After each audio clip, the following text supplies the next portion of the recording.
Friday. I put the game online. But thanks to what I did yesterday, I don't really need to struggle to put the game online. So we can go start up a whole bunch of AWS machines.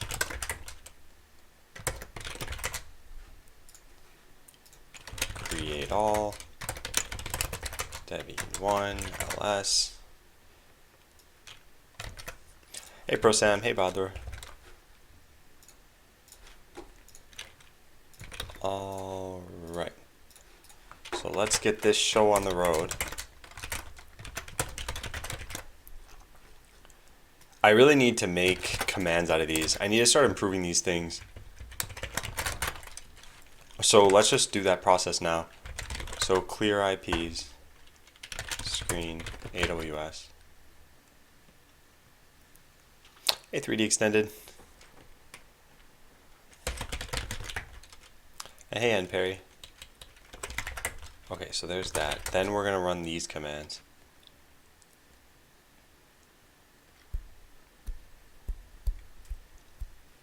Why is this taking so long?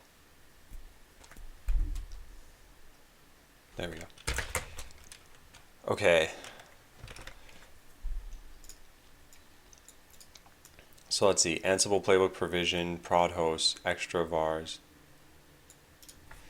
Yeah, you know what I should do? I should check these in as shell scripts. Let's take a look. So there's Ansible. And we can make some convenience scripts. Yeah, here we go. So we should just make a launch all. I wonder, yeah, let's test this out now because I'm sick of this. So Edacom today, Friday. Adam is improving the setup process of Botland. Then he's setting up Botland. Then he's going to update this command to be more specific about today.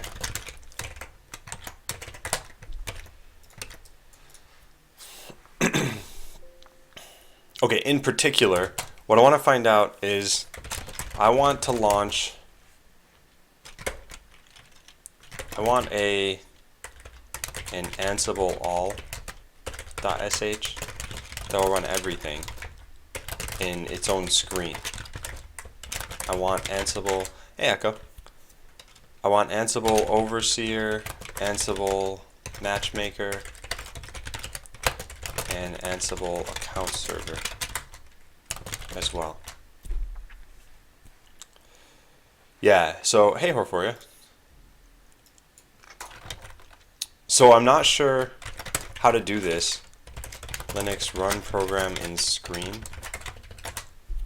How to use the screen command to run a program unattended. Screen-S.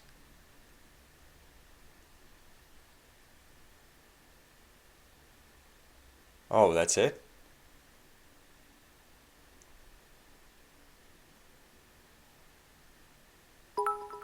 Huh. Oh, thanks for you. 25 bits. 25 Craigasms.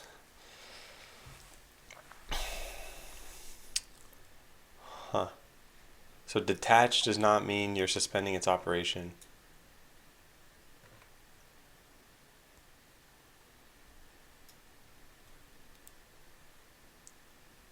Okay, I don't think I need to do this. Hey, Monadic Bind. So, Monadic Bind, I tried out the keyboard some more yesterday, and I think there are some things that are going to make it very tough to use. I wanted to ask you, are you using yours for programming? Because one thing, I don't think I could ever get used to the defaults that they have. The apostrophe key on the right side. So if we look up ergo docs, let's just look up this. Yeah. So by default, and I know you can change the default, but by default, this key is apostrophe if you tap it, and then Windows key if you hold it. So you can't actually just press Windows key to open this up. You have to like long press it. And I find that endlessly annoying. But also, it makes it tough to do certain things. Like Control Z, I need to hit slash I need to make sure I hold it for long enough. It's your work keyboard? Okay. Do you think you're more efficient with it than your other keyboard? Okay, let's try this out. So launching these in their own screens is what I wanted to do. I could do this with Bash on my own machine, but I don't have screen, do I? Permission denied. Oh god, this is not the right Bash. It's program files git bin bash.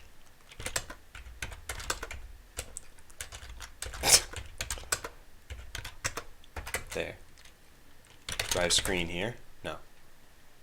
Oh wow, okay, cool. And hey Hideo. You changed the layout a bit, mostly the modifier keys?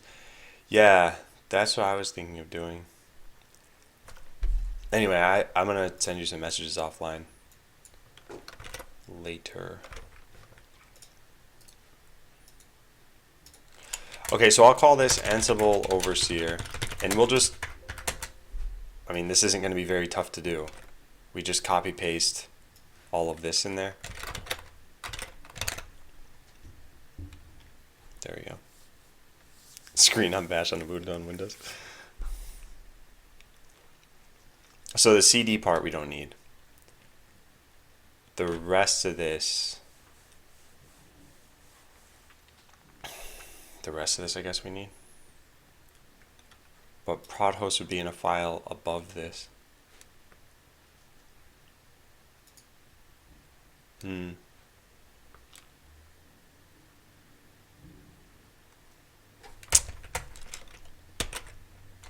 that how it works? Yeah. Thanks, then, Perry.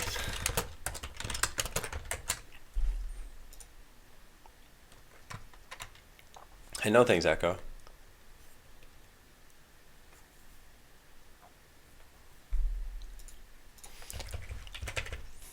I'm still trying to figure out if I want to do things this way, because this is in a convenience scripts folder, and above here is where everything else is. I think I'm just gonna do this. Let's open up my Bash profile that I had. Where is that? Files, scripts, Bash profile. Here it is. Just wanted to check something here. Yeah, you have to export things by default, right? Right. So I can just set anything to anything else, yeah. Or locals, but those are only for functions. Okay, so we'll say path to root equals ... slash ...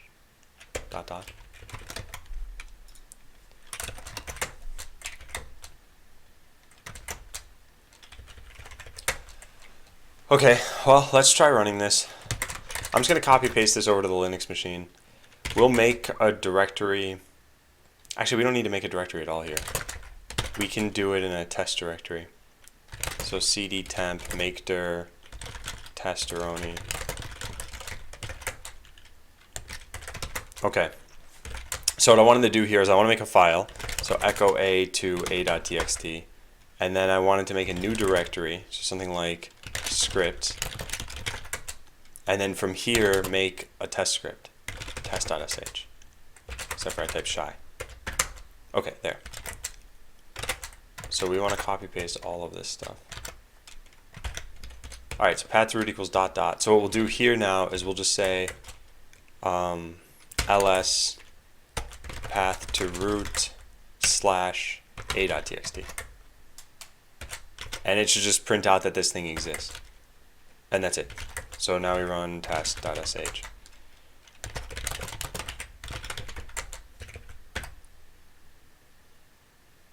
I don't know if that worked actually. Let's just do more. Oh, cool. Okay, it did work. So yeah, I just want to make sure I was doing this correctly. Apparently I am. So then this isn't that bad. So here's the Overseers one. In fact, all of these look pretty much the same other than the variables that they pass in. but that's fine. Okay, so yeah, here's that. So we'll make an Ansible matchmaker, and we'll copy paste in this command. So this is going to be where prod host is. Cool. And then we'll make, hey Puka, we'll make Ansible account server, and we'll copy paste in this command. Except for I did this wrong. Okay, well the account server one's apparently done. It's the matchmaker that I screwed up. So we paste this here, and now we're done. Okay, so there's all three of those. Now the next thing I want to do is make sure I can start a screen and run a command in it. So we need to make vim test screen.sh. So using what this website told us, we just do screen-s. So let's try that. Screen-s hello echo world. Screen-s, well, I guess let's echo hello. Screen-s world echo world. Oh, nice, Puka. I didn't know you streamed. I have followed you. Now I will be your best follower. Alright, so if we do a list, we have bash and htop. What I'm going to do is I'm going to run this script. So change mod plus x, test screen, and then run it. And now we have, nope, that didn't work. Yeah, so what I'm trying to figure out is, hey Mr. Cheap. Hey Devexter. Welcome. So problem, how do I launch a program? So from a shell script on Linux, how do I launch another script in a new screen session? That's the part I don't know. Hey Pawn, you stream it on another account. Your view count tells me that that's a lie.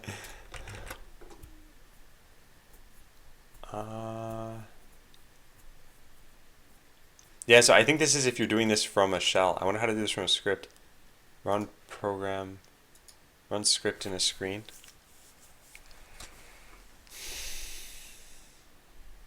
Exec screen. Oh, you just type it as part of the screen command? That's not too bad. What's the -d-m? Man screen. -d, reattach, and -m. How's it to ignore the environment variable?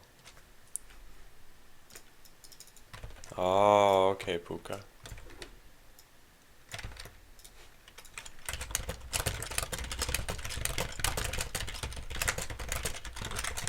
Hey, Liquidor. And hey, Digite.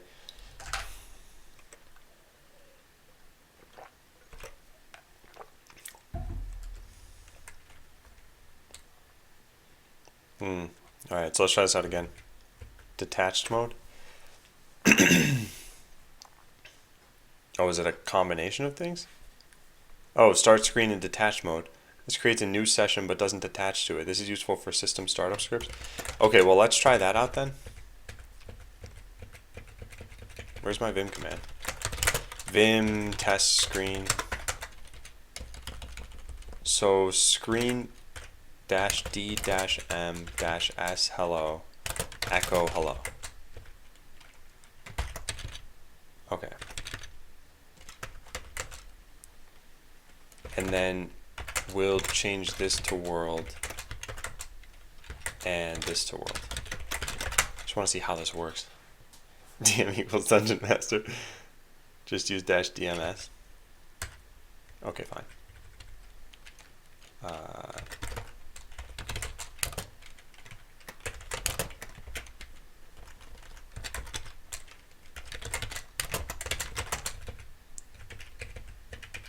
Why do I keep losing my commands? Did that work? Oh my god, I have no idea how to do this. For all I know, it's working, but it just doesn't keep the screens around afterward. I wonder, is there a sleep command? Sleep 5 is for 5 seconds. Okay, let's try that then.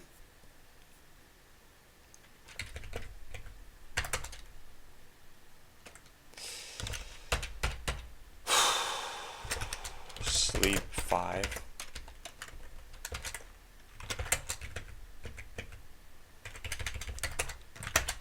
No, okay, yeah, I don't know what I'm doing. Start screen in dungeon mode. I mean, they have exec here. I don't know what that's about either.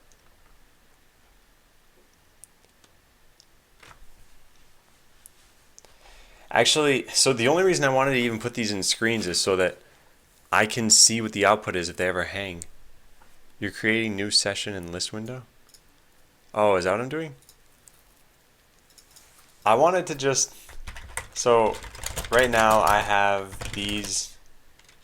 I don't know, windows, I guess, open. I have like 1 is bash and 2 is htop.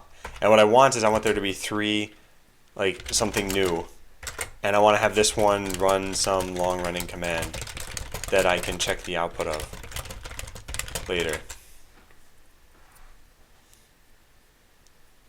Why would you see the new session in the window list? I wouldn't, probably, but that's what I'm trying to figure out how to do. So what I'm doing is wrong. That much I know, because I can see that. But I don't know how to do the right thing here. Also, I don't really know enough about screen to know what detach means, and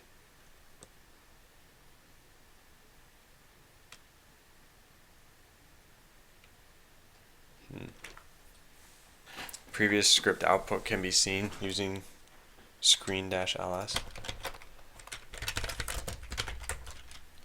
Oh, there they all are. Hello world. So how do I make it run on the current screen? And what are these called? Windows?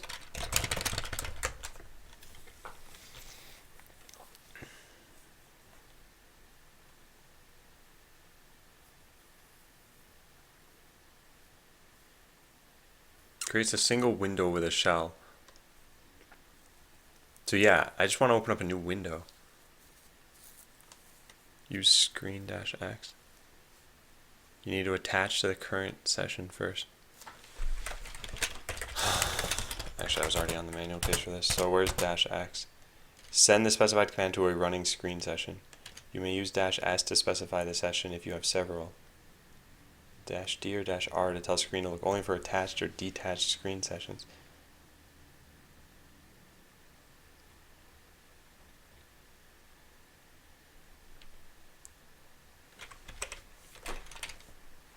Okay.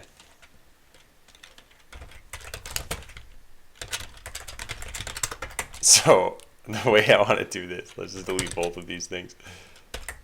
Why am I using screen in the first place? So I wanted to emulate my current workflow for this. The problem that I have is I want to run 3 commands and I want to run them in parallel, and I want to be able to find out afterward what happened with each one. And typically when there's a problem, it's a hang. That's what's happening.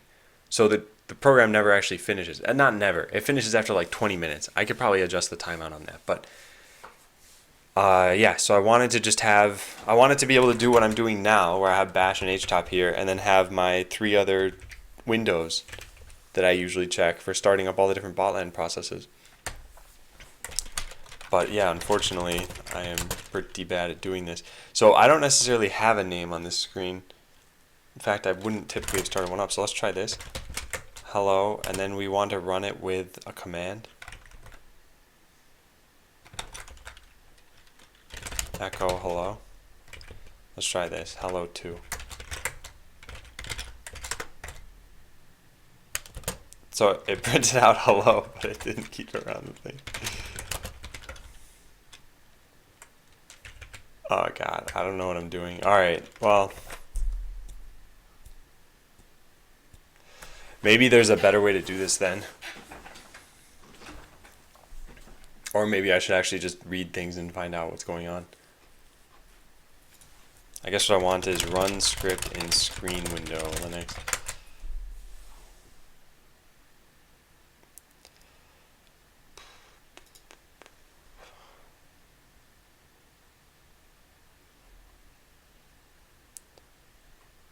Access expecting screen commands, not shell commands.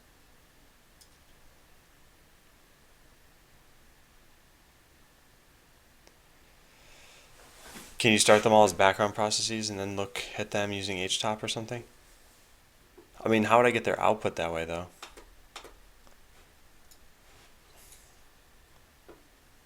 What is the question here? Attach a screen session, then creating a new screen window.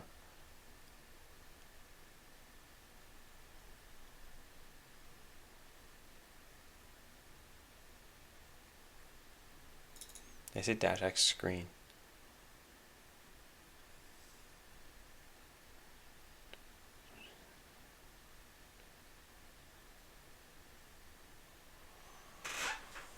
Alright, maybe this is just a bad idea. Go back to your currently detached screens with screen-x screen name, and you'll attach back onto them, or so I believe. Yeah, I think this is a bad idea, because I'm going to spend like 20 minutes just trying to figure this out, I bet. And yeah, having to put in a sleep for this sounds hacky.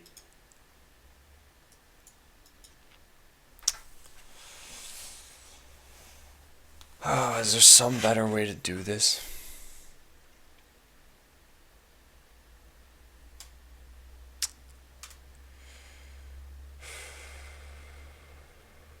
Yeah, I don't know.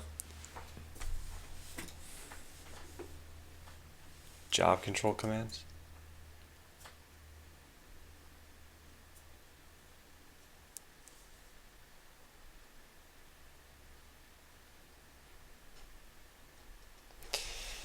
Oh, I can try it. You have the same setup without sleep working, and screen is great. You just need to name your session.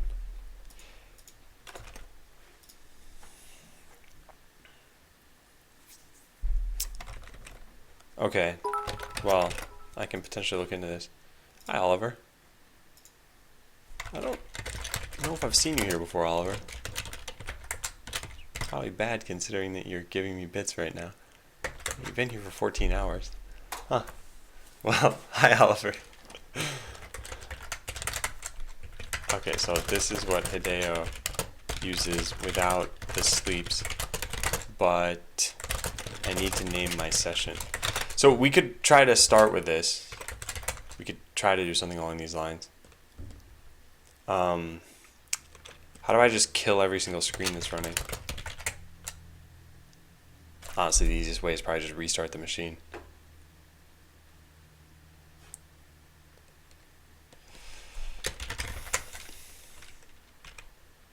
What did that just log out to? What is going on?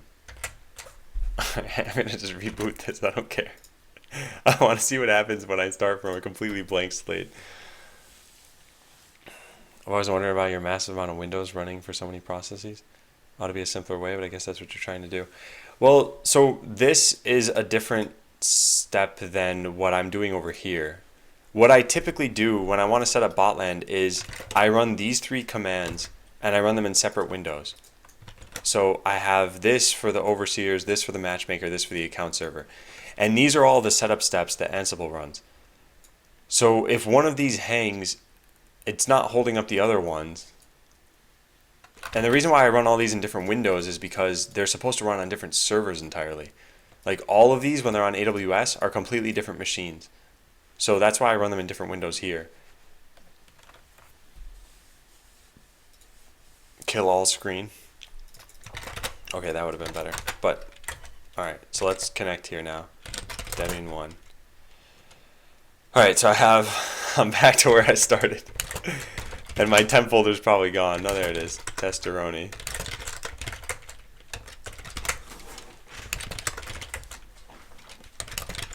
So I need to make a screen first, and I need to name it. So that's where I'd have -s. Screen -s test. Okay, so I did screen -s test, and it was capitalized. You could run all with concurrent, log the outputs, and then tail the logs to view them. Yeah, I could. I think my issue there is that, and hey Orange Ray, my issue there is that I need to I guess it's not really an issue. I was gonna say right now what I do to see if the commands are done is I just go between the different screens and I'm done. I guess I would just be tailing logs instead of going to different screens. And hey, Super Ram.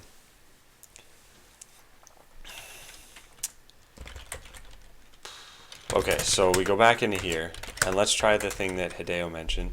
So screen-x. So create a new window. I don't even want to do that. I want to connect to the one that's open. Connect. What is dash P? No, you know what? This is a waste of time. We're not going to do any of this. I think this is going to take me forever to do. Because I don't know what any of these commands are. And I need to like read through this. And honestly, it's not really worth doing right now, I think.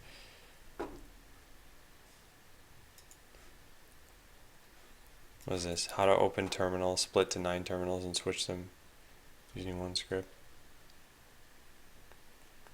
Run Terminator. Well, yeah, thanks, Sentient, but I think I will just skip over this for now.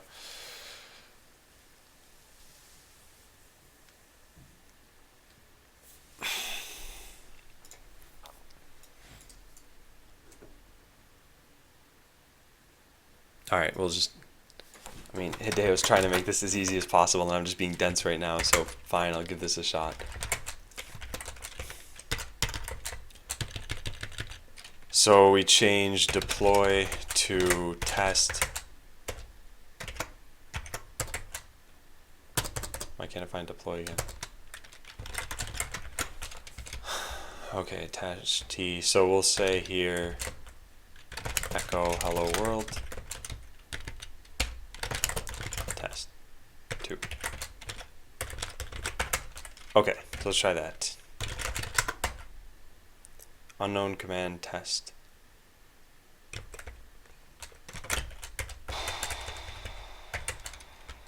What?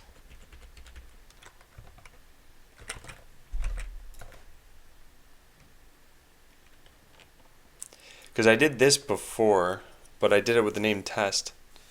I mean, I guess we could just do exactly what these steps are here. There's no problem with that. So now I'm in a deploy screen. And now I should be able to just copy paste exactly what Hideo said.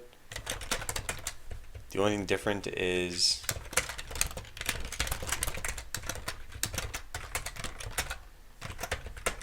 oh.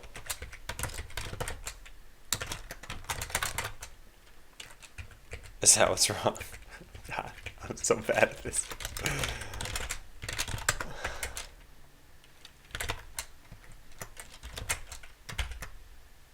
Well, that didn't copy paste my buffer. What happened to the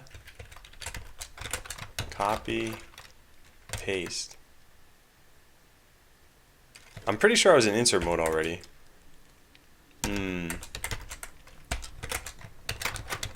There it goes. I don't know why that took so long. Thought I did it the first time.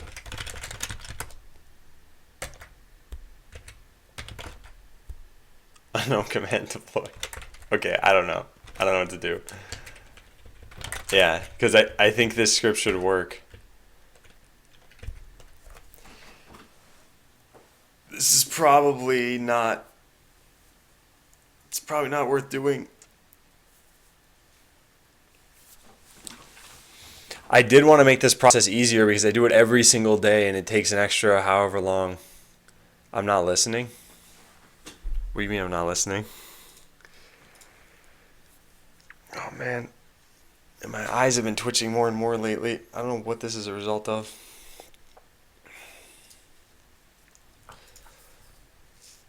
I have no idea because I tested the script. Are you running in a different configuration somehow? Why say shebang instead of hashbang? I mean, if you were to say like # exclamation point, that's very cumbersome. So they say hashbang. Are you feeling ill? You sound a bit nasal. I'm just really tired today. I don't think I got enough sleep last night. I like how it also works for me. I mean, that's good for you guys. Alright, you know what? Fine. I think I should do things kind of the right way. Yeah, it's some kind of deficiency. And hey, hit slap.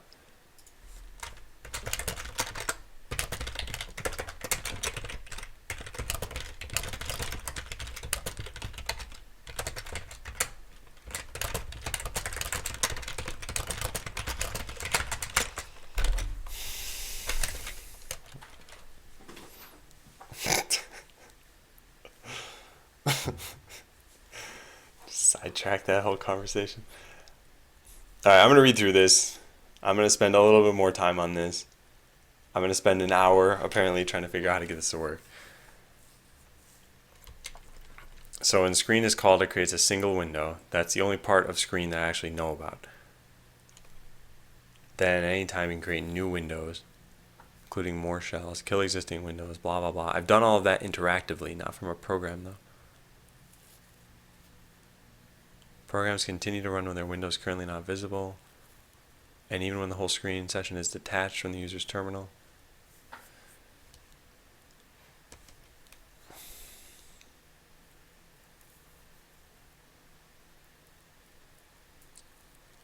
Okay. So everything you type is sent to the program running in the current window. The only exception is the one keystroke. Yeah.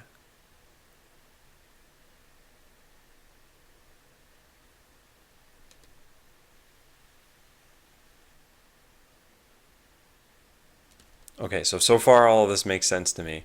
I guess attaching just means that it's currently whatever your terminal is that screen if it's attached.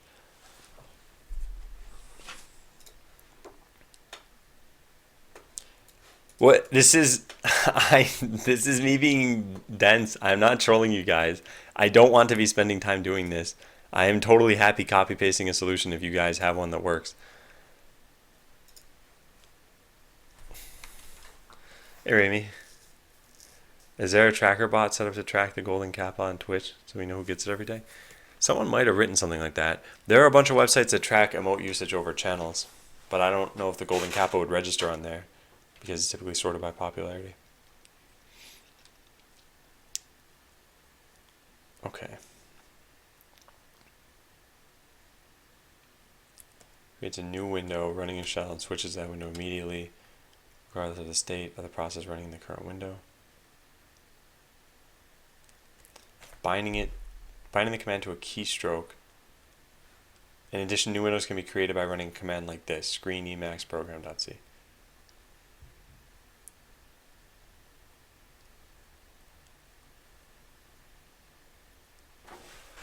Wait, what? From a previously created window, this will not run another copy of screen, but will instead supply the command name and its arguments to the window manager, who uses it to create the new window. That doesn't have any arguments to it other than the program. There's no screen argument. Note that you cannot transport environment variables from the invoking shell. That's fine. So I guess this switches to it too, though. I don't necessarily want to do that, but let's try this out.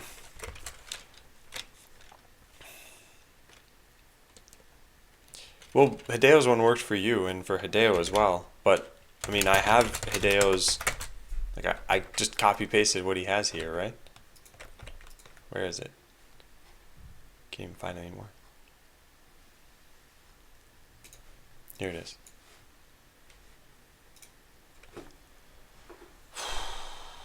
This is not it. Alright, well, I opened the wrong thing. But anyway, I'd copy pasted what it was, and it didn't seem to work. Oh man, Ramy, I don't know what's... Yeah, I see it now. I don't know what happens. I think I gotta turn off icons in chat. Because if you... Oh, what is this? Yeah, if you take a look at this... I don't know why I never see your messages. And I think it's because there's all this cruft before everyone's names here. How do I turn those off? I said hi, Ramy, but I said it too late. It's probably a better Twitch TV setting, right? Mod icons? What is going on? Oh no, I don't want mod icons. Those are the purge and ban things. No, that's bad. How do we turn off everything else?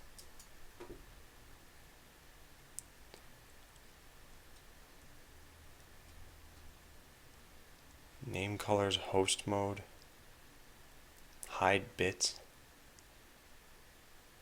Hide your friend.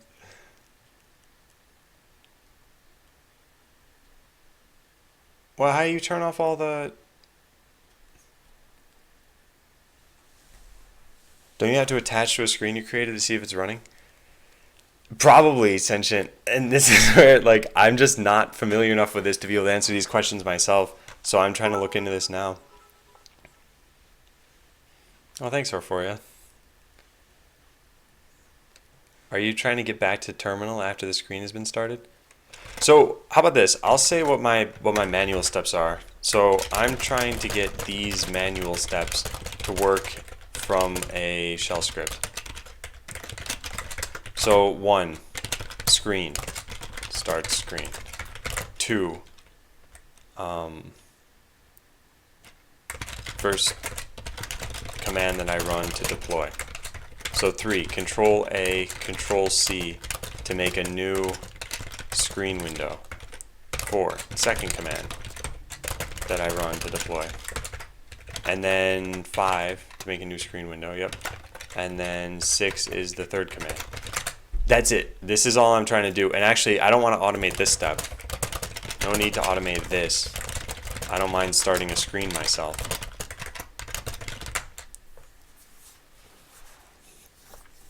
Screen-RDR to reattach.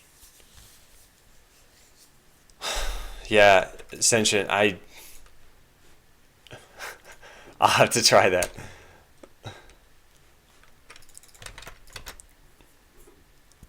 Now I have to test out all the different nerd numbers.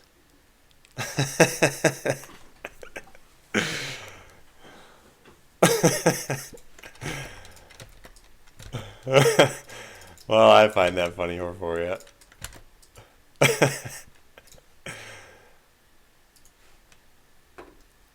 You need what? XDo tool? Wait, is there a way to do this without needing that? And what does this even do? And how do I turn off mod icons and subscriber badges in chat? God, there are too many things I want to do right now. Yeah, I can't figure out how to do that. This is in channel settings. Log in to access this page. It's probably not a good idea.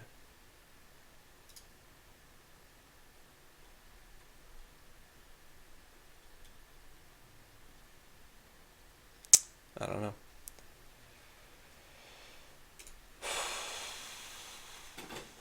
You can't? Okay.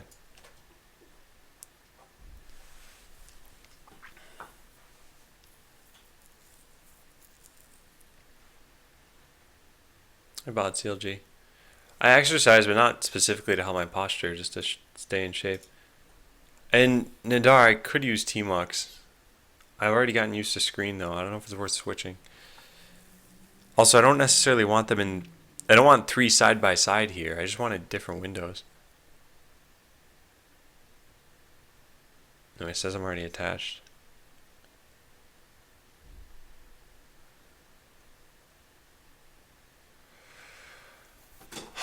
Okay, well, let's try some things, I guess. So right now, I have a screen running. They're both attached. Okay, this means I have no idea what attached means. What is an attached screen? And what is a detached screen?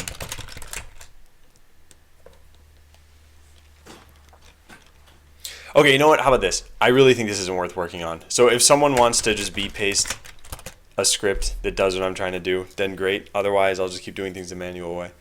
Because like I said, this is just wasting a bunch of time, and I don't think it's worth it. So we'll just do things this way. So Ansible, and then run these commands. It's not like this is taking me a lot of time every day. I wanted to shave a few seconds off of the deploy process, but it's literally just copy pasting commands back and forth, and even that, like, there, I'm done. So that's the amount of time I wanted to save. Just run screen DR from the shell. I'm not going to do this now.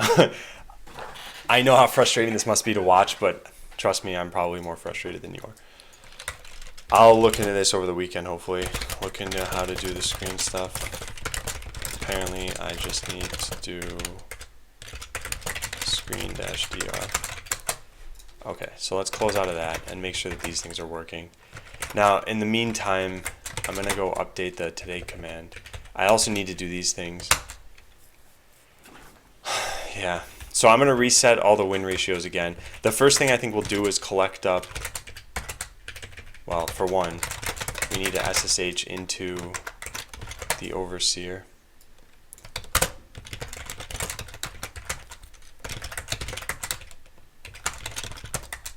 Trolling. What? You're saying I'm trolling you? I'm definitely not trying to troll anybody here.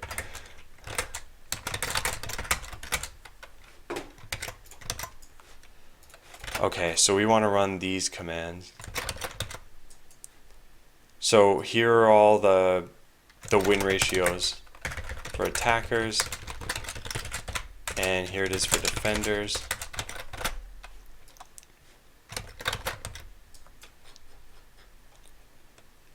And I don't know when this was last reset exactly. I think it was last reset on Wednesday.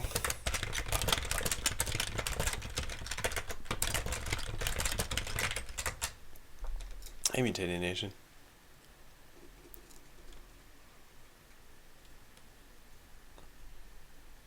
Reading Matt's patience rate out. Alright, so here are all the stats if you guys care. You can take a look at them. Then the other thing we need to do is this stuff. So we're going to give everybody 8 more scripts, and we're going to reset all those stats. There. Now we need to start a game server and reactivate all the accounts. So let's go do that.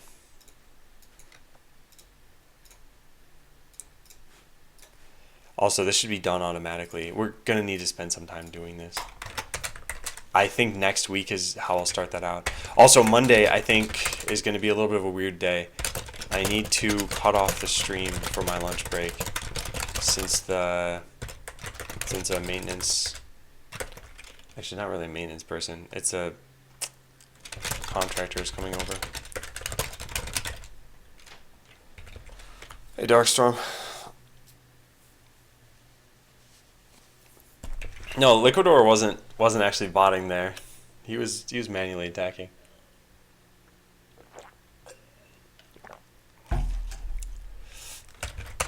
So today, Friday, Adam is going through the feedback that you've given him since the beginning of Alpha this week. If you want to play Botland, check it out here. That is, where's the how to play thing? How to play. And don't forget to read through the changes.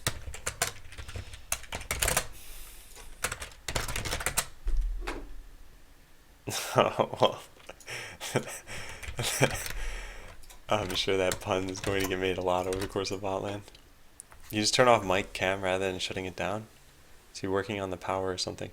Okay, so what the guy's going to be doing is, you guys might remember, I was dropping a lot of frames around, like September of last year.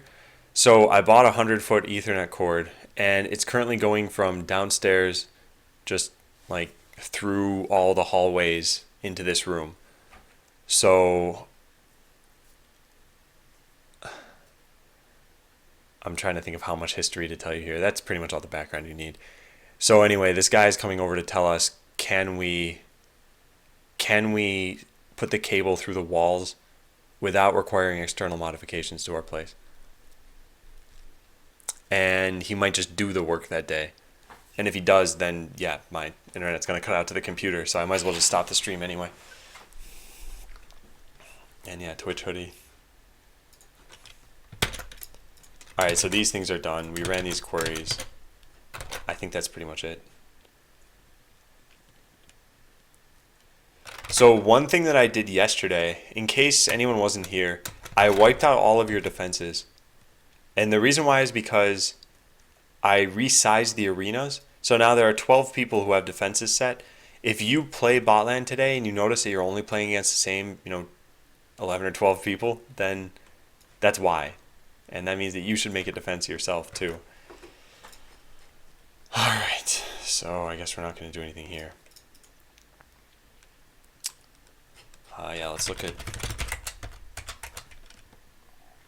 Oh, that's good, pawn. Did you get it installed yourself? Oh, wait, running up the stairs. Oh, not upstairs. Okay, yeah. No, so you're doing pretty much what I'm doing. Okay. So yeah, we're going to do these things and these things. Okay, cool. So we have a set of things to do already. And this is when I was going through my to-do list yesterday. I got, what, 270 lines off of that. And then these things too. So yeah, let's start with this. I think this will be a good way to just start to make some progress. Probably these things too. Yeah. So we can probably get all this stuff done in less than a day probably. The difficult parts are going to be this bug and then this potentially, but maybe not. Maybe I can get most of this stuff done by lunchtime. So yeah, let's start with that. And then what else do we have here? Make it so that placing and moving. No, this is not going to happen at all today. This takes like several hours. But I do want to do that at some point. It's just not important. In fact, yeah, this is something I'll just put on the to-do list for right now.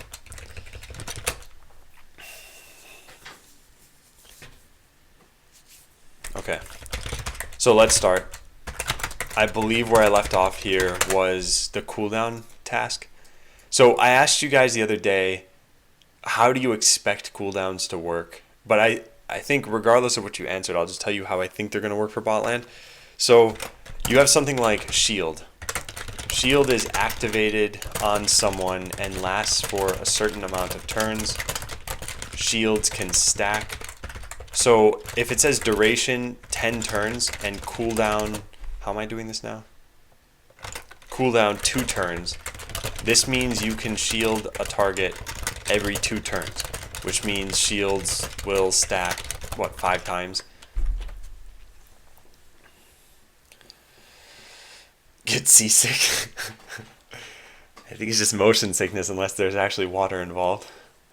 I could just hold this up in front of the camera if you want to be seasick, though.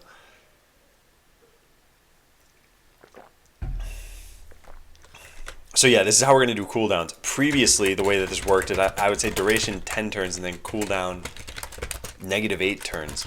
And I think this is just very weird notation. You never expect a negative cooldown in probably any game, right? Because what does that mean? So yeah, we're going to switch to this new notation, which means a whole bunch of things are going to break.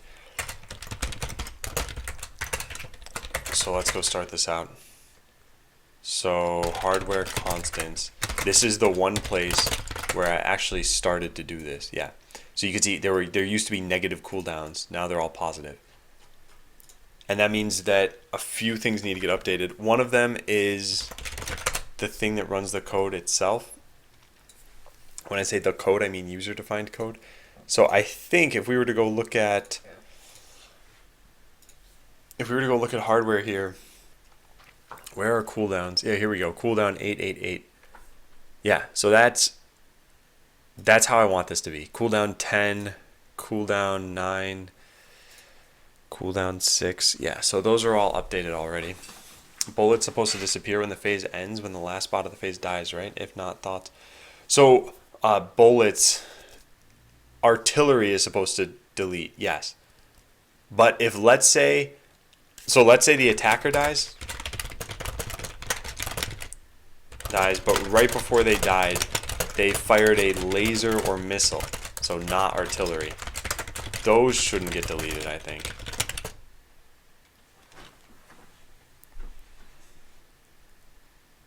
Hey, Bukhar.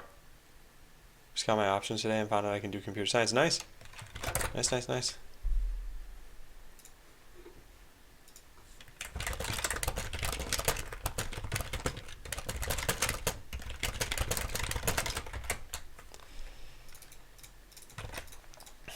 Okay, so the part that needs to get updated is this. Really, anywhere where we have dot cooldown, to be honest, it's probably just all of these references. What's going on? That's what's going on. 94%. Go Sublime, go. Yeah, artillery and Liquidor, the reason why is because it was confusing for players before. At the end of a match, what would happen is there would be artillery shells in the air, but they never blew up. And there were a couple of different solutions. One is have the game still play out so that artillery does blow up, but that gives an unfair advantage to the defender, I feel. And then two is to just delete the artillery shells because they never blew up. Or have them, like, whiff or something, I guess. I don't know. Yeah, that's good, Bukhar. Get virtual file system.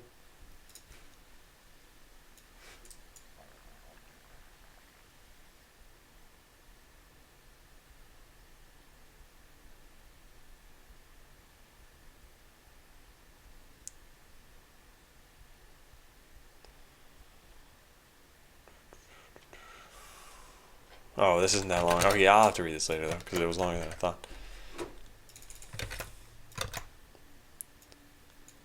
Get on Windows.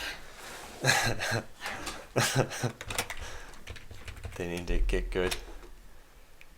Okay, so cooldown used to be cooldown plus duration. Now it can just be cooldown. And I think we can just make this change everywhere. What is this? Melee charge cooldown plus... No, that's fine. Yeah, this plus duration, we get rid of that. Plus duration, get rid of that. Get rid of that. This is going to cause some tests to break. That's fine, that's fine. That's fine. That's fine, that's fine. Yep. Okay, so like I said, I think some tests are going to break here. But the rest of these things all seem like they're working. These never added duration, did they? No.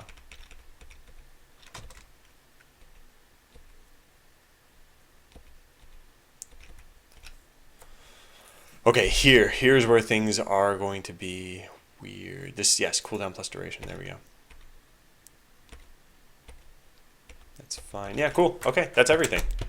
So let's try running the tests. All right, see you, Monetic Bind. You don't learn the whole of JavaScript in school, I'm guessing? You learn some through college as well? You can learn anything, Bukhar, through your school or on your own. It all depends on what they're teaching you exactly. Your school is probably going to teach you from the beginning. And typically they try not to lose students before college. So, like, if people are stuck on for loops, let's say, then that means the whole class will probably be stuck on for loops for a little while. And again, this all comes down to what school you're going to and how your teacher teaches. But you probably won't get to, like, let's write a crazy application in JavaScript. It'll probably be some simpler stuff. But with that foundation, you can go learn whatever you don't know on your own afterward. So if, let's say, you're not learning Node.js and you want to learn that, yeah, just go online, look up some tutorials. And I think you'll feel that you're better equipped after you've had this class. And if you still don't feel like that was enough, then yeah, definitely take something in college for it. Okay, so 20 tests were failing. I think the extra, yeah, there were 13 originally, and then 7 were failing because of this. It's actually a different cause. So this is fine. We should test it out in the game now. So that means I need to restart this.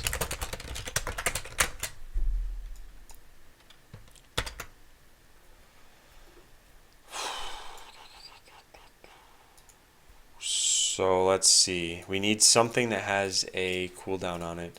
So I guess shield. We'll do shield and we'll do reflect. What are the cooldowns on these?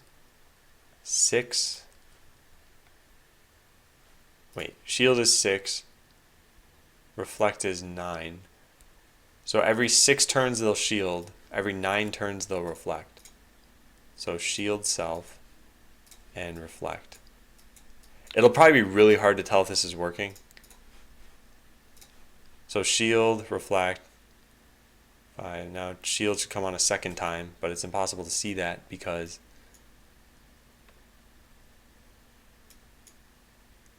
wait a second.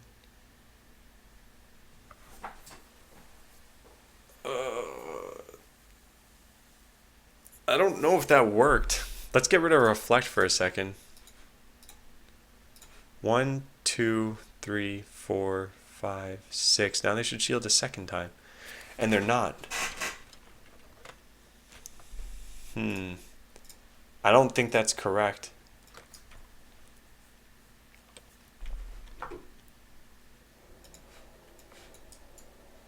Whoa, what? What just happened there? How does this link get my... Huh. As level 4, I've got 10 bots, but I'm only attacked by 8 bots. Can't really test that well. Oh yeah, testing is eventually going to be replaced by, well, really a bunch of tools. I just didn't want it to be impossible to win at first. So eventually you'll have these options. You'll be able to pick kind of how the opponents are laid out, and then you'll also have custom where you could just pick your own bots. But that'll be later. I'll use a BRB door. Better testing.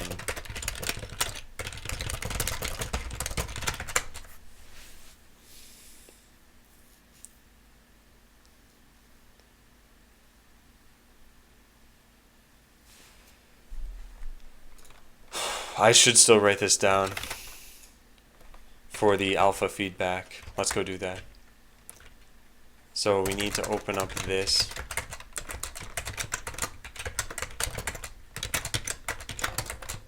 Okay.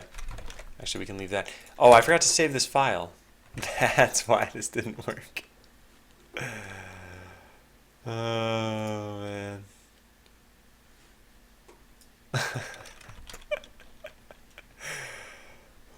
No, I just sometimes. Excuse me. Okay, so we give these things shield again, and they should shield once every 6 turns. Shield self. 1, 2. Whoop! It froze. Okay, what happened? What did happen? Oh, did I accidentally press minus? Oh. Oh yeah, it's working. I somehow accidentally slowed it down. How did I do that? And then I thought it just broke. That was weird. Are you planning to be able to take a replay and test against the attacker bots? No, Pawn.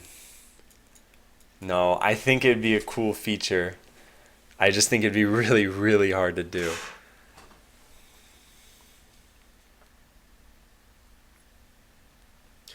So someone else suggested this, Pawn, and the reason why it would be hard to do is because I'm saving replays right now as a set of steps. So like move bot number 1 right, move bot number 2 left, fire lasers from 1 to 2. So this is how things are saved right now in a replay. In order for you to be able to replay against, or like to test against a replay, you would need to instead say bot number 1 has like this script and bot number 2 has this script. And then you can just simulate out the game yourself. So making things deterministic, saving off the scripts, that stuff isn't that difficult. It's that my whole foundation right now is based on having a concept of a journal like this. And the other thing that's really important about Botland is, and this is what makes it even harder, is that you as a player are never supposed to get anyone else's scripts. So if we save them in a replay, we can't just send you the replay now because you'd have their scripts. We'd have to first send it to a game server to generate this kind of journal again, and then send you this journal. So when you play against it, you need to involve a game server every single time. Hey, Ace. So it's probably never going to happen, Pawn. And the other thing is, I don't know exactly how much it would help, because what's going to happen in Botland, hopefully, because this would mean that things are balanced, is that you'll make a defense and you'll be able to beat strategies A, B, and C, and you'll lose to strategies D, E, and F. So now let's say you have one of the ones you lost against, so strategy F. You might tweak your defense to be like, okay, it turns out it's just a positioning thing, and now you beat that. Now strategy F fails against you. But now one of the ones that previously worked will no longer work. So now you're not going to be as effective against another one. So it's always kind of moving the bar a bit, and I feel like that evolution should be something that you as a player have to figure out. And yeah, I also, just like I said, difficulty of implementation is going to make that not happen for a very long time. So I think I just fixed all the cooldown stuff. That wasn't so bad. Now I guess we need to run the test again. Yeah, so 20 failed. That's how many were failing last time too. And that's it. That is that fix. Cool. So let's check that in. Fix how cooldowns are represented in the UI so you never see negative cooldowns. Done. Let's lint that and check it in. Wonder if I should have a keyboard shortcut for committing my code. Oh, by the way, is the game online right now? I'm pretty sure it should be. You lost 10 bot coin due to unsuccessfully defending. Too bad. I blame this on Liquidor. Oh, the game is online. If 13 minutes ago I was attacked, then yeah, it is. Stupid Liquidor. Thinks he can just walk all over my defense. You know what? I actually just realized you should be able to... No, you can't. Never mind.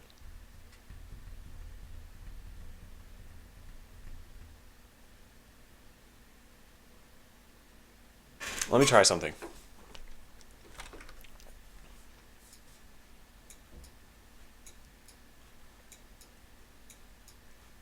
What happens if I do this?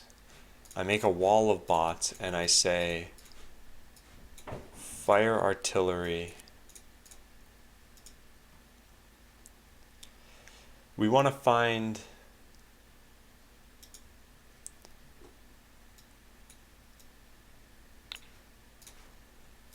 all enemy anything by highest distance and then highest life. And we want to set a variable to that. And then if that exists, we want to fight that thing.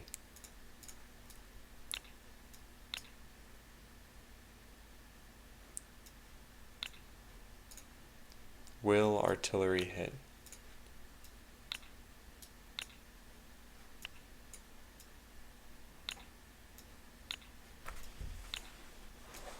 Then fire artillery at that.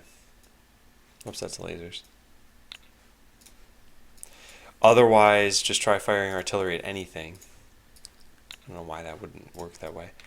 And that's it. Let's just try that out. I want to see what this will do.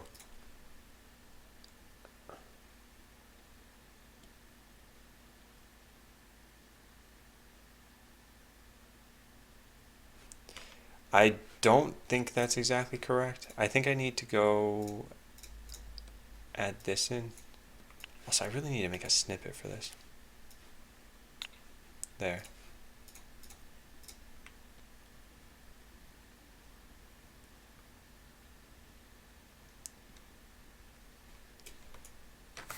Huh.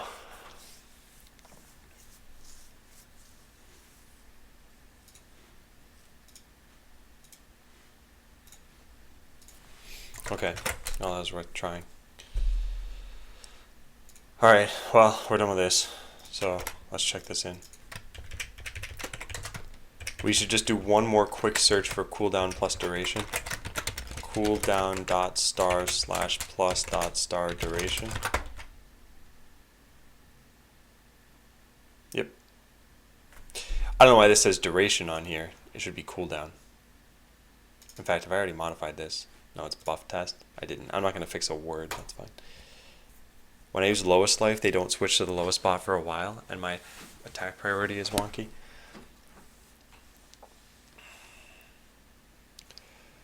So, Liquidor, how are you... Can you show me your whole code? Because chances are everything's working as intended, and there's just some edge cases here. So one thing to keep in mind is if you say, I want to find all the entities with just the lowest life, this doesn't check for distance. So what's going to happen is you'll find if you're here and there is, let's say there's 1, 2, and 3. And 1, 2, and 3 represent the life values here. They also actually represent distance. The one with the lowest life is closest to you. Artillery can't hit that bot because it's too close. Artillery's minimum range is actually 5. So let's just say something like this. So finding the one with the lowest life isn't going to help you. You need to find the ones with the highest distance and then the lowest life.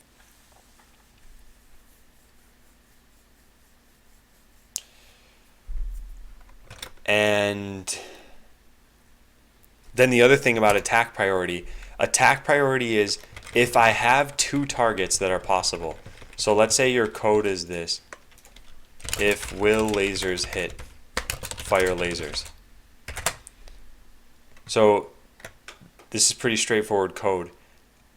If you have your here, and there's a bot here, and there's a chip here, and there's a CPU, so CH and CP, your lasers can hit all of these. So that's where attack priority will dictate which one they hit.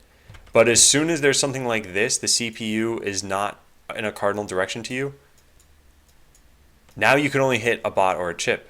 So now your attack priority only picks between these two.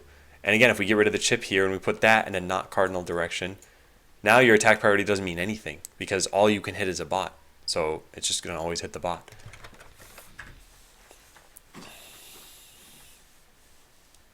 Coding in Paint.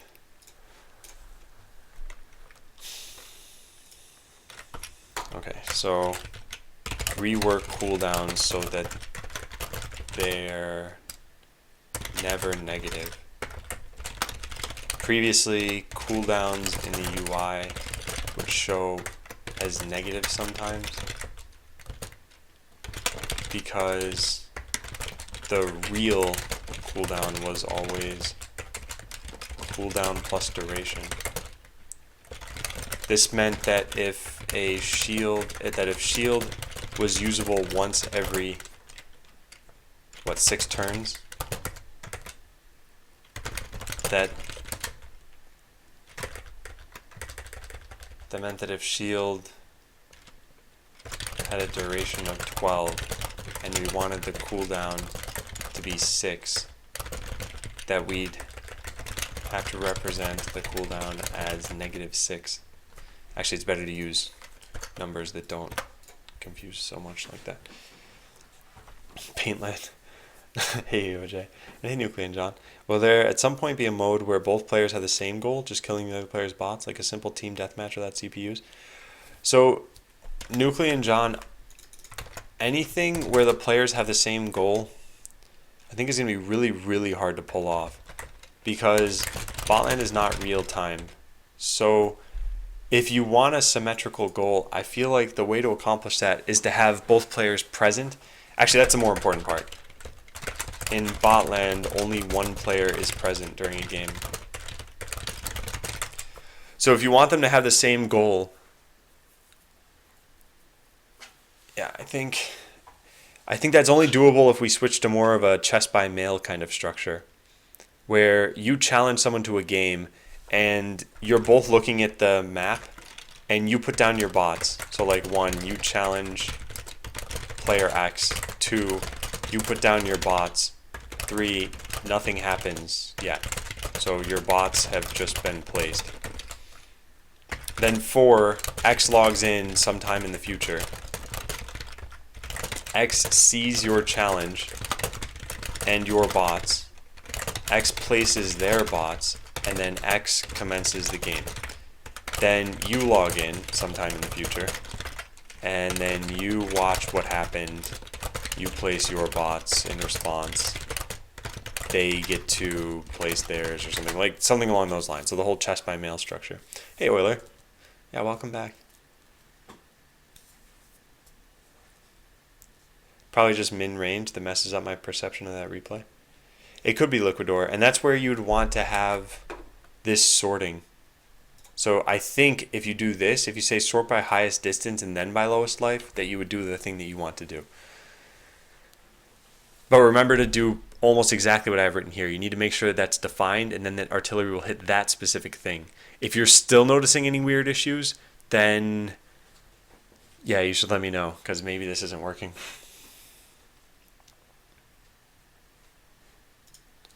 So yeah, Nuclear and John, it's not that I think it's a bad idea, it's that I think it'd just be pretty hard to pull off. Make the placements invisible until both have placed them, otherwise the second player will have the advantage. Well, Liquidor, I was just kind of spitballing here, but what would the strategy be in this game mode? Because if they're both invisible, then it's basically just you're looking at an empty arena. Like there are no bots. There is no CPU actually. So you're basically just looking at this. And then I guess you're putting your bots down invisibly. So maybe they're, here, here. Actually, I'll just put X's. They're just here, here, here, and here. The enemy's putting theirs down, again, in kind of an invisible way. Because you can't see them. So they're putting theirs here, here, here, and here. Like, what's the point of this game mode? Is it just... I don't know. There's got to be some sort of response or turns or something along those lines. I think having it be turn taking is probably best. So whoever does the challenging starts first, or who knows what, they probably start first, and then they get to put down some bots, and then the other player will get like a turn of response to that, and the other player get a turn of response. But how does that change the game? Like, what does that do for things? Yeah, turn based, one phase per player. Yeah, I'll have to think about something like that.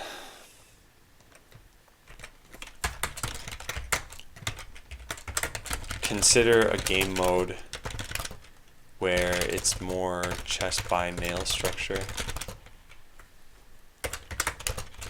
turn-based, possibly symmetrical goals. Player A mounts an attack or an offense, and player B gets to take up to 1 week to respond. Player B responds, then player A gets to take up to a week. Something like that. Well, I'll just say X days.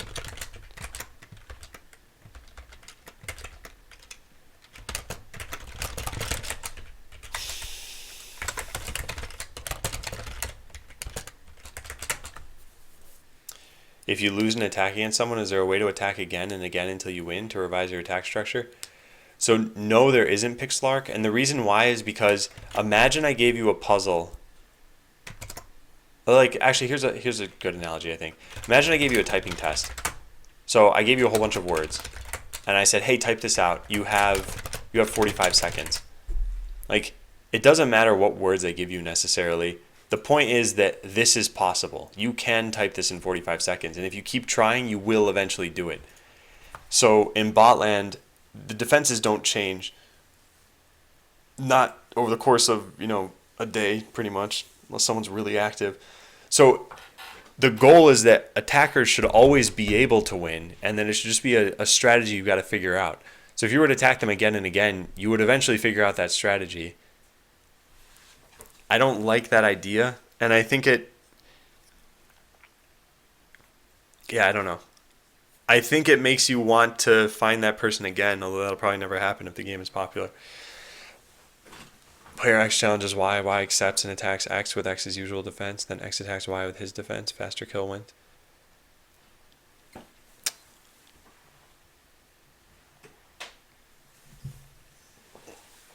Yeah, I guess you have a symmetrical goal, but I don't know. We could try to bring back what Botland used to have and see if it works. Resources, and I'm not sure. I like the deathmatch idea. You'd basically be doing attack and defense at the same time. Yeah. But this stuff won't happen until post-release. The release Botland will be what you guys are playing right now, which is make a defense, go attack other people's defenses. Because there isn't time to influence other game mode. If you see a defense you've never seen before, it'd be a good way to make sure you knew how to defeat it. Otherwise, you're relying on chance to see it again. Yeah, and like I said, Pixlark, it would basically never happen that you'd see them again. So you're right. You would lose as an attacker, and then you'd be like, well, I know what I could have done, but now I can't do it because I can't play them again. And yeah, I'm saying that is the case. You wouldn't be able to. It's not live. It's just a way to duel someone other than random arena.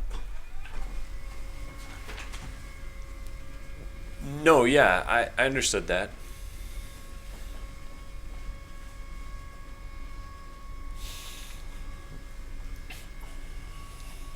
I don't think that's a different enough game mode to justify having it.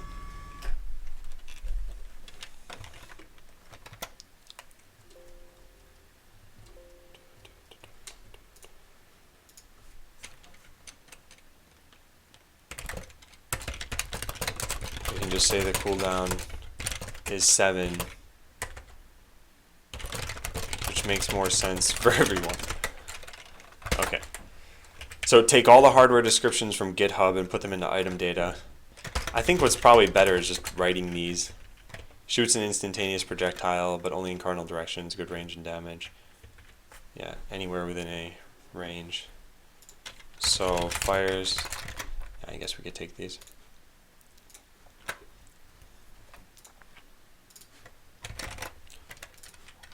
Fires a long-range projectile at the target. Artillery has a minimum range of 5 and doesn't land immediately. It also inflicts a small amount of splash damage. Hey, Syntonic. And hey, Walgren.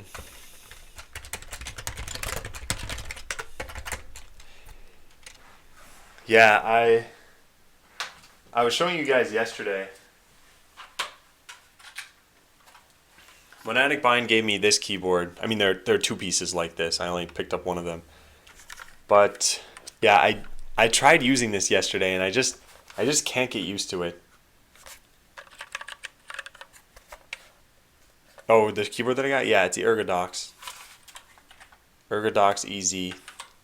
So let me just get the other piece.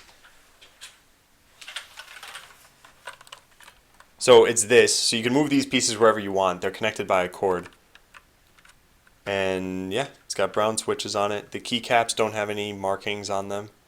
And it's fully customizable. I like the idea behind it. I think it's great. I just think in practice, I don't know if I can get used to it.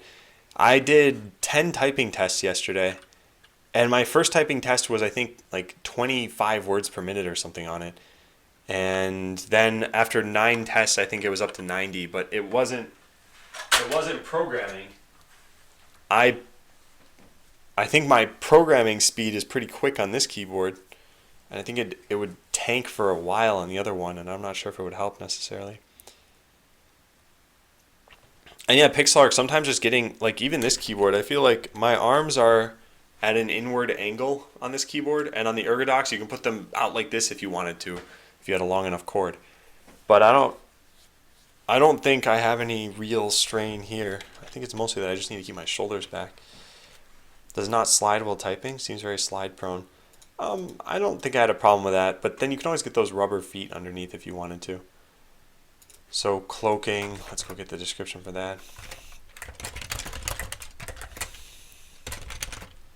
Makes your bot invisible. While invisible, moving and attacking are still possible, but being ignited will make you visible. So Zapper, where is Zapper? Oh, this isn't even true anymore. Bot's diagonally adjacent. Yeah, I gotta remove that. Yep, let's delete that.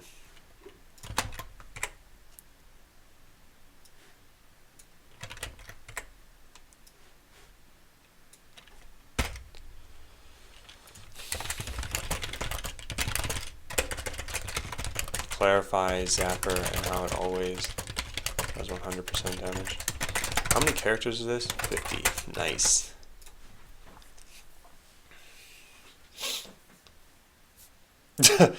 Syntonic, I haven't looked up the price. Feel like I shouldn't look a gift horse in the mouth. I already mentioned the following some weeks ago, but I feel like I should bring it up again. Sometimes I miss an interactive scoreboard. I want to see my ranking right at the bottom and scroll all the way up to EJ, Kappa, and challenge them directly. So Nuclear and John, it is a goal of mine to have rankings in the game directly at some point. For right now, if you look at the right side, it says for now, click here for ranking information.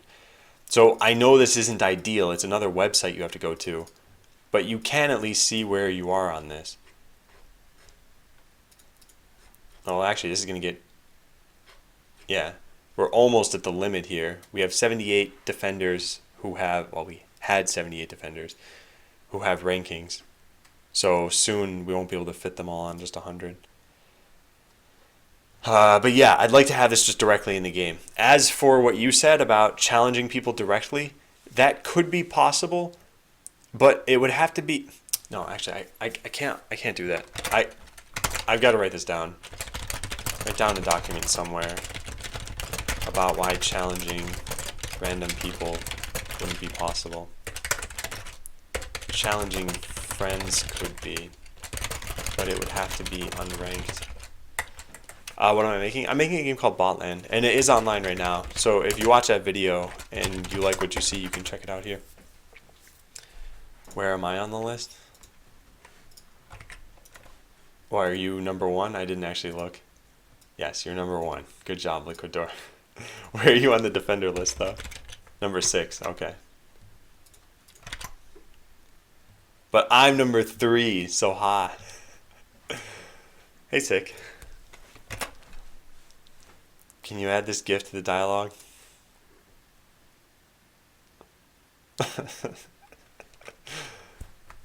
That would be pretty good.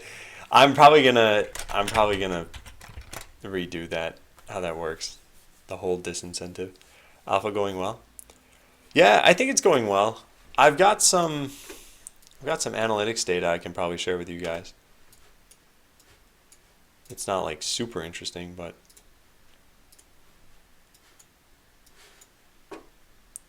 so here we go. On Monday, which was the launch day of Alpha, there were 159 sessions. And then it slowly drops off as the week goes on. Thursday doesn't really count because I wasn't streaming myself working on Botland. But yeah, you can see that it is dropping off here. And I sort of expected this to happen. I think it's a couple of reasons. One is that I think there were some new people who were probably attracted to the stream by me saying Alpha launches today. And then they just never came back. I think 2 is that it's like, oh, let's try out Botland. Oh, but it's only an alpha. I don't really care. I know my progress is going to be wiped out. And then the third factor is probably just, yeah, people getting bored. So I think we'll have to watch this some more over time. And we've got like browser information here. Chrome was used 80% of the time. Operating system, Windows 80% of the time. Service provider I can't click because that tells some more about where you guys live. I don't want to do that. Language, country, city, I'm not going to click those either.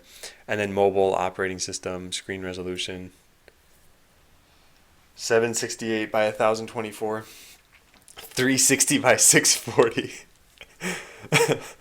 Wow. Yeah. Oh yeah, you guys, sorry, you can't see the edges of the bars. My bad.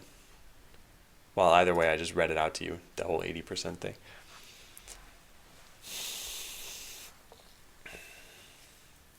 There could be timeouts so you can't spam attack the same guy over and over again, and maybe with a certain rank get no rewards. So, Nuclear and John, my main, I'll say this, but I think I should also type it out because I think people have been asking about this. And Cuddles, I can do referrals, I think at some other point, but it should be mostly Twitch, right? Or GitHub, whatever the page is. Anyway, my pushback is this. So, suppose you're rank number 1. And you spent hours working on your defense, and it's practically perfect. Now, some like rank whatever scrub challenges your defense with no hopes of really winning. It's unranked, so you don't win or lose anything, and neither do they. But they can try off-the-wall strategies to try to beat your defense. When they finally figure it out, when someone finally figures it out, they can publish that information on Reddit or YouTube, and now everyone can beat them. So that's why I don't think we can have arbitrary challenging like that. I might be getting my first real customer soon. Nice, Syntonic. Well, good luck. Yeah, so Nuclear and John, I don't think this will ever work out. Because think about it, who would you really randomly challenge? Probably a couple of people who are around your rank, and then people at either extreme. I think yes, there are going to be some people who they do totally different things, but I mean when you see this, You're like, whoa, what? They have the top rank. Like, what are they doing? How do I copy paste what they're doing? That's actually another reason why I don't want to allow this. I also don't want people just copying the defenses of the top players unless those players share it out or someone who challenged them shares it out. If you need to learn about some metric but you don't have the data to learn from, you can add a Google Merchandise Store account. You can read from any time with live data from their Google store. Wait, what? I don't think I understand this.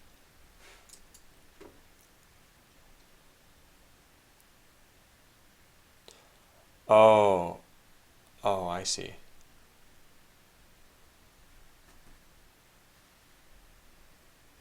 Oh, that's actually a really good idea. So anyone can access this account and look at. Oh, you have to type in your email? All right, never mind. I'm not going to do that. But, yeah, interesting. Huh. Hey, battery acid. Yeah, I'll write that down. Thanks, Liquidor. Yeah. I have to check that out later. Yeah, I want to write up a document somewhere about this. I'm just not sure where exactly. Where would I put this? Let's make a new page. Not very frequently asked questions. All right, so number one is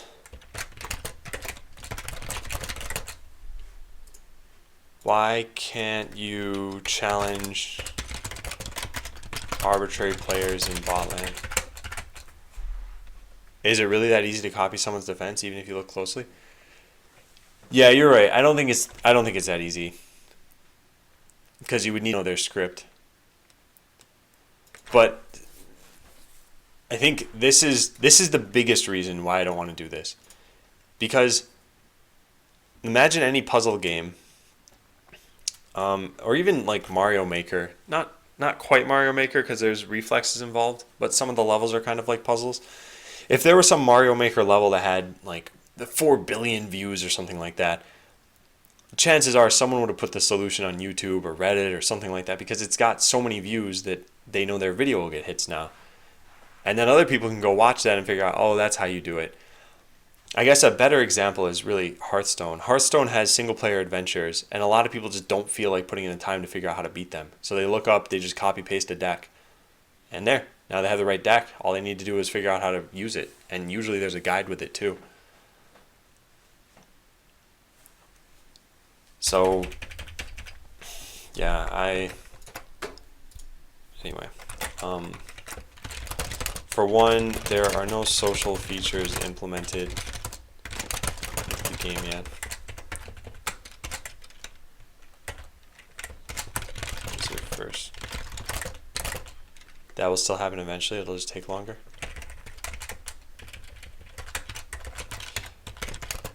I don't know what you're referring to. A lot of Mario Maker creators who make hard levels post the solution on YouTube themselves. So yeah, that's why I said Mario Maker isn't really a good example here. I shouldn't have brought that up because it's like saying, oh, I can come up with a perfect strategy for baseball or something, but there's strength, dexterity, speed. Same thing with Mario Maker, not the strength part, but you need to be able to execute the moves that they're doing. So I can look at the solution to some of the hardest Mario Maker levels, and I'll just never be able to do that. But I think Hearthstone's a better example because there's no speed or dexterity with Hearthstone. You can take your sweet time dragging a card out onto the board, and assuming you can, tap simple buttons, then yeah, you can beat any AI using these copy-pasted strategies online. If people want to play that way, what's wrong with that? What's wrong with that is you're not hurting the person who's playing that way. That's totally fine. You're hurting the person who's being played against. So essentially, Crafty Geek, imagine, have you played Hearthstone, Crafty Geek? Because I do think the whole single player adventures thing is a good analogy, and I'd like to use that here. That's because there's no downside to people beating your level, and yeah, what you said? Yeah.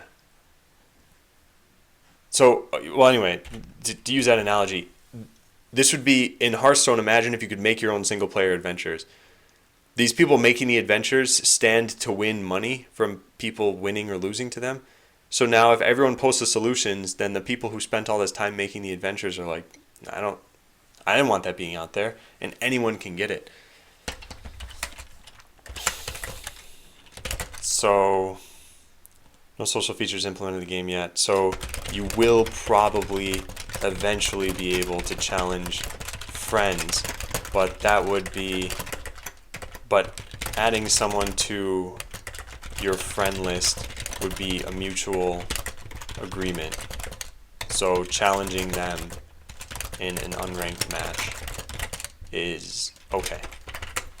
Okay, but then getting to this issue, this is what's left of my defense. Just barely lived.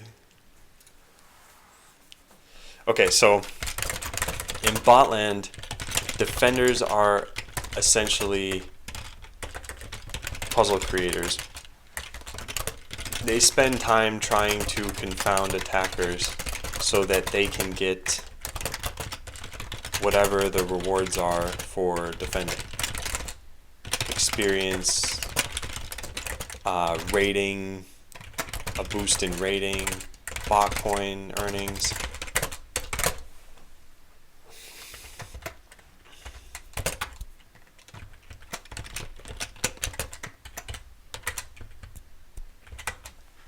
Hey Demon Wolf, it's going pretty well.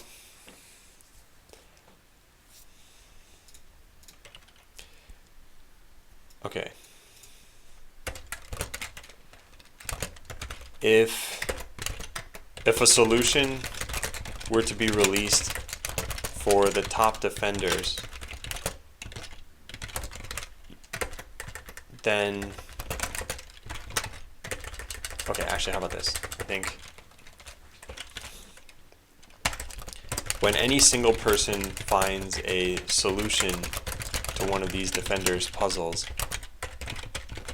it's trivially easy to replicate their strategy given the automated nature of Botland. If anyone were able to challenge another player, there would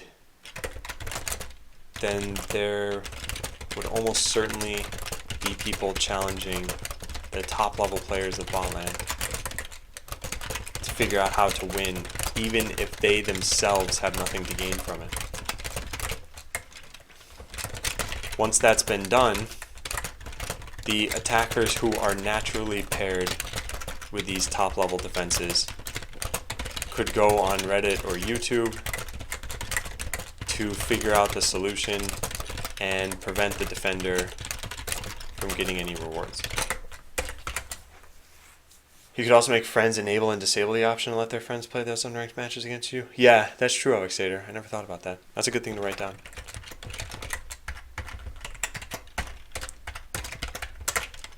If we ever have a friends list and friendly challenges, it should be an opt-in or opt-out, or, well, I should say this.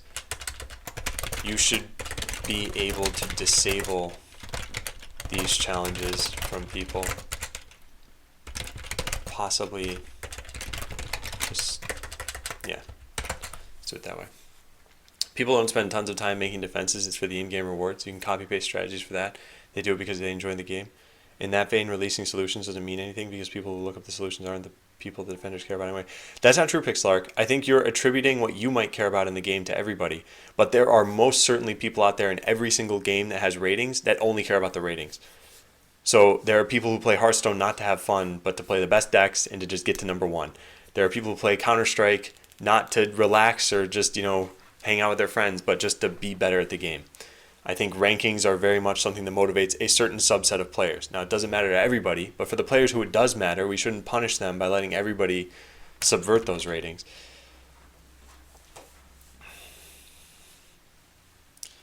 And Syntonic, I think the difference there is that the people who are doing the escape the room are the only ones who are really benefiting. there's nothing to lose from the creators of those puzzles. In Botland, you have something to lose as a creator of a defense. And that's the important part here. So you're not getting a reward you would have gotten because someone spoiled your puzzle online.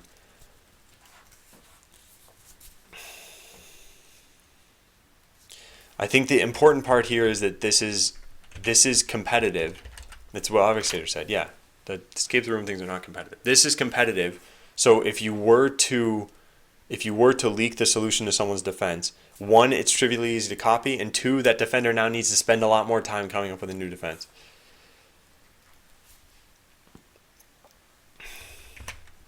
And I hope I communicated that here. Spend time trying to confound attackers so that they can get rewarded for defending. When any single player finds a solution to one of those defenders' puzzles, it's trivially easy to replicate their strategy given the automated nature of Botland. If anyone were able to challenge another player, there would almost certainly be people challenging the top level players of Botland to figure out how to win, even if they themselves have nothing to gain from it. Once that's been done, the attackers who are naturally paired with these top level players can go on Reddit or YouTube and figure out the solution. This prevents the defender from getting rewards, and in some cases, e.g. raiding, it actively tanks. Well, in the case of raiding, it actively lowers their rating. In this sense, defenders are punished because they happened to be at the top level of defending. The only mitigation they'd have is to constantly... Actually, they don't really have any mitigation. I mean, even if they constantly change their defense.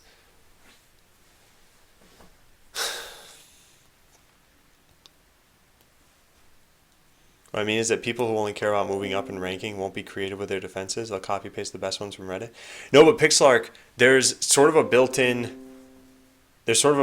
anti-copy-paste defense, which is that if you copy-paste the best defense from Reddit, then someone will copy-paste the solution to that best defense. And doesn't that mean you have to add some element of skill? No, I don't think so. I mean, I think there is strategy. I think what you're talking about when you say skill is, shouldn't there be some element of something that's not copy-pastable, essentially? But I think this is... I don't ever want to get it to the point where Botland requires speed or dexterity. I don't think it's that kind of game. And I don't think programming mixes well with speed and dexterity. So I think what should separate a good Botland player from a bad Botland player is the ability to strategize on the fly. And you get rid of the on-the-fly aspect when you have these canned defenses that people can just go look up. Did you get my suggestion about daily challenges with attacks, defenses, or any kind of reward? I don't think so, Liquidor. Was it a really long message? Because I didn't miss any messages from you. So maybe it just didn't get sent? Can you be-paste it?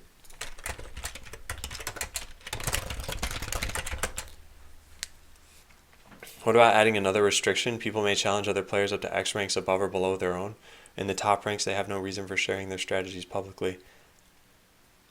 But if they do, at least the player which defense leaked has something to do.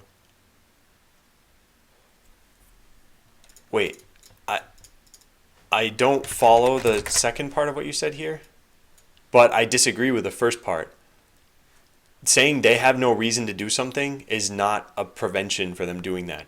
There's no reason for trolls coming in here and trolling me, but they still do, and I still have to ban them. And I think some people just, the very trite, want to watch the world burn. They do. I think a lot of the time it's like, hey, I can hack this, so I guess I'll hack it. I mean, look at what happened on the first day of alpha. My password was set to password. And instead of someone just saying like, oh, hey, Adam, I can log into your account, the password is password. Or like I said, something funny like, oh, I'll change the name of all your bots. They just deleted everything I had. Like, there was no reason for them to do that. They had nothing to gain from it, but they still did it. So I totally disagree with this. And this I don't understand.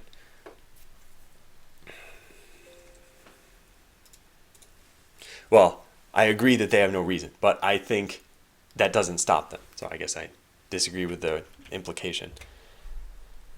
In the case of rating, actively lowers the rating. Okay, so I think that's fine. Let's just say create page.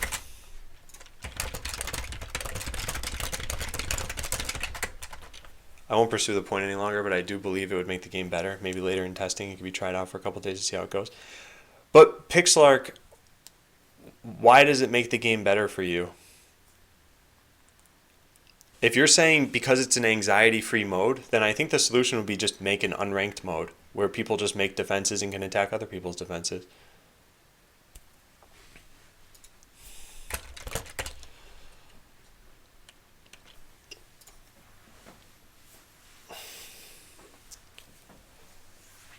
All right, I want to add this page to here.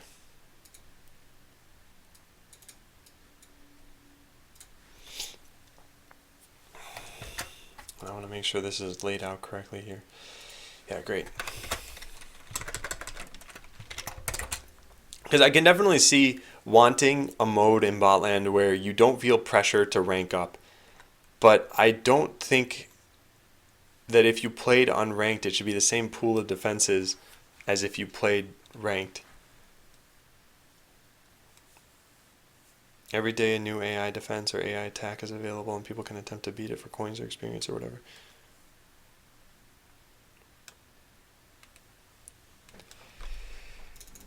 Yeah, this is the same general thing.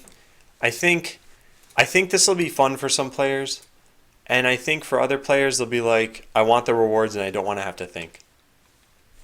So my general pushback here is that you can copy paste defenses or copy paste strategies in Botland. So some set of players will just bypass the strategizing altogether and copy paste the solution and get the rewards without trying.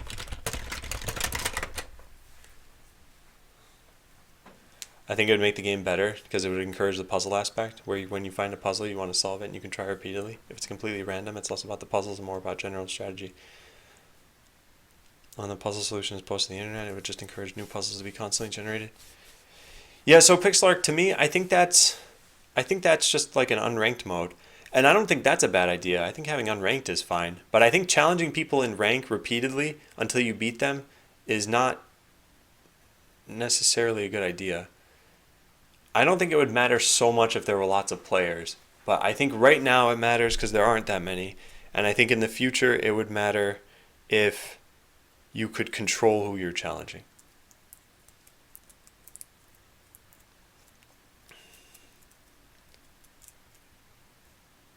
And I think the puzzle aspect is encouraged right now. It's just that it happens to be with a ranking. And I think Pixlark, I think a lot of this will shed some light on it once there are more players. So if something's not working, definitely believe that I will at least take a look at it. I want the game to succeed. So I'm not just trying to shoot down ideas here for no reason. I do want to be able to justify why I'm saying these things. And sometimes, honestly, it's that someone gives a great idea and I just don't have the time to implement it. Or at least it's not in the schedule that I have planned for right now. Cloaking overpowered. Yeah, I should write a... oh, I already did write something for that. Yeah, let me send you this.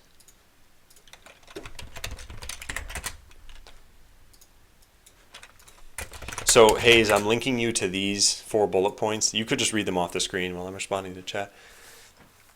Imagine you're at the top of the rank list having the perfect defense. The fun of figuring out what the best defense might be would be gone. That's where the trolls publishing strategies against you come in. Them doing so force you to change your defense again, and the fun doing so would be there again. So, Nuclei and John, if you have the perfect defense, then I've made Botland wrong. That's the exception I take to that. So the flaw here is that it means I've balanced Botland incorrectly. All defenses should be beatable. Some would just be more difficult than others. As soon as anyone beats it though, then it's been solved. And the solution can be shared.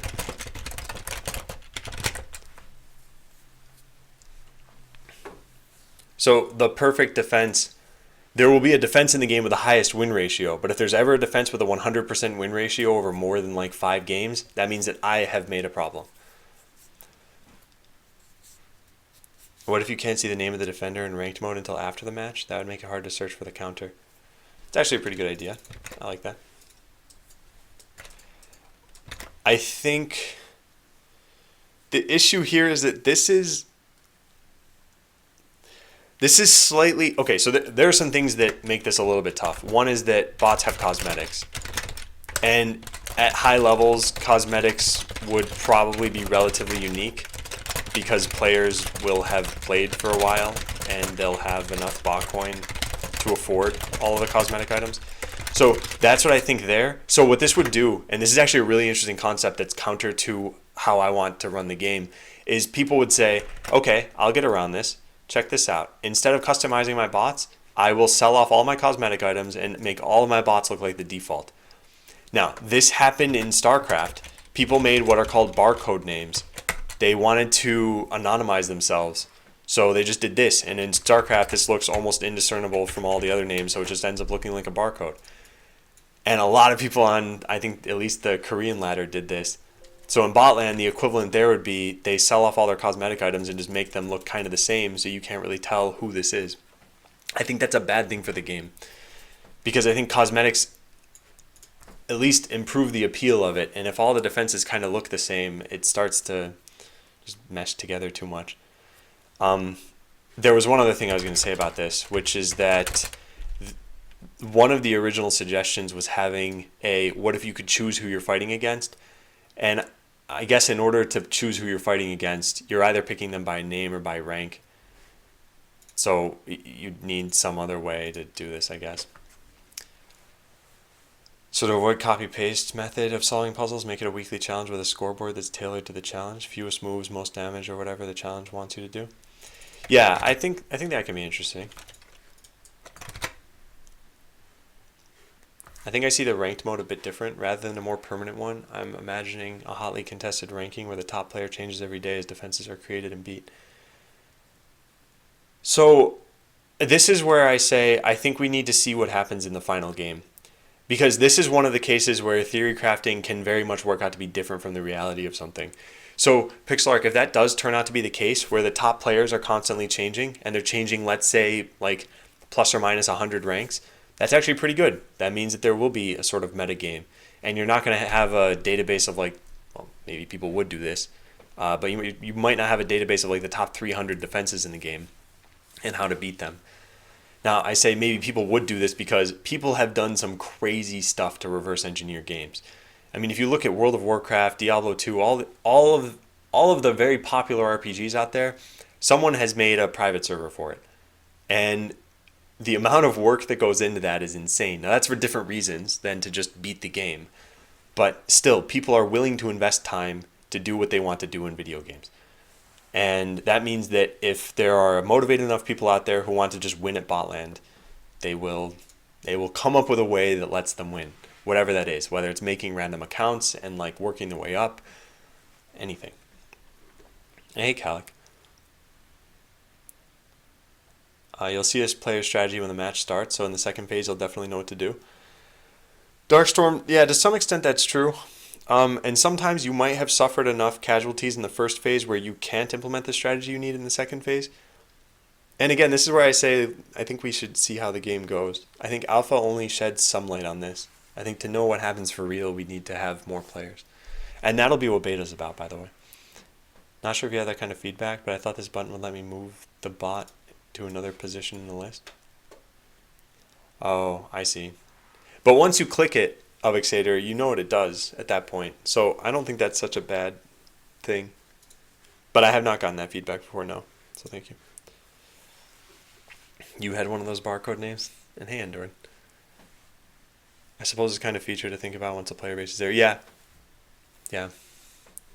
Puzzles have a lot of replay value, especially when the game is low on number of players. And when your rating pool is empty, you've got something else to do as well.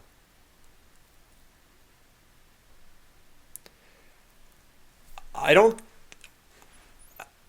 think puzzles have a lot of replay value in general. So for example, if I solve a crossword once, I don't think I'm ever going to want to solve that same crossword again.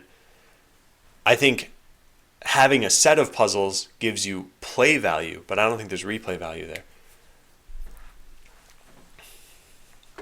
And I think the same thing would be for bot lane. I mean, are you having fun, Liquidor, at this point? Like beating my defense over and over? You're using exactly the same strategy every single time. Put bots down diagonally. Put bots down diagonally. Put bots down diagonally. These are 3 different replays where you beat me.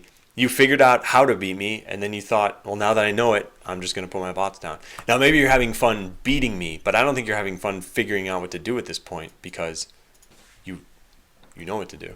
Hey, Spike. You remember the scoreboard? Yeah. I suppose if you're optimizing for score. And again, remember that with any task in almost any game, there will be a subset of players who want to do that task and a subset of players who don't want to do that task. So when it comes to a puzzle that gives rewards, there's going to be some set of players who are just like, I hate this mode. That'll probably be very few because there's a reward. There'll be some set of players who say, I like this, I like figuring out how to do it, and then once I have the reward, I'm done. There are going to be players who say, I want to copy paste the solution, and there will be players who say, I want to be the best at this. I want to be number 1 on the ranking board for all the different categories. They're going to try to optimize things and do whatever they can. And so at either extreme, I feel like there are a few players, and then the people who want to get the reward or copy paste, there are probably more players like that. I'm only beating you because I get matched with you, low pool at the moment. But you do know whether a match is unranked. Oh, you want... No, wait, you don't get anything from unranked matches anymore. Yeah, when you attack someone and the match is unranked, you can just forfeit now. And you don't lose anything. But still, yeah, that's where I think replay value doesn't come in. I'm going to save these for later and try to take a look through them. Because I think there are some good things we talked about here. And like I said, I'm never trying to be just outright resistant to feedback. I do want to address it, and sometimes, so things like, why isn't Botland a team game has been asked so many times that I just have to write a thing about why it's not a team game, and then that's it. Which, by the way, I will have to do. So let's copy this. Now I'll write this here.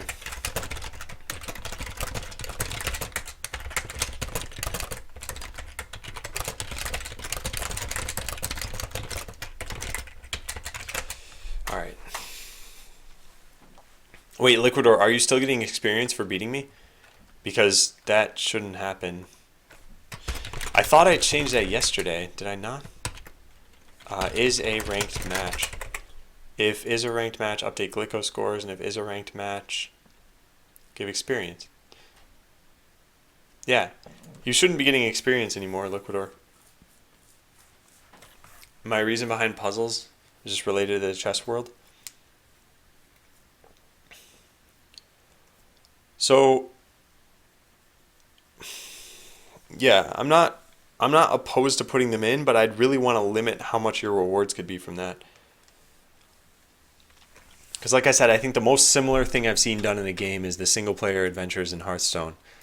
There's a heroic mode, and that only gives you a cosmetic item, but people sometimes don't do it. They just copy-paste strategies online. In fact, even I've done that before when I'm like, I can't figure this out. I don't want to spend the time figuring it out. I'd rather actually get rewards right now.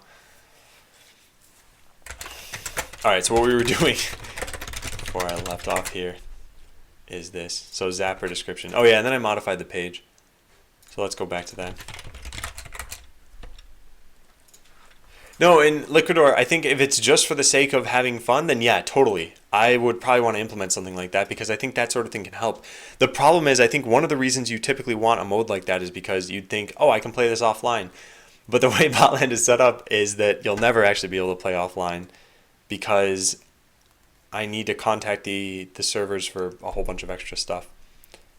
Although maybe I could change that if I actually did implement a single player mode. And Glowing Soul, I don't know if I said hi, but hi.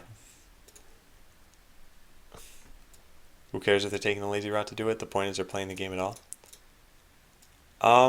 So Pawn, my point there is that it takes me X hours to implement this feature, and if people are mostly shrugging it off and just doing it for the rewards, then chances are I could have spent my time better. So in a world where I have 5 developers working for me, then yes, I would say who cares if they do it at all. There are some people having fun with it. But now I cannot take that stance. I think I need to prioritize what I'm doing.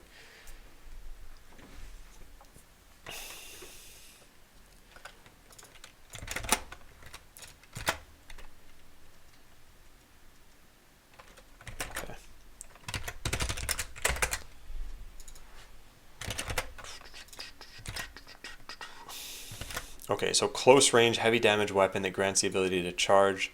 Charging will close a 1-tile gap between you and your target.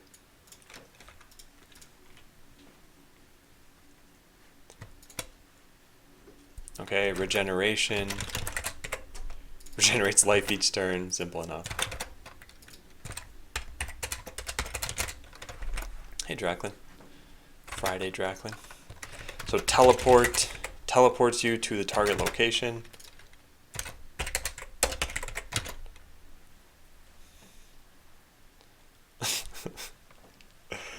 Thrusters. Lowers post-movement cooldown.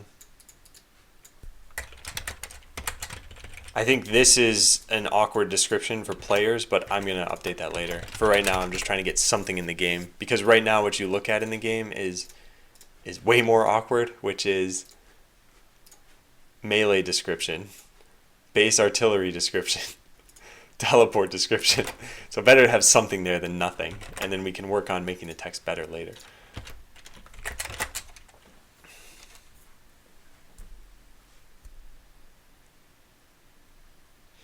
And no, Liquidor, like I said, I'm not opposed to the idea.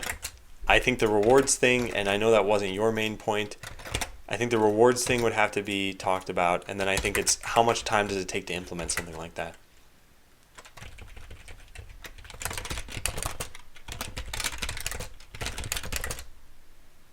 To reflect missiles and lasers.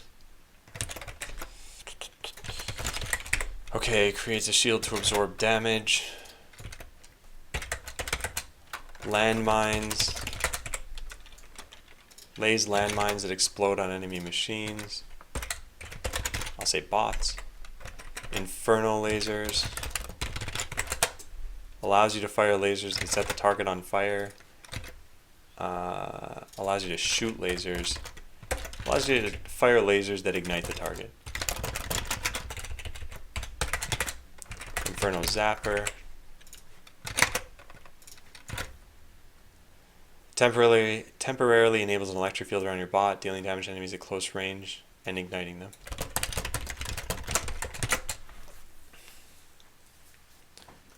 Purpose of any game with a high score table has always been to get to the top of it by whatever means possible, usually driven by money or time. Some people are just a little more determined than others.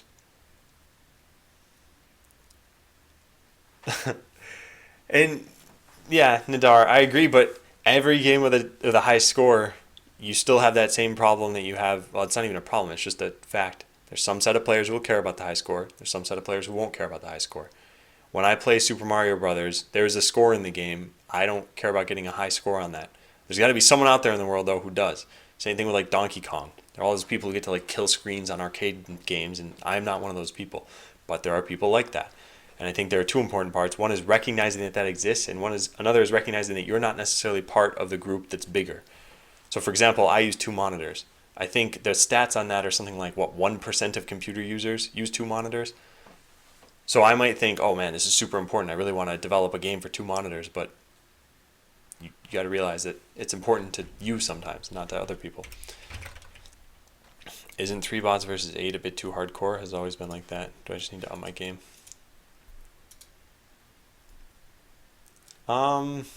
It might be. I don't know. I think the win ratios will eventually tell us more about this. So I pasted this today.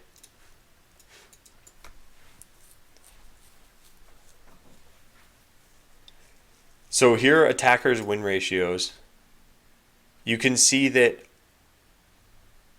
what is this, 17 or 18 have a 1 or higher win ratio. And then a few people only ever lost.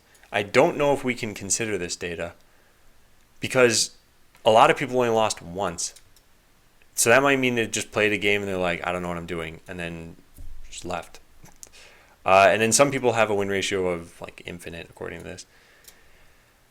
So I still think these stats are bad. I think this means that attackers are winning too much. And then defenders, you've got, 10 or 11 who have a higher than 1 win ratio, or 1 or higher? And you have a whole bunch who have a lower than 1. I think this means that the game is imbalanced.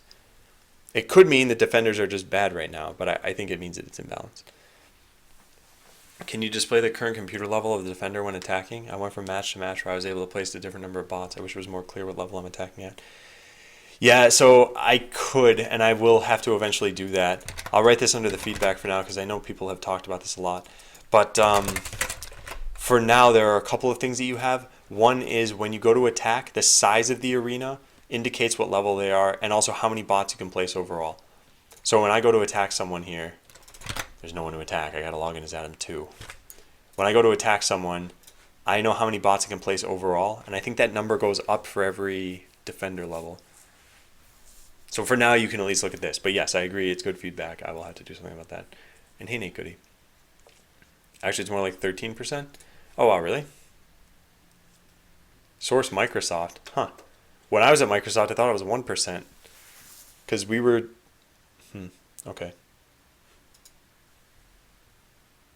Interesting. Maybe I'm thinking of something else then. But yeah, thanks for correcting me, Hayes.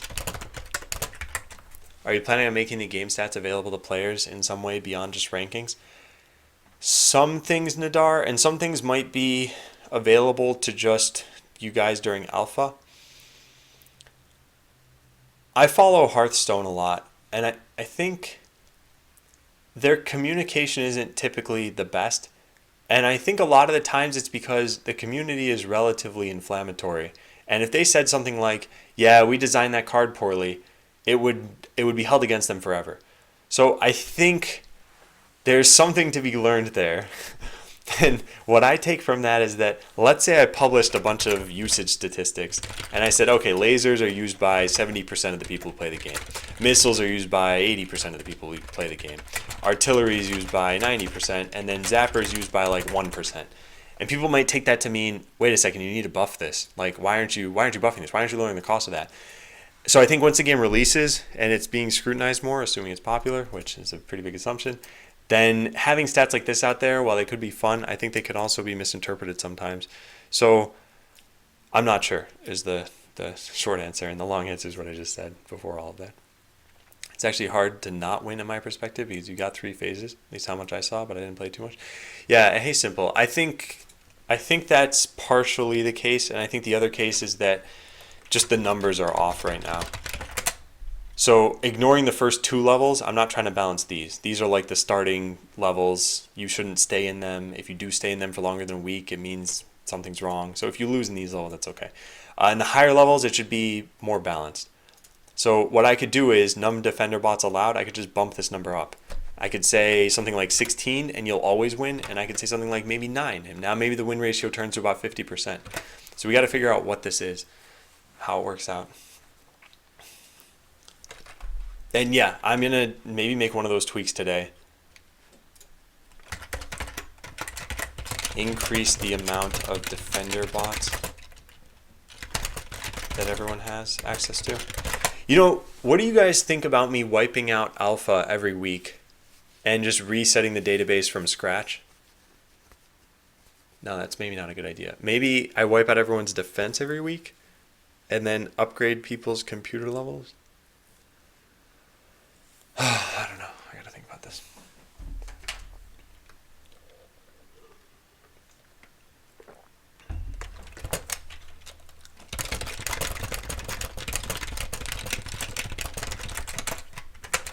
Actually, some of those people on the defense list had really high win ratios, right? Where did that defense list go? Yeah, defenders. Win ratio of 5.5. Hey, this is Hideo. Huh. 11 wins and 2 losses.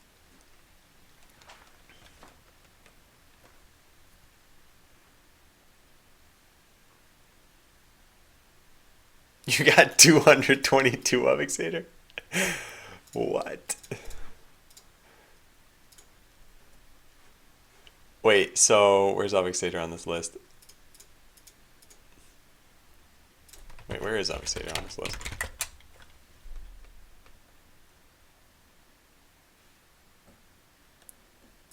Yeah, 922, wow. It's pretty crazy. Okay, well, let's finish up these descriptions. So, stunning lasers allow you to fire lasers that stun the target. Let's use the same terminology I use for... No, this is bad. Oh yeah, fire lasers. Okay, fine. That's fine. Allows you to fire lasers that stun the target. Armor makes your bot able to absorb... I'll say this. Decrease all incoming damage. EMP. Temporarily disable the specified hardware for all enemies within range. If an EMP'd bot attempts to use that hardware, they will lose their turn. Cool. Oh, I wasn't even thinking of a leaderboard reset, although that's an interesting idea. Yeah, maybe we should do that too. Actually, I don't think the leaderboards really matter in Botland right now. In fact, I probably shouldn't reset those. Maybe it could be that people don't have enough experience to test their knowledge in defending, because in attacking you get way more fights and are actively part of it. So you know what to improve. And to be honest, who watches every defense? Defense ratio could balance out in the future. Yeah, those are all valid hypotheses. I don't know what it is yet exactly. So I think that people would probably be upset, regardless of what the reason is, if defenders, 80% of defenders had a bad win ratio. They'd probably say, all right, yeah, the top 20% are really good at the game, but everybody else seems to suck, so that means you need to do something, Adam. And yeah, I think it would mean that I need to do something. Seasons, January to June, then give a badge and icon, then reset. Oh, so if you're saying every month, like, yeah, that could be done. But if you're saying January to June is one season, that's all of alpha and all of beta probably. So it would have to be split to something more granular than that. Yeah, I enjoy the defense part of the game too, but I think part of the reason why is because not many other people have made defenses. So when I'm attacking, it's mostly like, okay, I'll kill this one, I'll kill this one. Oh, that's an interesting defense. And then I lose and I'm like, I need to get better. Alright, so hardware, let's go back to this. Vampiric lasers. Allows you to fire lasers that regenerate life upon hit. That steal life upon hit. Steal life from the target. I think that's good. When is set time? Just an example. Oh yeah, when the game's eventually released, I think season should be somewhere between a month and a year. But before it releases, they should be somewhere between a week and a month. Alright, where's the other hardware that we have? Repair.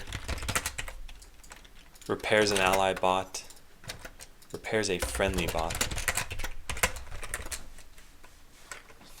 Okay, what else? We can't have that many more of these. Yep, I think we're done. So alright, let's do this. Let's highlight all of these and then go up to here and make sure all the descriptions have been written. We should not see the word description anywhere in the descriptions. Good. And then they should all end in a period as well. So let's take a look at that. Yes, all except for this one. Period. Except for we don't add it there. We add it in the main place. Okay, now let's take a look at it in the game and just see how it looks.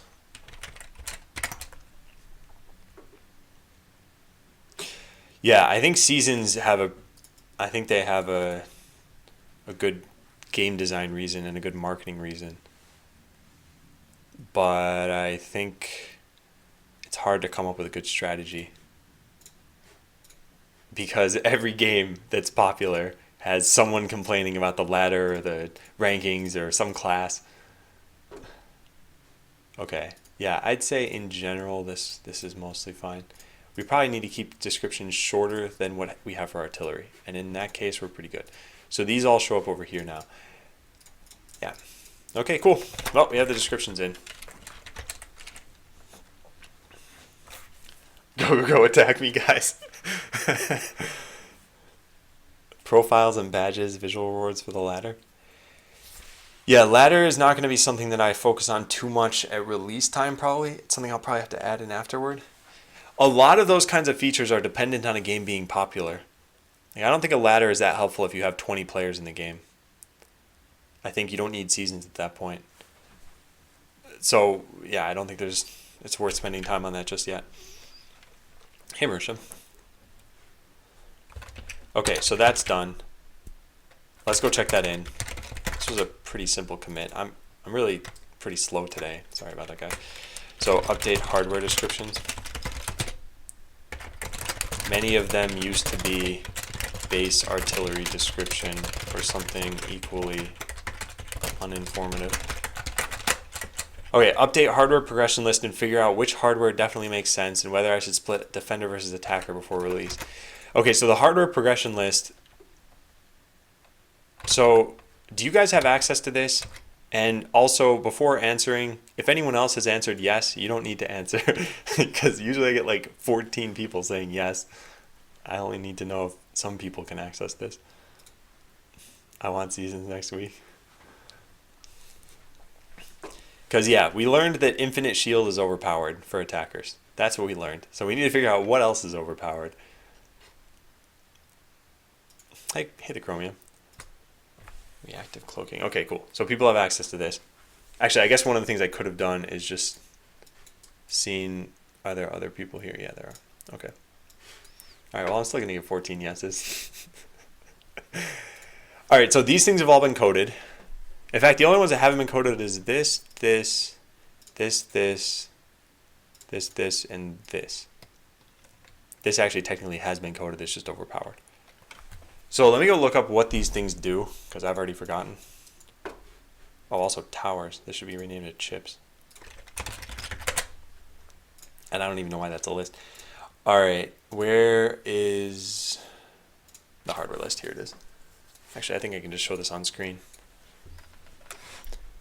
Okay, so let's see. Concussion missiles, where are those? Here. Destroy shields on the target.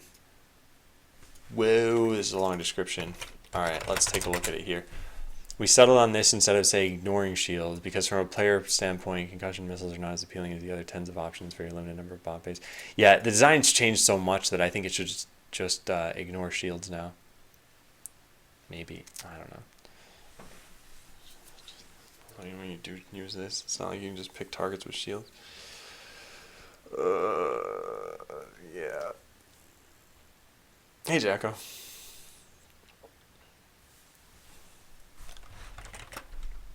Okay, so let's just write this stuff down. Concussion missiles, ignore or destroy shields. Figure out which. Or no, ignore. So here are the options. Ignore shields and just kill life of the bot. Destroy shields. I think that's too powerful. And then the other one is do more damage to shielded targets. I think this is probably the best way to go. But actually, both of these effects on top are interesting. So let's leave those there. So what else do we have here? Emplacement missiles. What is that? Higher cooldown after first shot. Then each missile afterward has lower than normal cooldown until you do something other than fire missiles. This is like siege mode. So I think this is a cool idea. This is actually something that really helps defenders and not attackers, because attackers are probably going to be moving. Yeah, I like this. I like this. I think we keep it exactly as is. Emplacement missiles. So higher than normal cooldown. Something like this. Shot number 1 plus, I don't know, 50% cooldown or something like that. Then shot number 2 would be something like this. This is just to demonstrate. I don't know what we're actually going to have this be. Plus 0% cooldown. Shot number 4 would be minus maybe 25% or something like that. And then shot number 4 plus, something like that. Hey, Sayuchin. Okay, I like this. I think this is probably way better for... This is like siege mode from StarCraft. I think this is way better for defenders, and I think we should probably make that at some point. All right, what else do we have here? Cleaving melee. Where are you? Here it is. So after killing a bot, your charge cooldown is refreshed, and you immediately get another melee attack in on a random bot if it's allowed, without charge. Yeah, I think this is super cool too. This is like area of effect melee almost. And it's really good for... Oh no, it's after killing a bot. Oh, never mind. I was going to say it's really good for chasing a target down, but I guess not. Are you going to school, or did you go to school for programming? I went to school for computer science.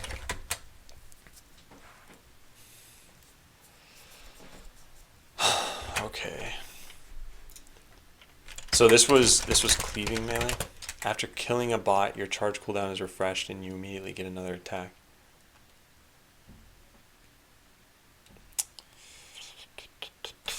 So how does this sound? Well, who would use this, attackers or defenders?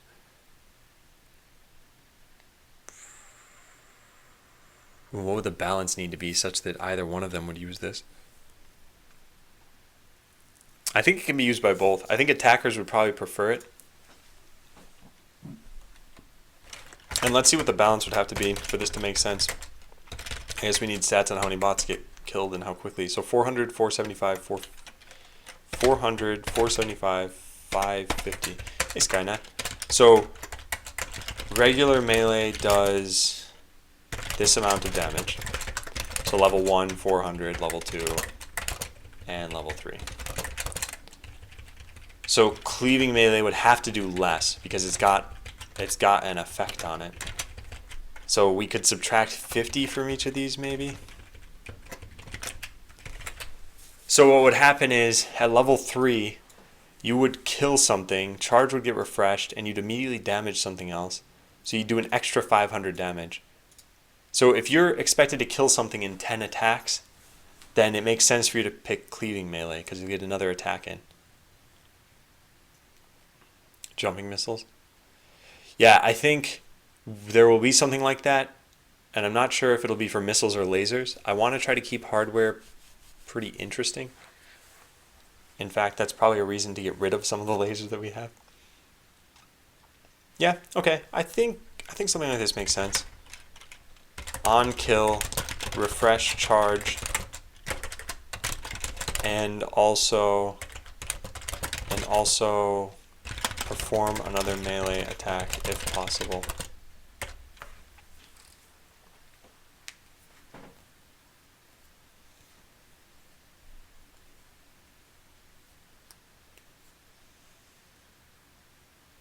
Yeah, I think so. Yeah, okay, I think that's pretty good. Are you using Vim bindings? No, I'm not. Suggestion pushback. I think we have something like that. Pushback is actually usually a bad idea. In fact, magnetic is what would work for melee. Pushback is, well, oh, you're not talking about melee. Okay. If you're talking about in general, yeah, there's some pushback option we have here. Where is it? Recoil is shifts you in the opposite direction. And then I think there was something else that would push people. I don't know where that is. What does it mean if you give someone points, as in +5 points to Sayuchin? Does it do anything? I just bit my tongue as I was about to respond to you. Yeah, there are two things you can spend your points on. So one of them, in case anyone's curious, this is the same thing that happens when people follow. You get a link that looks like this, and you can click the buttons here, and you can obviously just see what's happening in the background. But yeah. So this is one of the things you can spend your points on. I'll set it back to normal. Let the white balancing kick in. There we go. Hey, Jupiter. And yeah, the other thing is getting onto the lunch screen. Okay, so I think that's fine. So I think we add this in here too. We should probably put some... So this is... Actually, I'll decide that in a second. So shield melee, where is that? Where are you, shield melee? Here it is. Every time you charge, you gain a small shield. I like it. Shield melee. Every time you charge, you gain a small shield. So we could say level 1 is, yeah, probably the same damage as cleaving melee, actually. This is something more defensive. On charge, shield for... You know, if you're charging someone, that means you're probably taking damage. So this should be probably a pretty short-lived shield. 3 turns, or... How much damage should this absorb? You'll probably use it once per target. Also, what's the charge cooldown? I'll have to figure that out. Or let's say 300 damage here, though. Something along those lines. It's like a combat heal almost. Adam, why don't you use your new keyboard? So I spent a bunch of time, I was actually saying this earlier, I spent a bunch of time trying it out yesterday, and my typing speed was much slower than on this keyboard, and I have a lot of customization left to do with it. So one of the things I was pointing out earlier, and I'm probably going to not talk about this after that because I don't want to talk about this like 6 times a day, but this is their default layout that you can get. And so this button, for example, it's apostrophe when you tap it, and it's the Windows key when you press or hold it. So when I wanna search for a program right now, I hit Windows key and then I start searching. But if I were to do that on this keyboard, it would press apostrophe just into Chrome. So you need to like press and hold it for just a second and then use it. So there are little things like that where I either need to get used to it or reconfigure this. And then there are bigger things where I just need to get used to like where all the symbols are and everything. So for example, they have another layer on here, and this is like programmer mode. But the way I do things right now, like if I want to indent code right now, I hit Control right bracket. I don't even know if right bracket shows up here. It does, so I could do that. But certain things like the equal sign, I need to hit with my left hand now. I don't even know where backtick is. Yeah, I don't see backtick on here. There they are. Yeah, I think it's just too much to learn, and there's not enough impetus to do it. I think I'm efficient enough with this keyboard that I probably won't be switching. So I was going to talk to Monadic Bind about that later.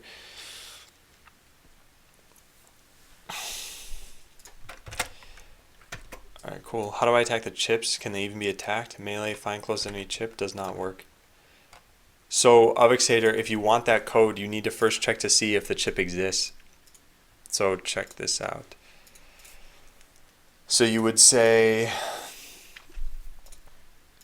this. So find enemy chip with lowest distance. If it exists, then you want to melee it.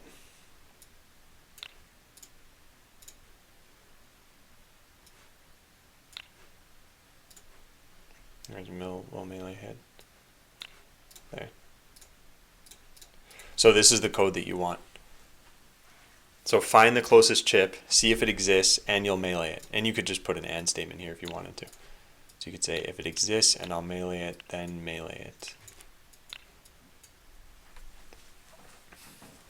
Now there are other things you could do if you wanted Avixator.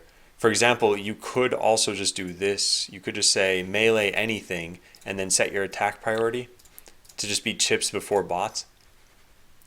What this does, and I was drawing this out earlier, in fact, I should make another not frequently asked question about that too.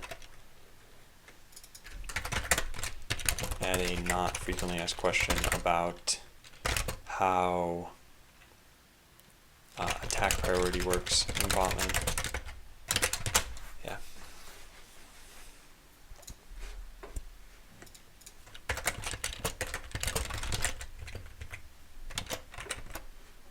Okay. So I think these things make sense, and I think they're fun, and I should implement them at some point. Probably, maybe we do one every week. That way Alpha has new hardware coming out. I think that's a good idea. In fact, maybe we should take a look at one of these today. Or maybe have you guys vote on which one you guys like best. Yeah, that's probably the best idea. We'll do that at the end of all of this. Take a vote on the next hardware to implement. I have that already. Probably I have a mistake somewhere else then. If you paste your code, I can, or even take a picture of it, I can tell you what's wrong. Okay, so reactive cloaking. Reactive cloaking, I'm worried, could be overpowered. But let's go take a look at it anyway. Cloaks if able upon taking damage. So we could just not have this happen all the time. Yeah, I guess there are two ways to balance reactive cloaking. % chance to cloak on taking damage. Or we just say shorter, or while we have the duration of the cloaking effect, and then the cooldown before it can happen again. Hey, Betsy boy. Echo says, why? Why what?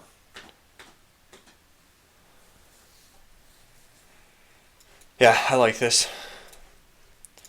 I think it could be used by both sides as well. I think it could be interesting. And then area repair, let's go look at that one. EMP that heals immediately, has cooldown, also heals self. Okay, this sounds very powerful for defenders. Very powerful. area repair. It's an AoE heal with a cooldown. Because what if you had all of your bots with this thing and they're all healing themselves up? You probably would want to EMP their repair, in which case maybe...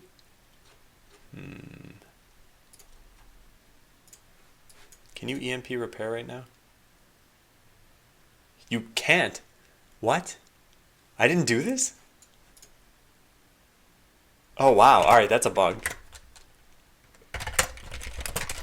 Allow people to EMP repair.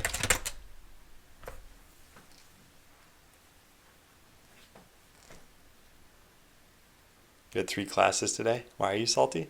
Because of the classes? Or something happened in them?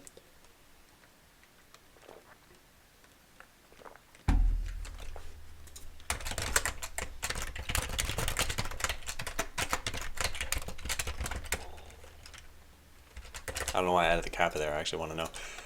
Alright. Thanks, Darkstorm.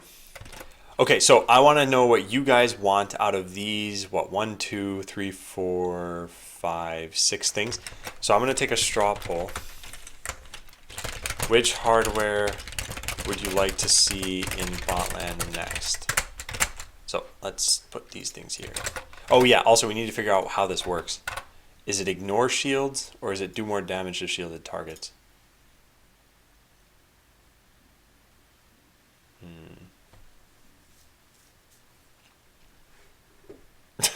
Alright, see you the Chromium. Oh, I see Patsy Boy. So wait, Avixator, you whispered this to me. Do you not want me to look at this on stream?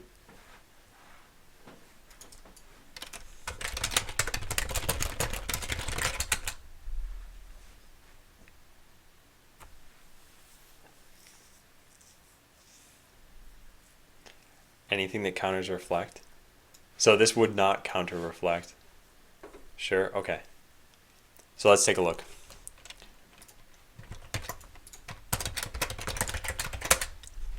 So get all the closest stuff. If exists closest enemy and you can cloak, then cloak. Cool. If false, so all this is commented out. Okay, fine. So if life is less than 2,000, the enemy doesn't exist, then repair. Oh, so this...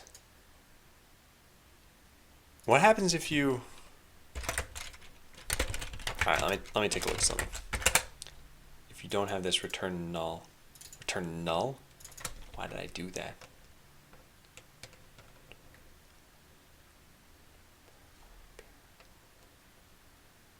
What? Why did I do that? Yeah, I guess this just doesn't do anything for you then. It's probably fine.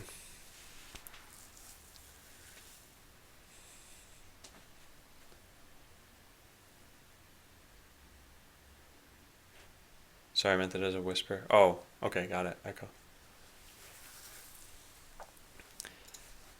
Yeah, so obviously one minor thing to put here is say and will repair. I think this is pretty important to add. This just checks to see if you have the repair hardware. What you have here is also fine, I suppose. I think my find CPU function or whatever it's called might be failing because I'm too far from it in some cases. Is that intended? Yes, that's intended right now.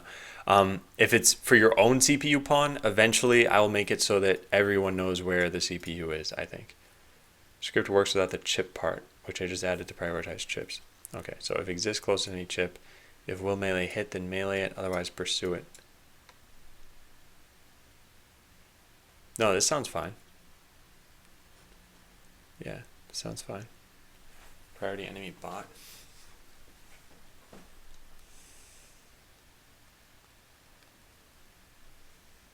Oh, and by the way, Avixator, I changed where the CPU is depending on who you're playing against. So you might want to just write figure it out here. Which actually, how does figure it out even do that?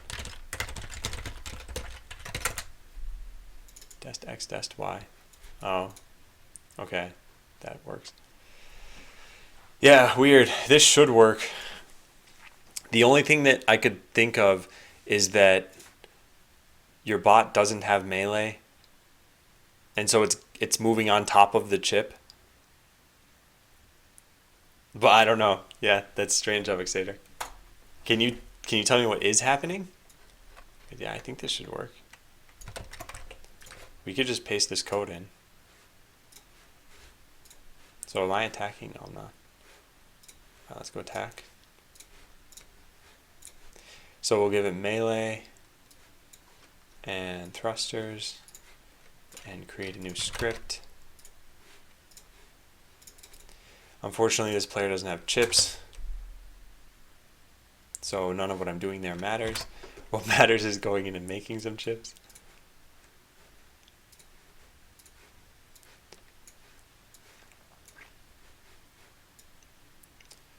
Okay, so we'll make bots that just stand around. Yeah, and then we'll make them do nothing. So we'll say return.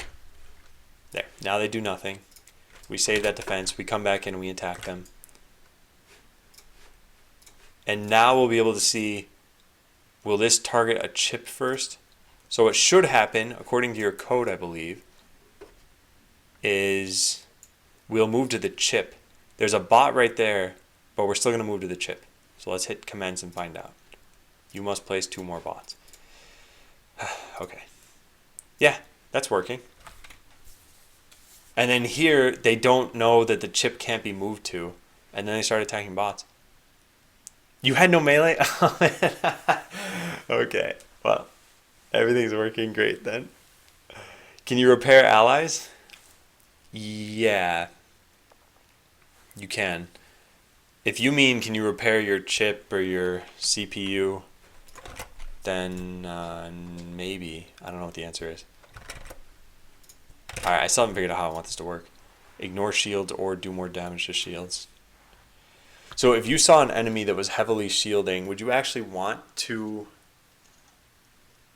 Would you want to ignore their shields or would you want it to do more damage? Alright, let's do that as straw poll number 1. So straw poll number 1. Concussion missiles are supposed to be good against shielded targets. What effect should they have when the target has shields? So ignore their shields and deal damage directly to life, or do extra damage against shielded targets. And it's one or the other. I'm not going to make it both. Finally understood what you wanted but couldn't participate more in Twitch chat. I was in a meeting. But there you go, all the details, explanations, screenshots. Hopefully it'll be clear enough. Oh, alright, yeah, I will definitely, thank you. I will take a look at this later when I get into this. Thank you, Adeo.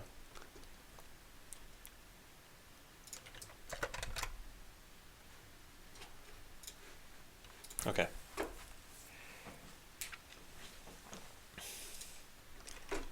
Yeah, so what do you guys think about this?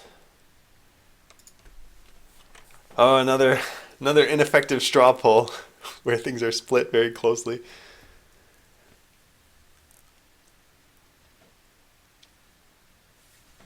Wait, is that it? Only 5 people want to vote?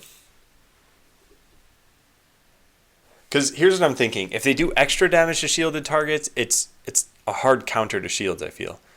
If they just ignore shields and deal damage directly to life, then it's ignoring shields. It's almost like they don't exist. So it's sort of wasting the slots of the target. I say ignore the shields and damage directly to life. However, they should deal a significant amount less than regular missiles. Excuse me, I wouldn't say significant, but yeah, I think they should do less than regular missiles. Because they need to have some downside. And remember, that's how hardware and botland is going to be balanced. All of them should be situational. So there's a time when you want regular missiles, there's a time when you want concussion missiles.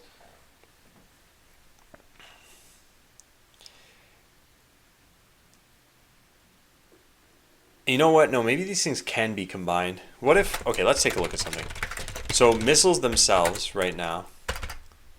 What just happened? Missiles themselves, 200, 250, and 300. So missiles right now, range, so level 1, level 2, and level 3. So, and this can be changed eventually, but this is 3, 3, 4, and damage is 200, 250, 300. 200, 250, 300. Okay, so concussion missiles would probably be the same range. I don't see a reason to change that. Damage would have to be lower. So we could say something like minus 10% probably.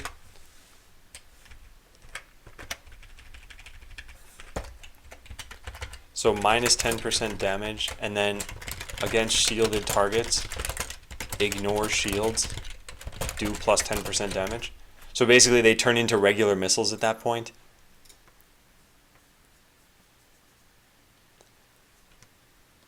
And they're dealing the damage directly to life. Yeah, I don't know how helpful this is. Oh, man. Oh, yeah, and see you, Hideo.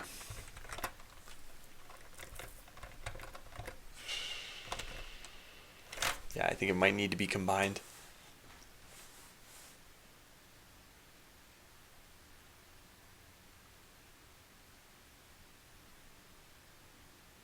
Yeah, okay. I think that's what I'm leaning toward. In fact, maybe this is even do plus 20% damage, which is a very tiny buff. Because these are already situational. So if the target doesn't shield again, you're losing that benefit. Should build a map like this with each of the bot hardware on the map.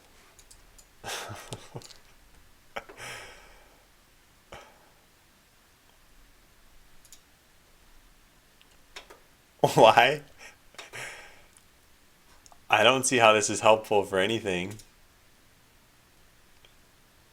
I think it was just someone got crazy with drawing arrows.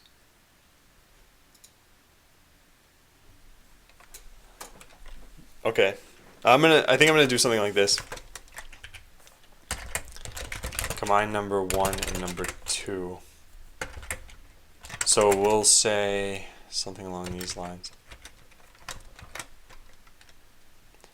Okay, siege mode, cleaving melee. Yeah, cool. Okay, so we got all this stuff planned out. Alright, so let's take a real... This will be a good straw poll, because this is just opinion. Which one should come first? Because they're all going to be there. It's helpful for balancing the game? What? This chart doesn't do anything, right? This picture.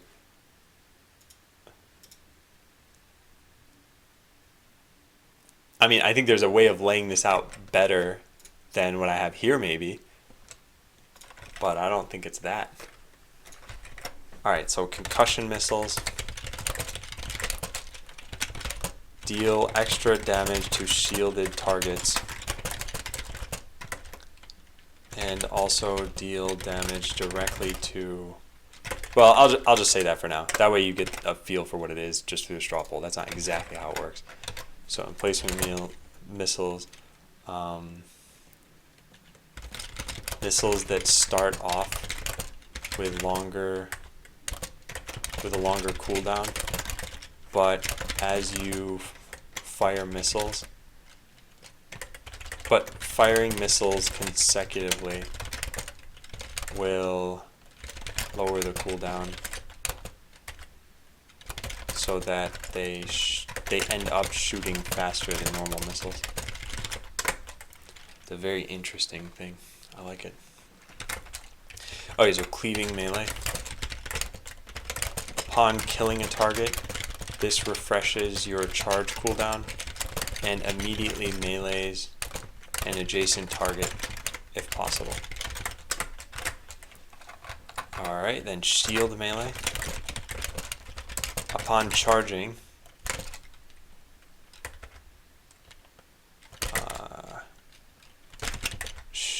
activate a shield to absorb damage. Reactive cloaking. Activate cloaking upon taking damage. And area repair. The arrow points to the thing that each item is effective against. Okay, so yeah, that could be better. That chart that you listed, though, has arrows pointing from every single node to every single other node. Is this supposed to happen? 0 change to our ratings? We played against each other before, if that matters. Yes, it is. So this indicates that the match was unranked. There should be a better way of this showing up in your battle log. So I'm going to write that down. This is saying that unranked matches aren't obvious right now. Area repair, area of effect repair on a cooldown, long-ish cooldown.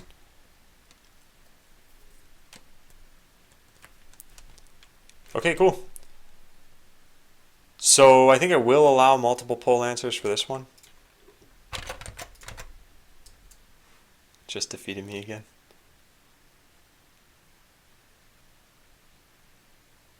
As long as all lines are there and every spot has an item, all items are equivalent, and no one item set is better than all other sets. Yeah. I think you could say something like that, but I think it comes down to what are people actually using too, at least in botland. So yeah, please vote in this poll. What do you want to see next? I'll probably code this next week, whatever you vote on today. And then you'll be able to use it next week too. What if I want to see them all in the next botland? I mean, you could vote for all of them, but it won't really do anything to affect the vote. So area repair is what people are voting for most. Interesting. Huh, yeah, interesting.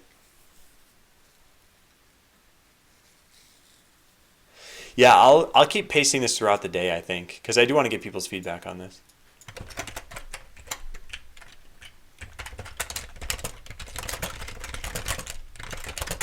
Why pick normal cloak? So cloaking right now is what? Let's just compare level 3. Level 3 is 5 duration, 8 cooldown. So lasts for 5 turns, cooldown is 8 turns, takes 1 turn to activate. So reactive cloaking would be balanced something like this. Lasts for 2 turns, 50% chance to activate on taking damage, and cooldown of like, I don't know, also 8 turns or 10 turns or something like that. So this kind of cloaking, let's say you're using Zapper, you can activate cloaking, then Zapper, then move for 3 more turns, and you're guaranteed to be cloaked for that time, or at least mostly guaranteed to be. Reactive cloaking in Zapper, you might activate it and then start to move in, and it might only last for 2 turns while you're in the heat of things. Like, you would just kind of pick which works better for your strategy. And by the way, in case you guys aren't clear on what charging is when you are here and an enemy is 2 tiles away from you, so either there, or obviously the other 2 places, and you actually close the distance and attack them at the same time. So the way shield melee works is you not only close the distance and attack at the same time, you also cast a shield on yourself. And since you're in melee range, chances are you need that shield because everything can hit you. So yeah, if you want to vote in this, just paste it one more time for anyone who is now interested after seeing the result and doesn't necessarily want area repair next week. I'm totally fine adding in whatever you guys want.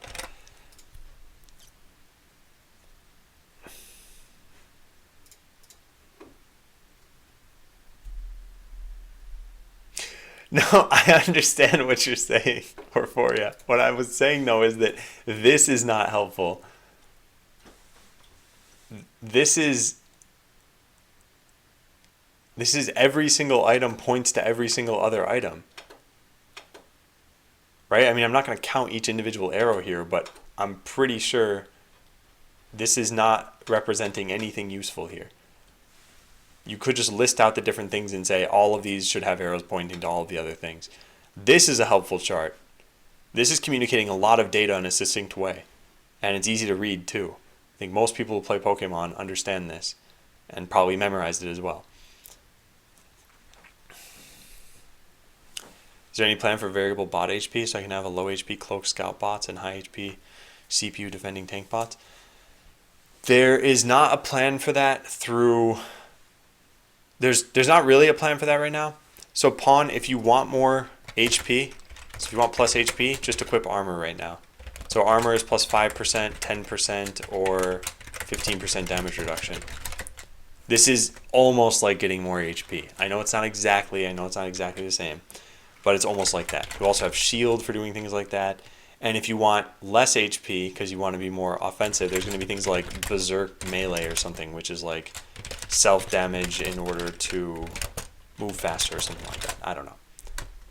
So, yeah, it'll be part of the hardware.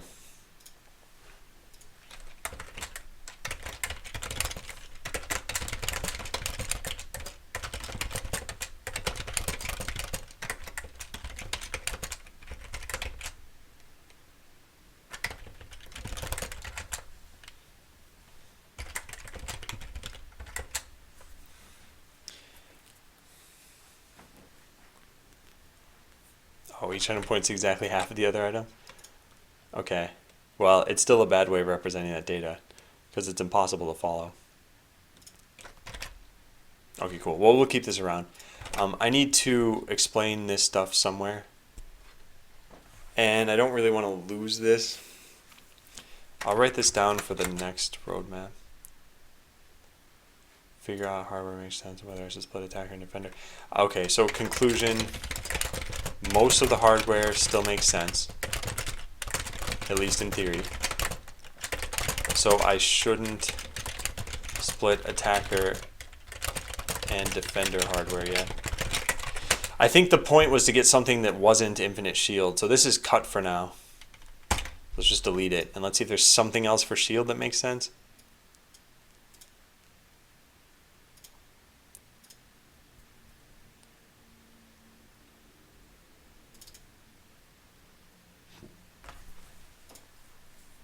Whenever you kill a bot, your shield is activated.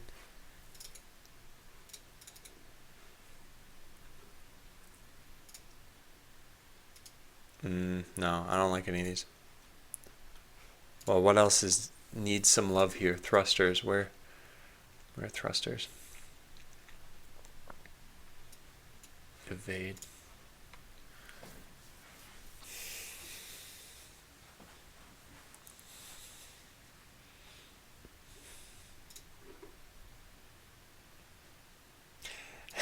Yeah, this is better because there aren't so many items on this.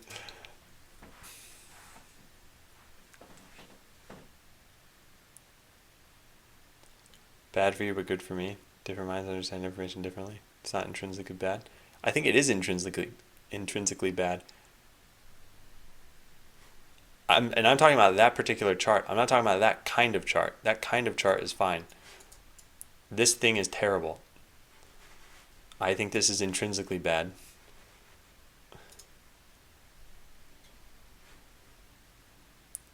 Because for one, for you to even follow where these arrows are coming from exactly is incredibly tough, right? And if you zoom in on any part of this chart, now it makes no sense. Like, you need to have the whole thing in view. I think this is bad. Here, this one has colors. Yeah, colors at least help it out a little bit. Because then you can tell, oh, there's a yellow one. I know that that's fire. Okay, fine. I don't like that.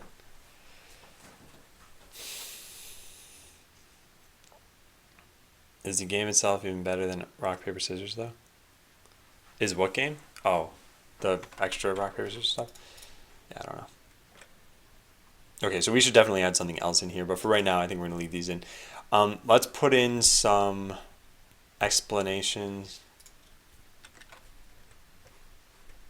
Get better eyesight. Alright, so let's just copy paste these over here. Descriptions of hardware. No. I want to copy paste this in such a way that we don't have formatting on it. There. So area repair.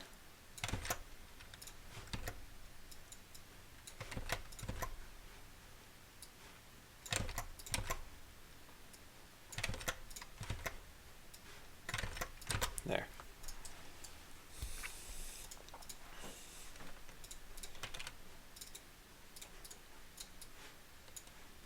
Where's merge cells?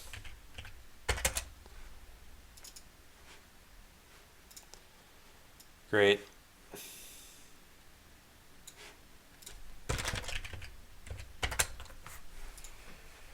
There. All right. Now, as far as the balancing on this, I do want to save this.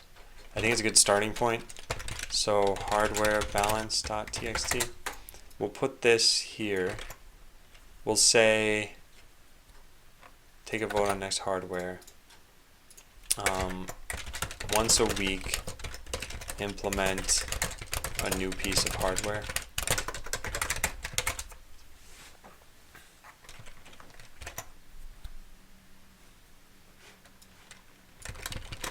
Yeah.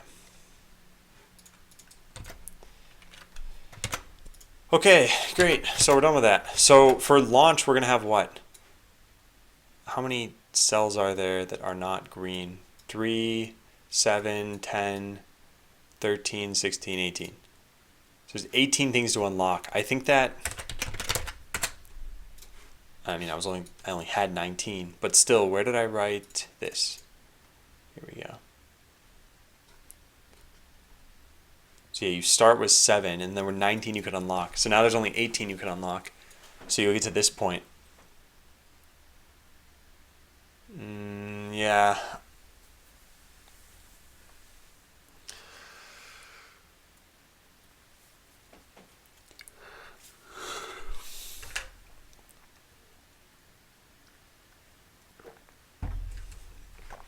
Okay. Well, I think it's pretty good for right now. So we can close out all these things. All right, next up, allow people to EMP repair. So how does EMP work right now in JavaScript?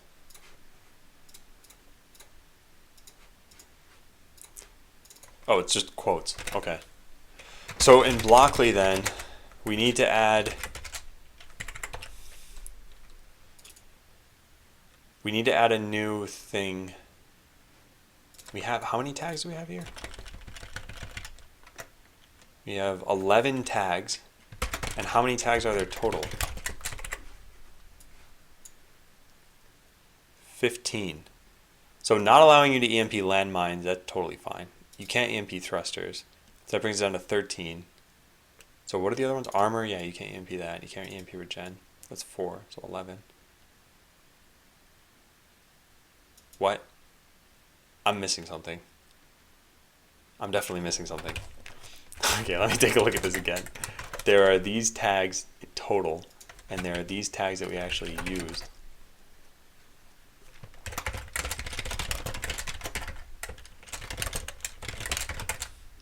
So lasers, okay, artillery, yes, armor doesn't exist, that's fine.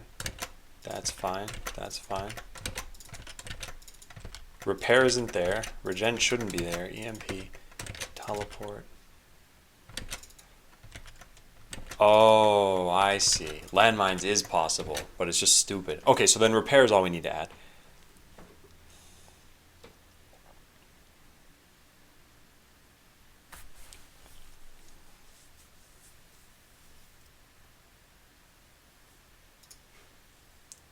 What? World Championships?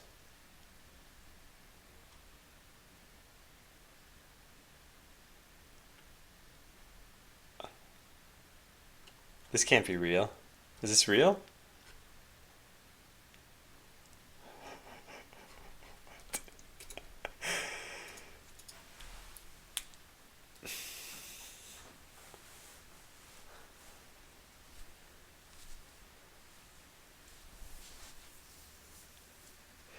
I think if...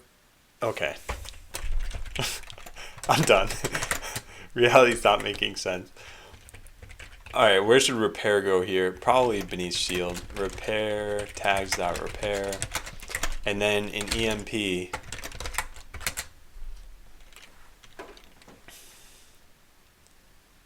EMPable hardware tags.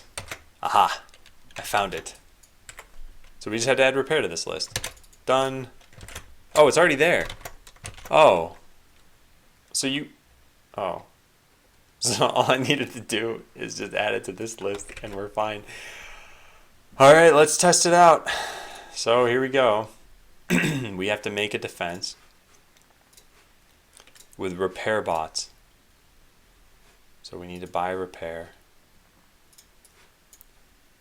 Actually, let's make it really weak repair. There. And then let's give them a script that just repairs themselves. Done. Except for not that. Done. Cool. So we create that, and actually let's make sure that, yeah, it's and true. Okay. So we create that. We put these bots down. Who cares? Doesn't matter where. We hit save. We go on to the other account. It is real. Henty Games. There's a $10,000 prize. It's really extreme as well.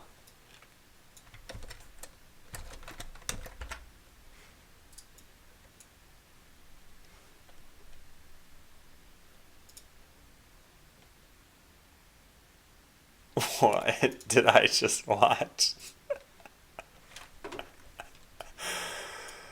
Oh, people.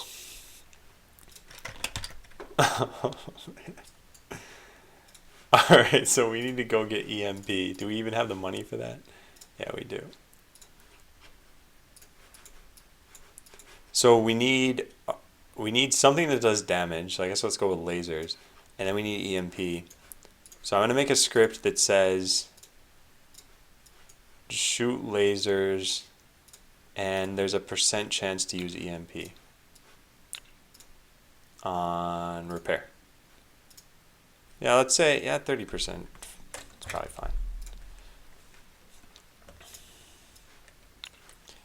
Okay, so let's try it out. So I'll put down a couple of bots. These will repair themselves,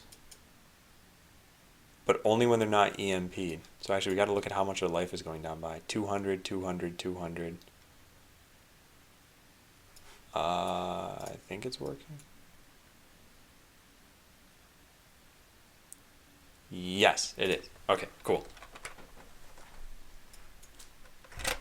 That's very hard to tell.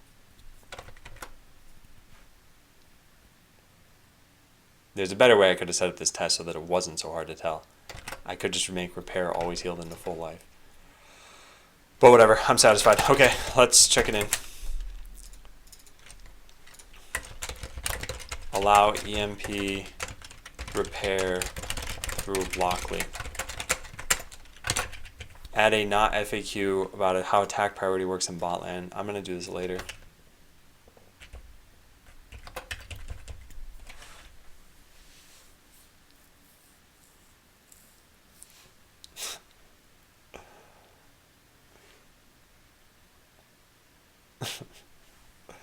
Can someone make an incredibly detailed, hard to read chart that describes the relationship between orange, green, and purple? I need an intrinsically good chart. So incorporate Sentry.io into Botland. Let's go try this out. So I got to do the sign up off screen. Wait, what pricing? Oh yeah. This is the one with $0 a month. Yeah. It's, what was the other one called? Bug Snap or something? Anyway, try it for free. Account information, your real name. Well, time to do this off screen. I mean, you already know my real name, but it's the password that I gotta keep off screen. So let's do this.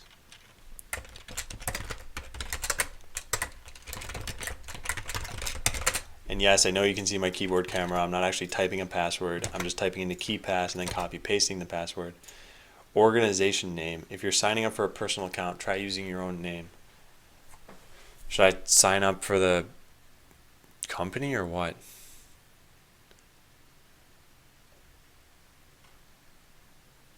Oh God.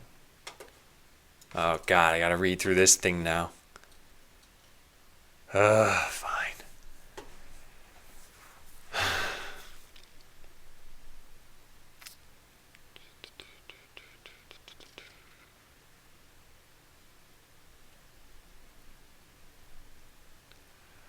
Standard.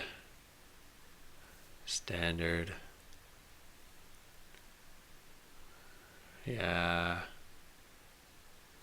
No reverse engineering, decompiling, disassembling, or otherwise attempt to discover the source code. Yep, not going to do that.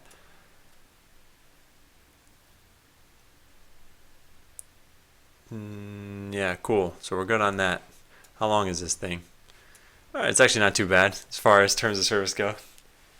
Hey, Mike. Is Adam colorblind? No. The Adam colors are there because it was for my lights. I just didn't have a better use of my emote slots. Customer will cooperate with functional software.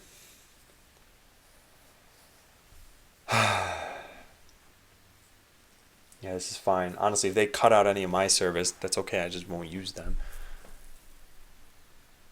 Yep. Sounds fine. Only upon written consent. I don't even know how that would work. Okay. I guess I'm the primary contact here. I'm sorry. I know this is the mind-numbing part of the stream is when I have to read through privacy policies, terms of service. But if I don't read this stuff, then I might be violating them, and I can't do that.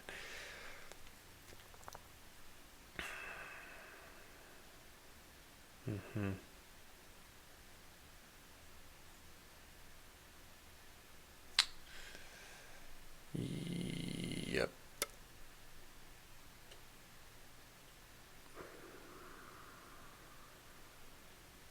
Okay. It's fine. Does not wish to receive any proprietary information from customer. That's pretty funny. Yeah, I don't think it's going to be a big issue. This version is played with both hands. Oh, good. Thank you, Rami. I appreciate this.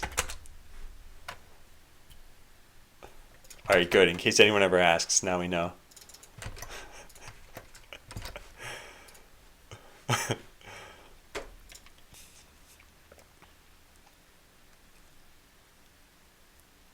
Okay.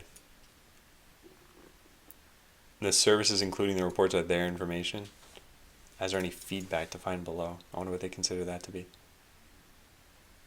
Huh. Okay, this is curious. I want to find out more about that.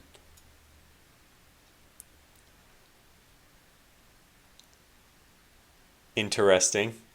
So as long as they take out any personally identifying information, they can use my info however they want. I thought their goal was to make money through selling the service, but this makes it sound like they're selling the data that they learned through this too. Which is fine. I mean, if it's anonymized. And that's part of my privacy policy as well for you guys.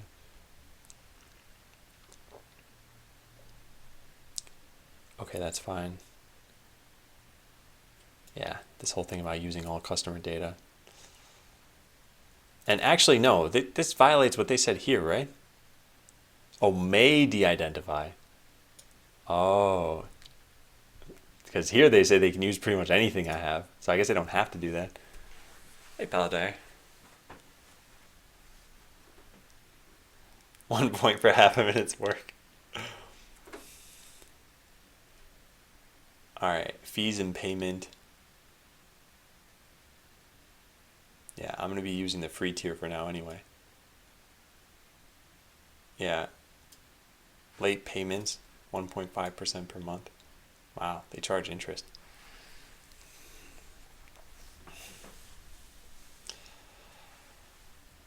Okay, all that makes sense. Termination.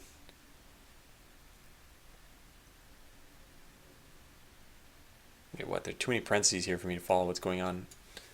Will automatically renew for an additional term that is equal in length to the initial term and continue to automatically renew each a renewal term. Oh, yeah, okay, fine. 30 days written notice. What? Does email constitute written notice in these cases? This is ridiculous.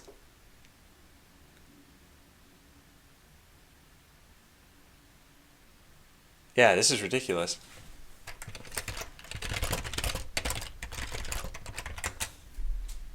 Yes. Oh, okay, that's not so bad. Never mind. Wait, what? Another view? What? Answers.com. I want something that's actually a reasonable resource here. All right. Well, if I'm not paying for this, it doesn't really matter. And to be honest, most services are usually pretty good about terminating accounts. And I guess the worst case scenario is you try to cancel, they don't do it, and then you just write them a letter. But that's kind of crazy. Yup, all this is fine. And yeah, this is pretty standard too. All right, so support, warranty, limitation. Usually these things are things you just don't have to read. Except for this looks a bit different.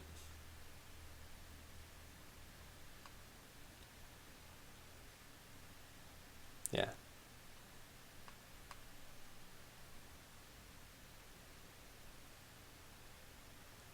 Huh.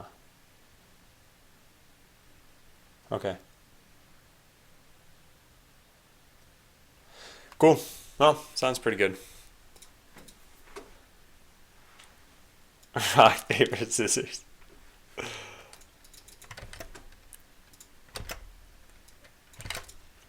So that's fine. Unfortunately, it doesn't end there. There's a privacy policy. But I'm just going to skim through this.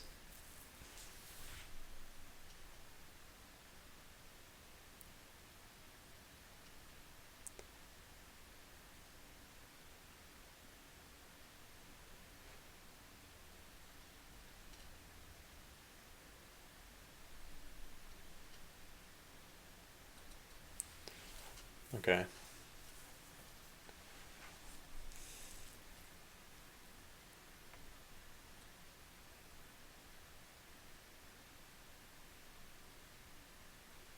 Okay. End of a corporate sale. Your information may be sold, disposed of, transferred, or otherwise disclosed. Sure. That's fine. I guess that's mostly fine, the whole non-personal information bit.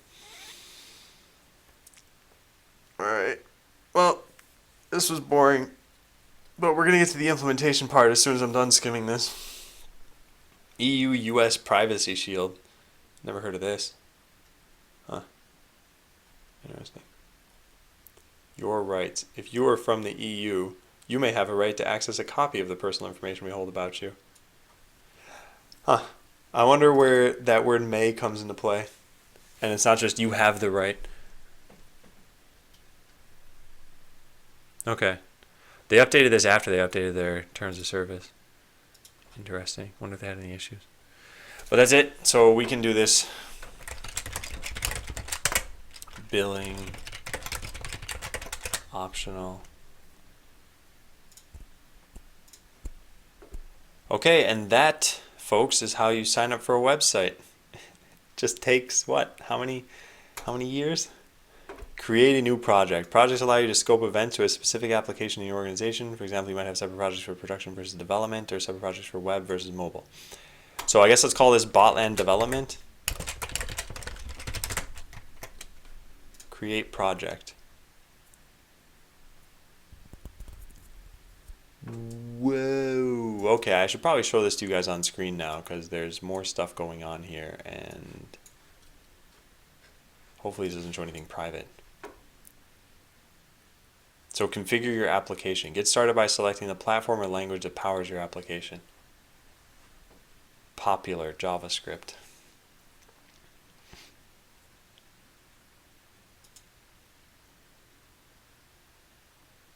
Wait, what?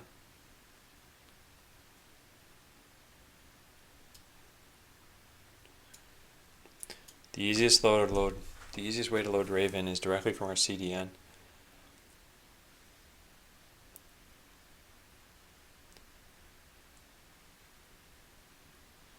Huh.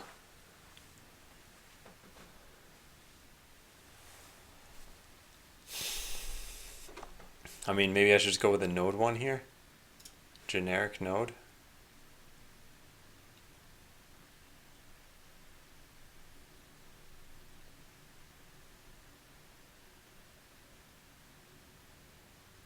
Also, I hope this isn't a secret key that I'm not supposed to be showing here. That they just tried to make easier for me. Oh man, hang on a second. What do these buttons on the side do? Updates, support, project settings.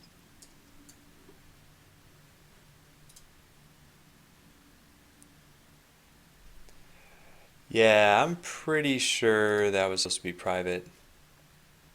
Your credentials are bound to public and secret key. Make sure you... Yep, that was a secret key. Okay, so then let's revoke that. And let's not do this online. I'll have to do this later then. Alright, it's been revoked. So I'm sure someone took a clip just there, but it doesn't matter. Not secret, it seems. It's in the client anyway. Well, it was listed as secret key. So I'm not totally sure, but I am going to have to look into that because, yeah, it might get required. I'll take a look at this offline sometime. Look into Sentry.io. I'm pretty sure the secret key is going to end up showing on stream if I do this. Sometimes you don't know what you're doing. Oh, definitely. Well, in this particular case, I've never used this service before, and a lot of services you use, like if you go on Twitch and you go through your settings, you can't accidentally leak information. You have to, well, at least not your stream key. You have to click something. It gives you a warning saying, hey, this is private. Now, granted, Twitch knows that you're going to be streaming what you're doing. But a site like this, sometimes they have a section where they're like, oh, don't share this with anybody else. Well, here they just put it on the screen. And no one should assume you're streaming, so I think that's reasonable. But yeah. Okay, so how do you get Chrome to save passwords for sites?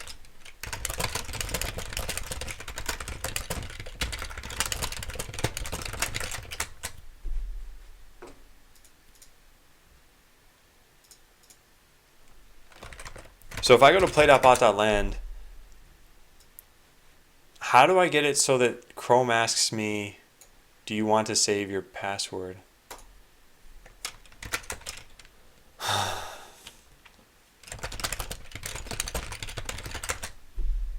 Where is this? The bottom of the page, click Show Advanced Settings under Passwords, click Manage Passwords. Okay, let's not do this on screen because I don't know what this is going to show.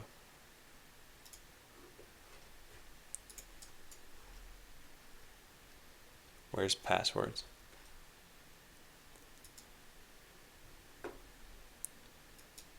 So never saved. Play.bot.land. There it is. I just need to remove this. Done. Okay, cool. So now if we go back to play.bot.land and we log in, it should ask me. Nope. Okay. What? What's it doing? No, I changed this. What's that thing for? Save your password. Oh, cool. Problem solved. Okay, hey Memoron. It asks by default. Yeah, I just screwed up then. So we also want it to save for local host, right? Let me go back to that dialog.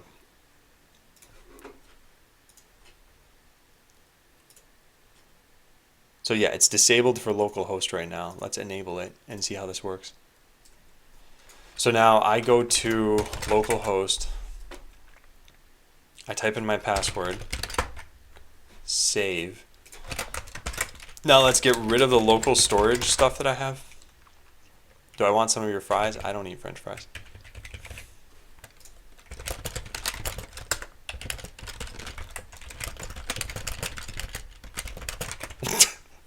Intercepts fries.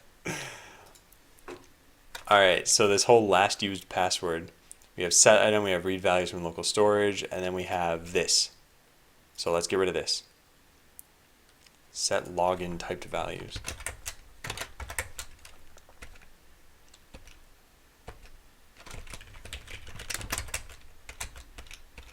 Got it. Okay, so typed values contains password and email address. So what if we just didn't do that? How do we not do that? Local storage dot last used password. Let's just clear this whole thing. Delete local storage. Local storage dot clear. It's not dot clear. Not defined. That's probably a mistake. Yeah, let's refresh the page. No, that didn't work. Last used password, delete. Yeah, so I have no password there now. How do I get it to... I have to click this? Manage your passwords? I don't think I want to do this on stream. Hang on a second. Saved passwords, it's there. Just not doing anything.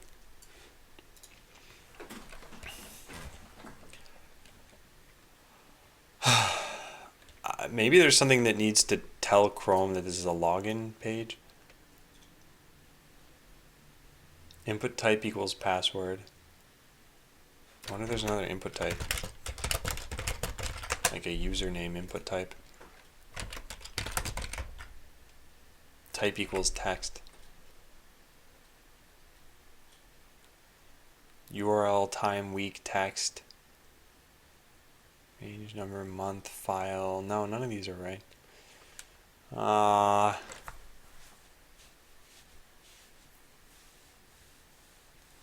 Deleting the reference deletes the thing, right?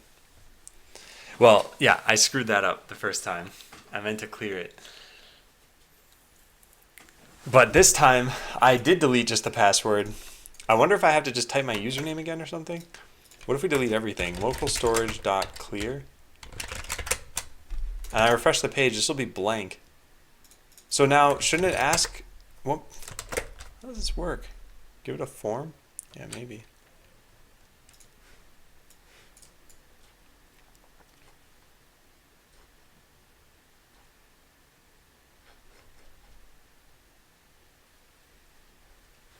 Yeah, this stuff's all fine. Autocomplete on in form definition. Okay, thanks guys. So we can go to the login component.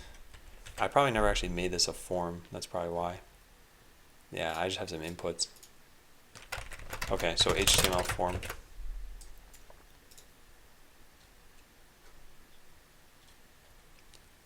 Defines a form to collect user input. So that's here.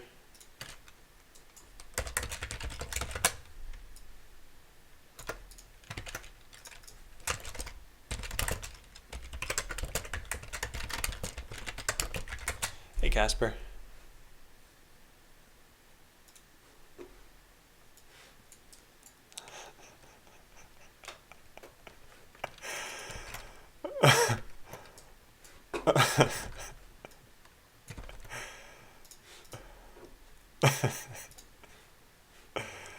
Horforia.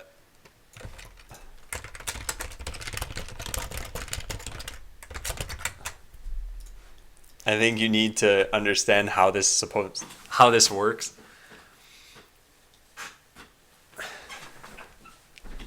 You'll find that green beats orange, but not purple. I'm gonna make one.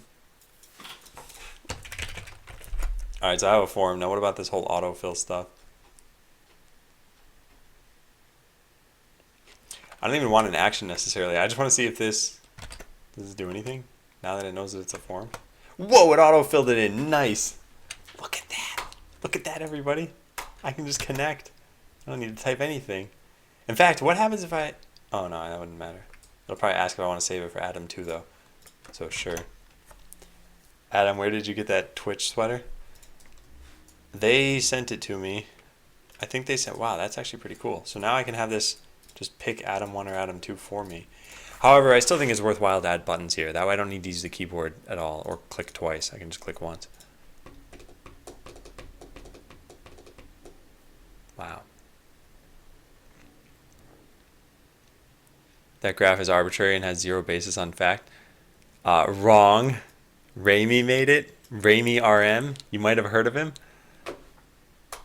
He's the leading Atom Light scientist in the stream. I think you are the one who was wrong. So we wouldn't put something like this on the register page, I guess. Yeah, I don't think there's a reason for that. But here, this is working pretty well. No, no margin. Let's never add a margin. In fact, let's lower the margin to negative. Put Oh yeah, the whole point of this was stop remembering local storage password. Oh man. Alright, I'm gonna make this change. I'm gonna commit. Then I'm gonna take a lunch break. No, I said Adam Lights.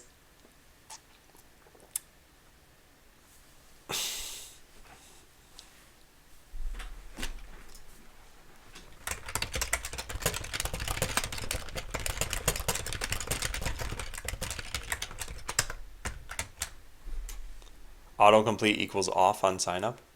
Oh, I don't even have a form on sign up. So there's nothing I need to do there. This is not a form. This is just a div at this point. Except there is this use password for here, which I guess is fine. Yeah. Set autocomplete equals off on the inputs. Yeah, I could do that. So register account. Oh, hi, Touchy McBlasty. Thanks for the bits. Autocomplete equals false.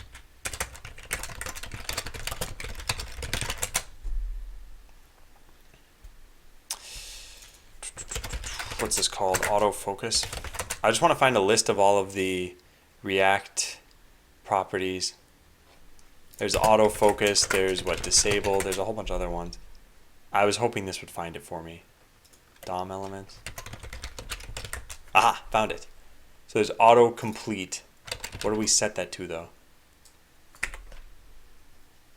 Probably just false.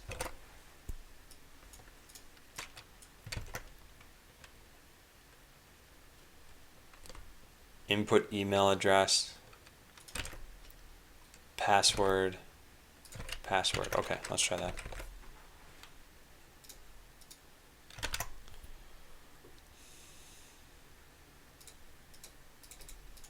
I think it's still auto-completing. That one doesn't, but does that one do that over here? Yeah, it does. Maybe you have to specify all off instead of false? Usually React only ever has you do it this way.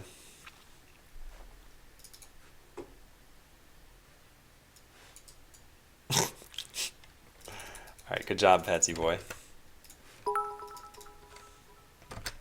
And thanks again, Touchy McBlasty.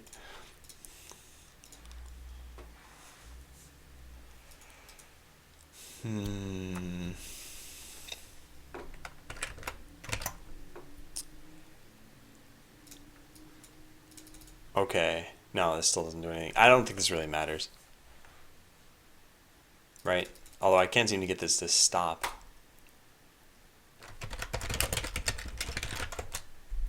Are you copying the values from login to sign up? Oh wait, am I doing that? I probably am. Yeah, I think I am. But still, the autocomplete thing shouldn't be there. The reason I copy them from login to sign up is because, let's say you go to the page and you're like, oh, I have an account, right? It's new Adam and whatever. When you click register, I think it should take that value still. The thing that I also see happening is that this dialog pops up, and I don't think this should show up at all, right? Because that's not something that I'm doing. That's something that Chrome is doing. It's either off or on. And autocomplete is what? A browser hint?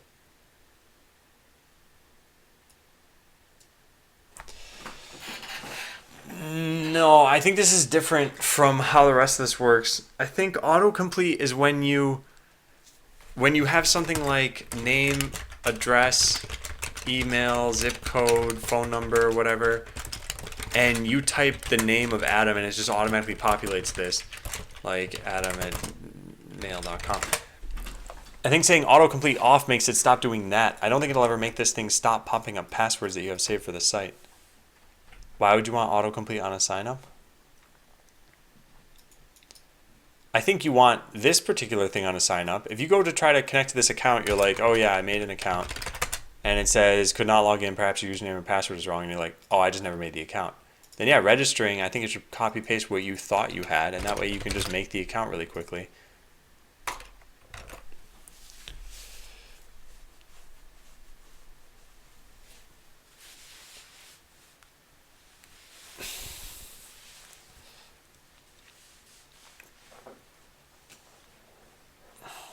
Yeah, if something's not, so if something's in my FAQ, you're welcome to post it here. But if it's something that's not in the FAQ, yeah, please try to keep any personal information of anyone in chat out of chat.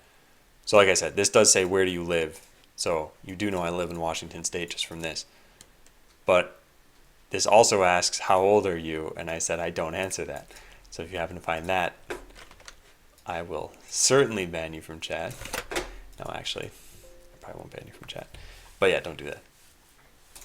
Okay, so let's just get rid of this autocomplete stuff. I don't think this really matters. And then we need to stop passwords from being saved in local storage. And numerous.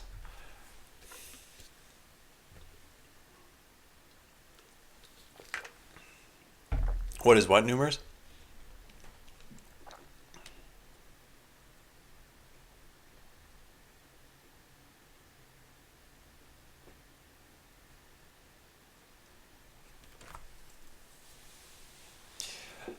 Liquidor, the part about trying to sign up and having it be the correct credentials I think is fine, but I wonder how many accounts would get created automatically by you trying to log in with it.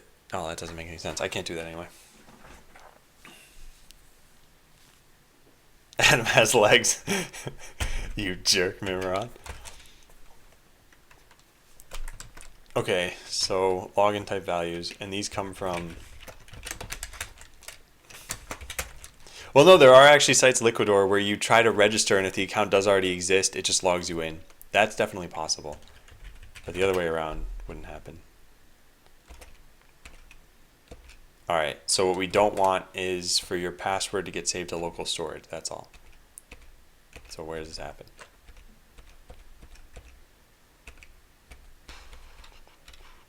Here it is, last used password. So we will just get rid of this. Get rid of that.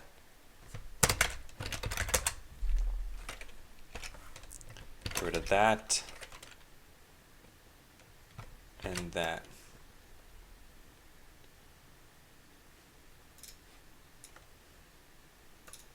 So we can persist it here, not them.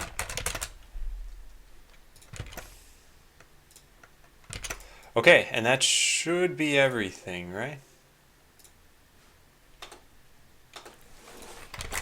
Let's try it out. So it should no longer save your password in local storage. Just create a random account. I think that would be pretty great.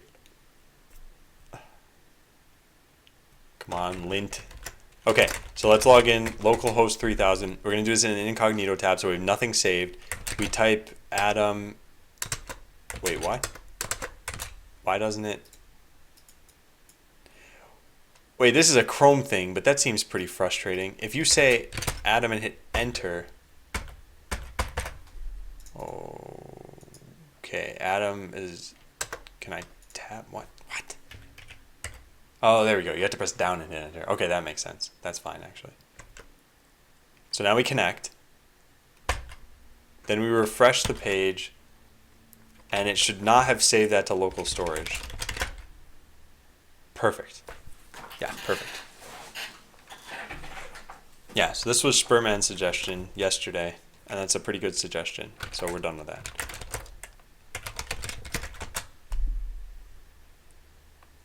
Alright, Euphoria.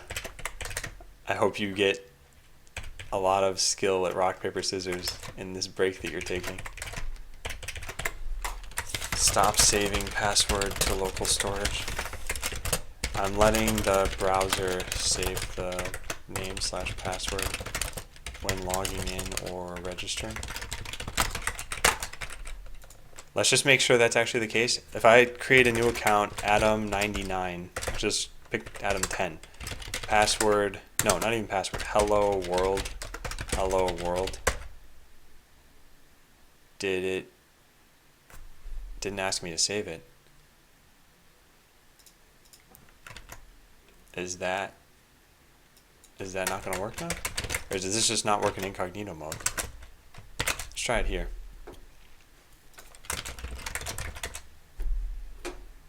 Hey, law beginner. So Adam 11 password.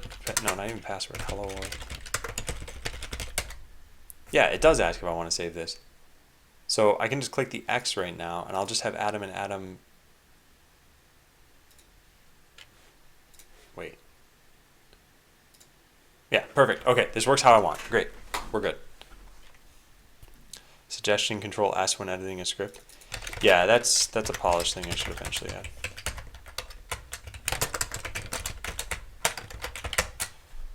Okay. So we can just commit this. I don't think there's anything else to worry about here.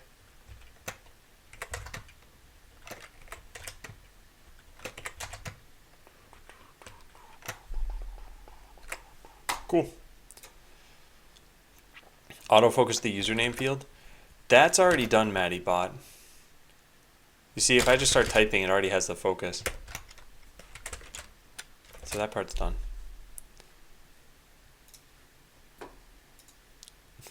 I know you're up to something, Horporia. I know it. I already mentioned that I'm going to get lunch soon, though. So I'm not sure what your game is here.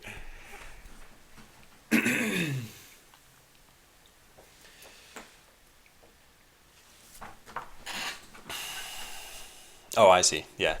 Yeah, it does. And by the way, if you want to check it out here too, it is online right now. There are 2 people playing. Just 2 people. Yeah, they played 82 games today. Or maybe not just those 2 people, but 82 games are being played. And hey, 17 players in the matchmaker. That's pretty good.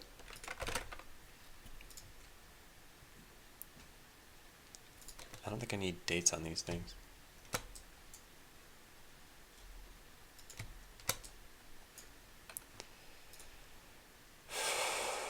This mouse. There. Did you think about extending server online hours? I really don't think I'm going to do that until probably beta. I think for alpha it's not necessary. I don't know how many people would play in non-stream hours. But I think what's really important for alpha right now is that if people are playing, they can only play when I'm online, and that means that they can ask questions every time that they're able to play. So I had a real life friend sign into Botland the other day. I didn't know he did this, but so he tries playing the game. He goes to edit his defense, and this is back before I made that change a couple days ago. So he hits test, and he couldn't make it past the AI. And I said, yeah, basically no one can. It was imbalanced, and there were way too many bots that would get created for the AI. So I said, what most people do is they complain to me about it, and I tell them, oh yeah, I haven't fixed that yet, and then they save their defense anyway. But what my friend did is he got really frustrated and just stopped playing Botland. So he never even saved his defense. So that's part of the reason why I want alpha on only while I'm streaming, is because there's a lot to address right now. Once we get the number of bugs down and once the game is a little bit more self-explanatory, yeah, I think it would be okay to leave it on more frequently. But then it's still going to cost money. How to play should now also include the manual of playing. Oh, rock, paper, scissors. Adam, just send them to this. Yeah, that'll teach them everything. Not even top 2 player. Yeah, also just go. Shouldn't the AI spawn bots like a normal user would in waves? Casper, it's really, really hard to test that. So in general, yeah. But the UI for that is difficult, and even like, yeah, there's just a lot of things that are tough to do there, Casper. All right, well, BRB lunch warning time. So yeah, when I get back, I will work on, let's see, I think I can do all of these things. And you know what, if there's more time, maybe we will implement a new piece of hardware. I'm not sure. And Casper, the other thing was testing your defense isn't supposed to be a one-to-one representation of what it'll be like when you get attacked. I still want the main way for people to figure out how best to upgrade to just look at replays and see how they were beaten. And if they notice that they were beaten in a way that they didn't expect, then they can try to plan for that.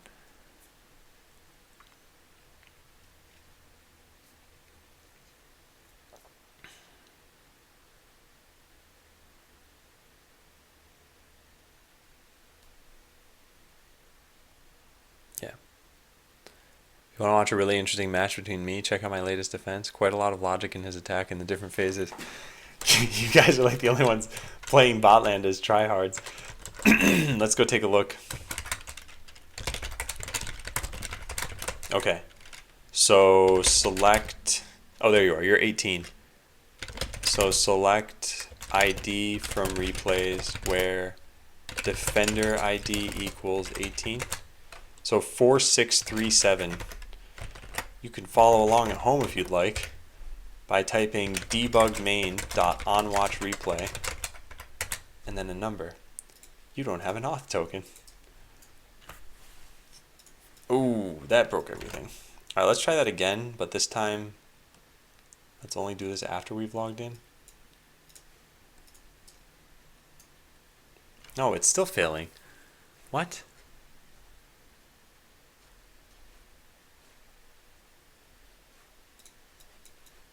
Did an antimatter tape concede this one? Do replays even have that information? Did attacker forfeit?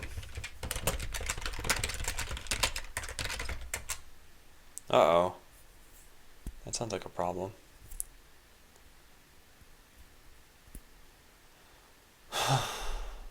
Uh-oh. Hey, HSRU. Yeah, this is an issue. So wait, Liquidor, you're able to watch this just fine, right? But I'm not able to watch it for some reason?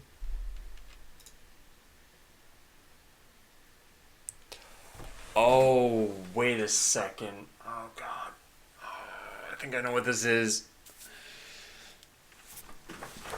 Yeah, I think I know what this is. This is a very unusual bug. So Liquidor has a different defense level from me. Select computer level from users where ID in 1,18. Yeah, Liquidor is one level higher than me. So if I make my level higher, if I click upgrade here, and then I give myself another bot, put this here, then it'll work.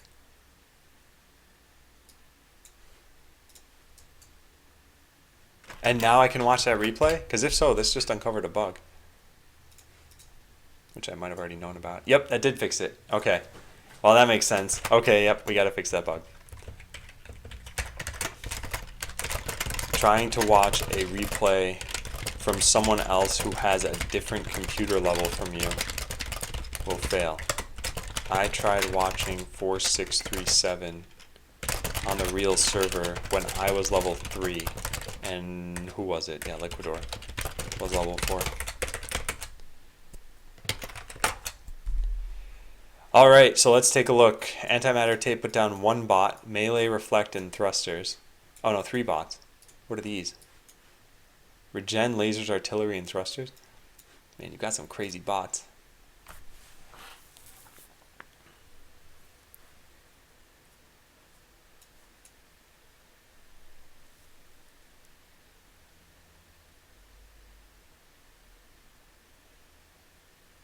So you killed his chips, but he...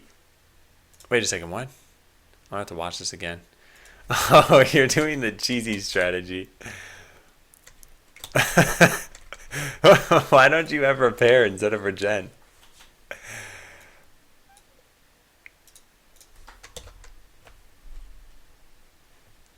Okay, hang on, wait. Go back to here for a second. Were these bots not regenerating life? 360, 390, 420, 450. Okay, no, they are. Okay, cool.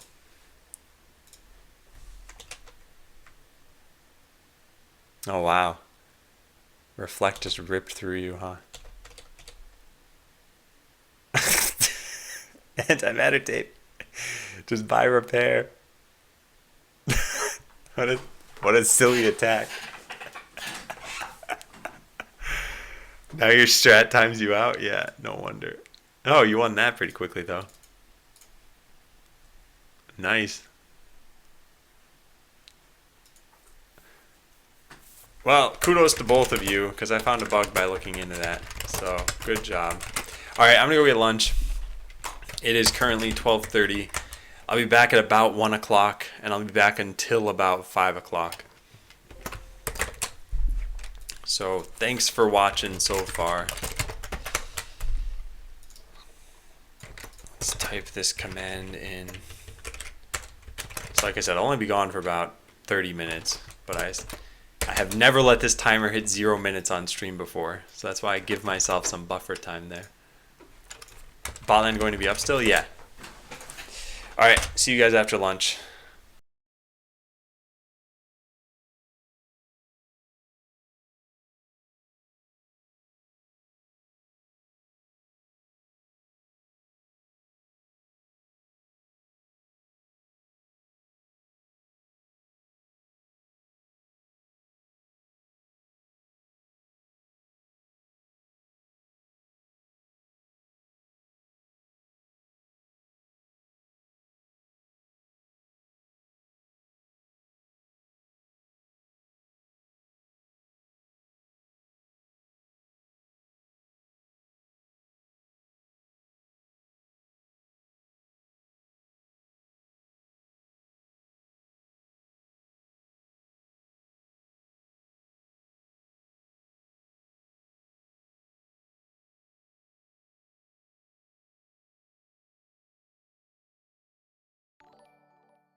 I'm back.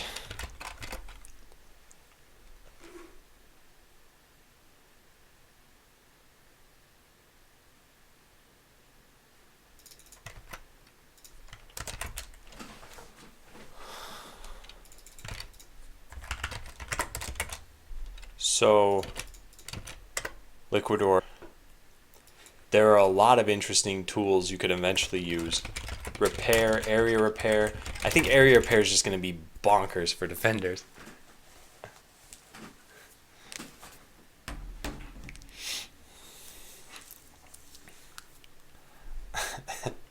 EJ, I was standing like just off screen for the last couple minutes. I was waiting for Savich to finish up his Hearthstone match, but he didn't.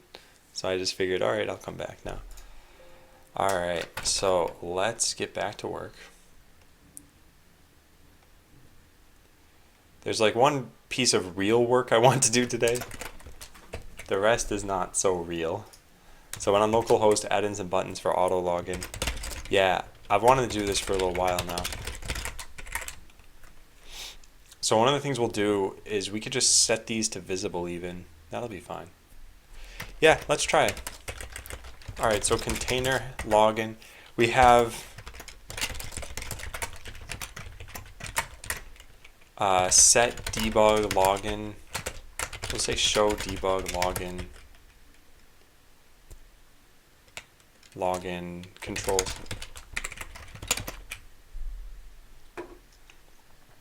Yeah. Show debug login controls. This doesn't really need to be customizable or anything. We'll just do that. Saw you working on password stuff during commute. Couldn't hear or anything. But in the grand scheme of Botland, where do you see permanent login? Alpha, beta, RC? Probably beta. Yeah, probably beta. What does export function do? Where, Mimiron? What are you talking about? Is this something in Botland? Because I don't think there is an export, is there? Oh, this export function. Oh, yeah, that's, sorry, okay. So first I'll link you to the formal thing, then I'll explain it just a little bit. So this is for modules in ES6. And the way it works is you have file1.js, and you could say something like export function sum xy return x plus y. And then from file2.js, you could say import sum from file1. And then you could say something like 5, 6 equals 11. So it's just a way of you making modules and then being able to use those modules from other programs. So file1.js might be something like math.js. And you might have a whole bunch of math functions in there. So you want sum from it. And maybe you've also got product and maybe some other program, file3.js, just wants product. And maybe some other program wants everything. So now you could do math.sum. Well, actually, you probably can't call it math.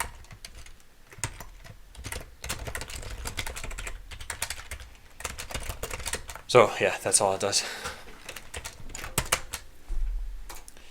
Okay, so show debug login controls. We're going to do this from main if we're on localhost. So we'll say store.dispatch lobby actions.set lobby. What? Oh, I added this in the wrong place. Fine. Let's go put this in the right place. So it's lobby actions.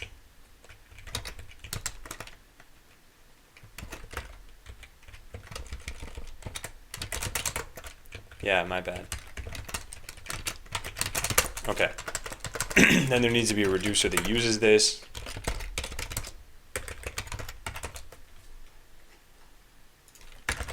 Show debug controls as false. These are just controls to make development easier. Well, not these are just controls. I guess it's better to say it this way, huh? Boolean, and then put this down here, and then join the lines to get rid of the slashes. Perfect. Next, we just do this. We copy paste this over to here and set this to true. Cool. So now, if they're showing, what we'll do is we'll put in some extra buttons here. Excuse me. Any link to the hardware list? There might be one in chat, but here it is, Kaitai.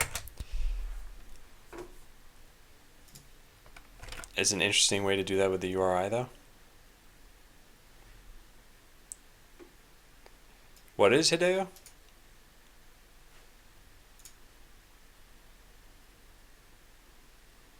Also, Hideo, out of curiosity, how could you see but not hear during the commute? I would expect out of anything that during a commute you'd be able to hear but not see.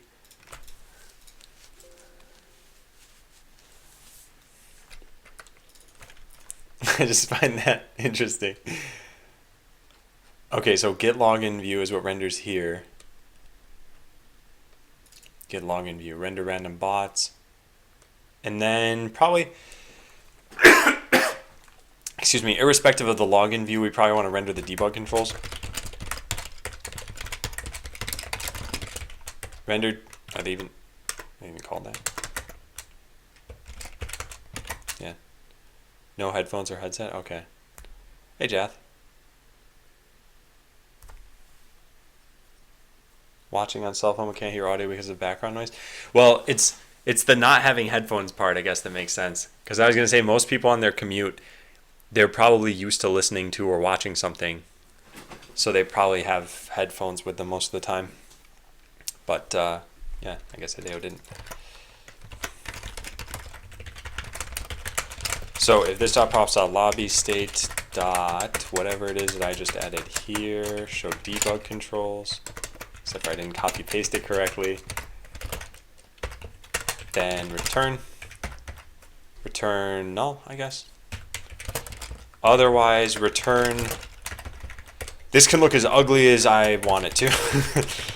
So here's what we'll do. We'll just say test right here for now, because I just want to see where this shows up. But it should show up. Yeah, there it is. Okay, so that's in a random position. We can't really do that. Or you know what, we can give it position absolute, yeah.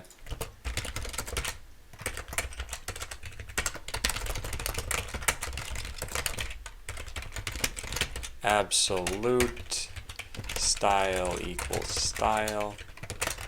This should put it at the upper left. Is GitHub Wiki better than MediaWiki, or you just prefer it for smaller content?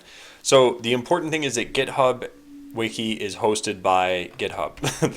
MediaWiki was hosted by me, and it was really, really slow. As far as the markup and everything, I think GitHub Wiki can use MediaWiki's markup.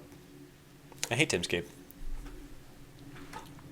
Okay, so that did not position it at the upper left, because I guess it's absolute compared to its parent, so I would need to have said what, position relative or something? No, I don't know. It doesn't really matter. Oh, I just need to specify left and top. So is this necessary? Ah, cool. Okay.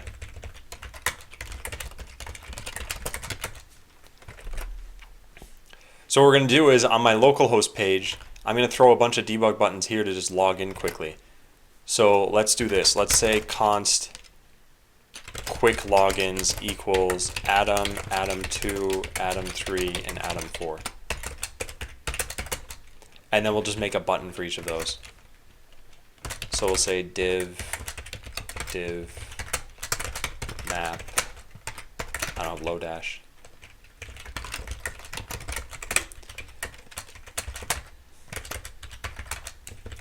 So map quick logins to login name, return this stuff. God, the amount of parentheses and curly braces you need for this, it's pretty ridiculous. So we want a div with a key, which means we need an index here. Key equals quick login index. And then we'll put a button underneath. OnClick equals console.log index.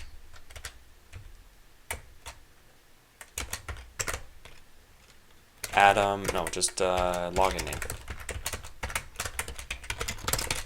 Okay, so this should put 4 buttons on the page, and when I click them, it should just print out 0, 1, 2, or 3. Yeah, cool. Why I put it in the app, I make JavaScript bookmarks that select the elements and fill them in with the correct values. That way it'll work no matter where it's hosted. It's a good idea. I think for having a single developer project, that's a better idea. And I am a single developer project. And I think if you're working with a team, that having this directly in the code can be good. If you use this process.env.dev, it won't be in prod. I'm not even doing that. I'm just comparing, is the URL localhost? Because this is rendered statically. So unfortunately, what this means is, yeah, the way I'm doing things right now, this code will be in prod. It'll just never get hit. It'll always return null. So I guess it's contributing a little bit to the size of this. However, I still think even a JavaScript bookmark or something won't be as quick as this. I would need like a Grease Monkey script or something. Because what I plan on doing here is, there are frequently times when I'm like, okay, I want to log in as 4 different users. So I click these things and I'm like, all right, this one's Adam, this one's Adam 2, this one's Adam 3. And it'd be super fast. That's what I meant earlier regarding UI. Oh, I see. Okay. Yeah. Yeah, because remember, this is hosted on S3. So unless I upload a different version to S3 that just doesn't have this code in it, which I probably could and should do, then I have no way of detecting other than the URL. Okay, so when you click this, we're going to log in as that particular user. Where does that code come from? So there's this onConnect equals this.props.route.onConnect. And how does that work? Set up React onConnect. Authenticate to account server, name and password. Okay, not too bad. So here we will just say debug login equals login name, this.props.route.onConnect, login name, and password.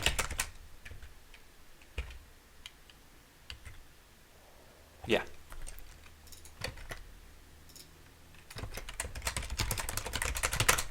There, that should work. Yeah, Hemi. Use the define plugin with the process env, wrap that in an if block, then minification will remove it as dead code. Okay, yeah, let me do this. Instead of doing anything on the client with, actually no, I'll put this on the refactor list. Instead of doing anything local host specific on the client, do what Syntonic suggests. My day's been going pretty well so far. I haven't done a lot of difficult work today, which I think is kind of a letdown probably for you guys, because I'm doing some pretty superficial work, like adding in some login buttons and fixing around some minor UI things. And to be honest, part of the reason I'm doing this is because I'm a little tired and I think it's better to make some progress than none. So I might as well take care of even some of these. It takes time. I'm going to have to do them eventually. Might as well just do them today. I think you're looking for this. Okay, so let's try this out. It should just log in as whoever I click up here. So if I click Adam 3, we should be Adam 3. Yes, perfect. Cool. It works.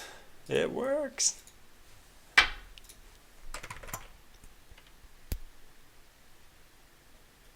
Where's the login button thing?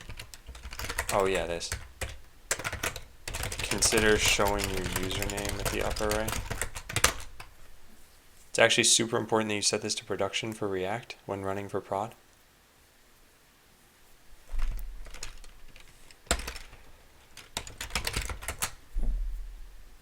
Wait, what are you suggesting that I set to production? When I publish, I am publishing with production. In fact, I force it to be production when I go to deploy.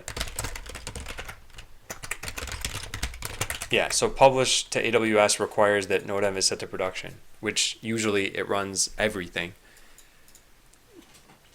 Put the bookmarks directly on the bookmark bar. Still is just one click. Example. Oh, I see.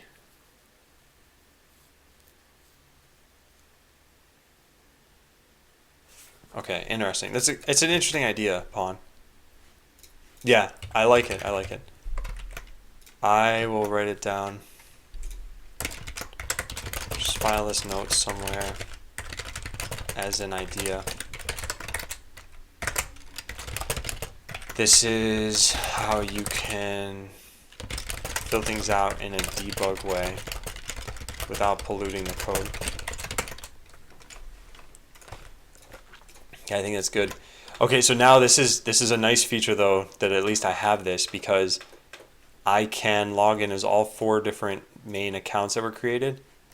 You exceeded your request rate. Okay, well, this also lets me test that. So yeah, hey Darkris. So not bad. And not bad. And I'm Tim. Hi to you too. By the way, in case you guys are curious what's going on here, at least question number 1 of the FAQ is the thing you should check out. What is the game about? And it's online if you want to play it, so totally, or you can just hang out. Cool with me, but welcome to the stream. All right, so these are done. Is there any other debug function that I might want? I don't register for accounts very frequently. Dropping the database is something I should just do from the command line anyway. There could be like Atom, and then to the right of it, log in and edit defense immediately. That way it saves a button press. But I don't know if that's worth doing. No, I'll just leave it like this for now. That's good. Cool. So let's check that in. That's good. That's good. That's good, because I don't care about what the style of this function is. It's just debug code, and this is good. Cool. So add, oh hey, missing semicolon. That's why you lint things. There's 1 and there's 2. So add debug buttons on localhost to log in quickly. Cool, so assuming linting passes, then we just check it in. Perfect. Did you know what Twitch was before you started Botland? Yeah, the age of my account is actually, what, August 4th, 2013 is when I created it. And I didn't start streaming until September 8th, 2015. 2015? Yeah, 2015. Oh, whoa. Thanks for subbing, Darkris.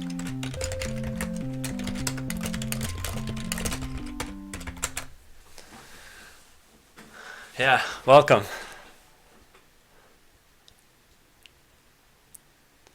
So, yeah, I did know what Twitch was. I'd been watching it a lot, actually. And then I found out that development on Twitch was a thing. And thank goodness for that, because I think this is a really good move to start streaming on Twitch. How do you see when your Twitch account was created?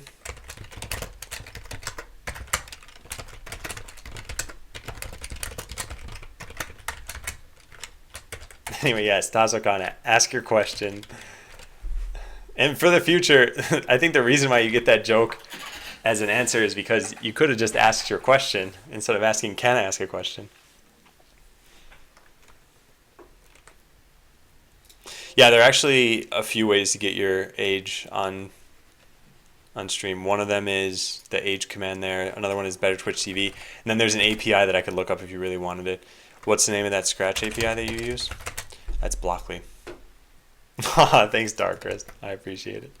Did you create Botland bot? Yeah, I did. Or no, sorry. I created Botlad. Botland bot was Phantom bot. Sorry. I sometimes confuse my 2 bots because I never really pay attention to their names. So, Phantom bot is, what is this? Huh. Okay. So there you go. Is there a JS API like that? Yeah, Tasocon. Actually, Blockly is that JS API, if that's what you're talking about. you can just go to Blockly and, oh God. Can't tell you how many times I've gone to the wrong Blockly URL. You can go to Blockly, and here you can just write whatever JavaScript you want, and it gets outputted as valid JavaScript. So there's nothing stopping you from just copy pasting this into the browser if you wanted. And as you modify this, it modifies the code over here too. So yeah, you can make JavaScript with Blockly. I don't suggest doing that for any reasonably sized program. It's good for testing things out, but I would never want to write any application in Blockly as opposed to just straight up JavaScript. Like, imagine reading from a file or something. It's just kind of tedious to use this. Maybe if the blocks were high level enough, it wouldn't be so bad. But yeah, dragging individual if statements is way harder than just pressing IF on your keyboard. Why are you using a different bot for whispers? The other bot is for controlling my lights. So PhantomBot runs in Java, and in order to control my lights, I would have needed to write a JavaScript extension for that doesn't use anything external.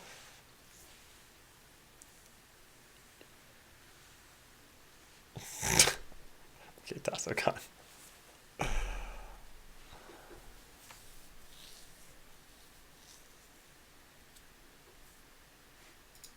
Okay, so that's done. Let's move on. Make the gear button stop editing your defense. Yeah, this was just never really intentional. So it's in pregame header, and there's that gear. Except for it's not called gear, it's called settings.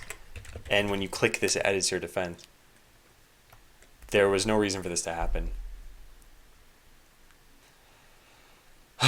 Let's stop passing this to this.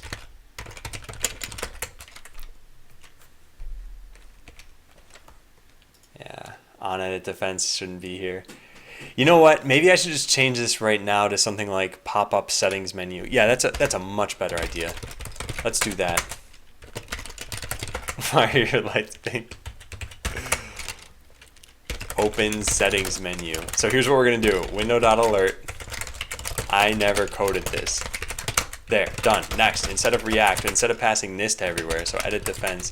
This is passed to news for no reason, if I'm correct. On edit defense. Yup. No, oh wait, what's this? What is this? Oh, the edit defense button. All right, that's on the news page. Ha ha ha. Okay, that is needed still. So let's go back to this. This is fine. Good. Cool. So next is the store. Store also has edit defense. Store should have no reason to do this. Correct. So let's try to remove this everywhere. So this turns into this. Good. The store, same thing. Then this doesn't need to be passed in. Cool. So next up is blueprints. Blueprints.js. What are you? Hey, is that you or is that Darkstorm? Hey, Boboken. Okay, I'm pretty sure this page doesn't even exist anymore, but we'll still edit it. I should probably just get rid of that. Then edit blueprint, same deal. We go into here, edit defense. That doesn't exist for some reason. Oh, I'm gonna edit blueprint. What is this supposed to be called?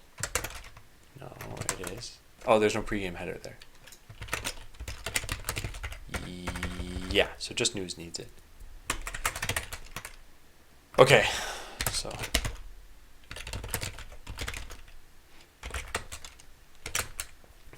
Cool.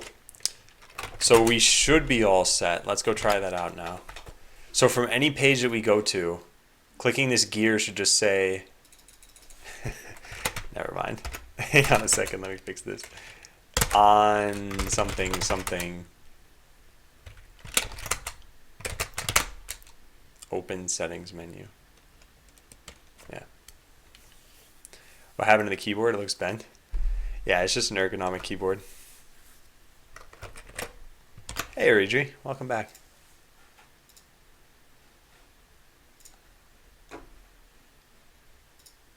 Okay, I never coded this, and that should happen on every single page. Where else does it show up here, I guess? Yeah. He bent the keyboard. Alright, we want to find a logout button. There's no logout? It's called sign out? What? What is this? Does anyone see an arrow open in... No, not open in new. That's not right. What looks like it would sign you out of something? AV, communication, content, device, editor, file, hardware, image, maps, navigation. None of these really look like a logout, right? Notification, places, social. What do other sites do?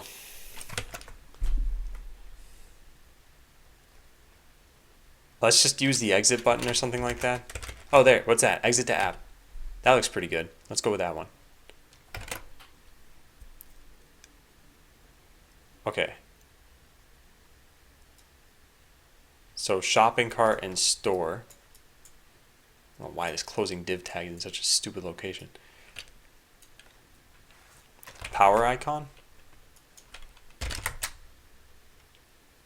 It's a good job. Good job, Orange J. Power settings new. I think that's what we'll go with. Great. So let's duplicate this. This will be settings, which we already technically have there. But so we go settings and we just say settings. And then this is open settings menu. Cursor pointer, sounds good. And one more. And this last one is going to be power settings menu. Power settings new. And on click we'll just say window.alert. I never coded this. Logout. Cool. Come off it, that was my idea. You said exit or close though, right? Power icon isn't exit or close.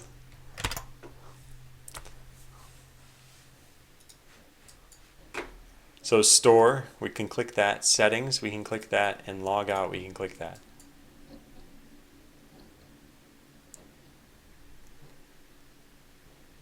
Okay, how is this going to look eventually? Whoops.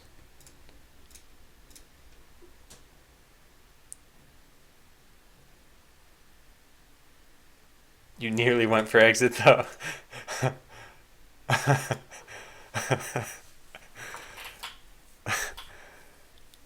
That's true.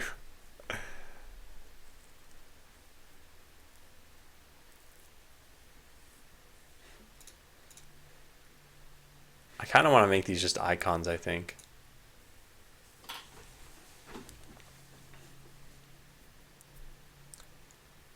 But yeah, it's once you're attacking that this changes a bit.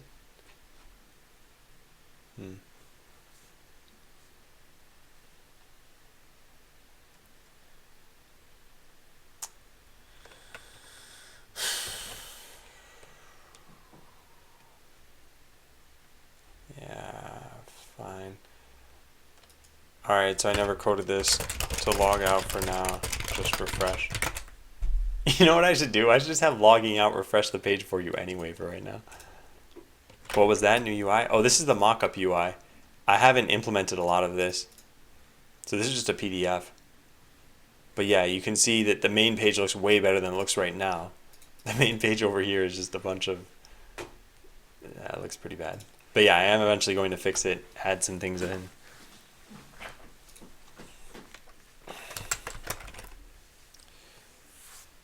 Okay, and there is no settings menu. In fact, should I make a settings menu? I don't think there's anything to throw in there yet.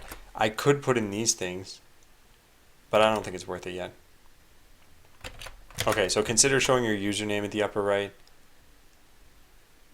Yeah, I could. I need to show it pretty much everywhere though. I'll just do that later. Excuse me. Who's going to take care of the design part? The design's already pretty much done if you're talking about that. I just need to implement this. If you mean who did take care of it, it's a guy named Jason. He's been in chat a bit. Goes by Beauty Mark Studio. Yeah, so he was last here 1 month and 1 day ago. Contracted out. I mean, I already did contract it out. And it's already been designed.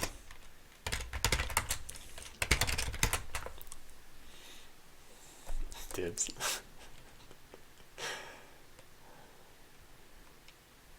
No, I meant you're the one who's going to implement it? Oh, yeah. I'm the only one who can implement this stuff. I'm the only developer. Okay, so open settings menu. I never coded this. We made that look pretty good. Yeah. Clean up settings / logout. I didn't actually implement either of these yet, but now they are consistent in their use of icon plus text, and the unimplemented features now pop up an alert telling you that I haven't coded them.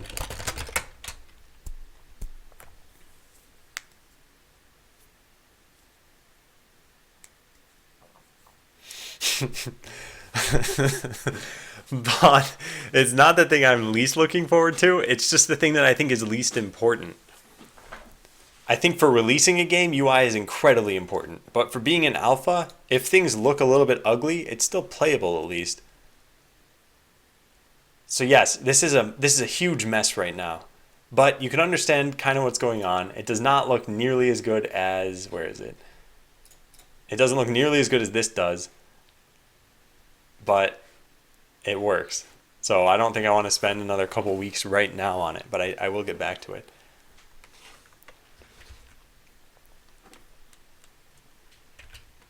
Okay, so let's check that in. And linting passed, yeah. Okay, so fix the bug where the quick edit script button doesn't work.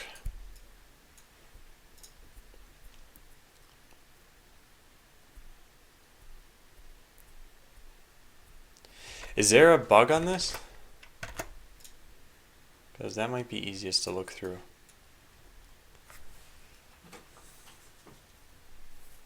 We should also just fix this bug today. This is a stupid bug to have around.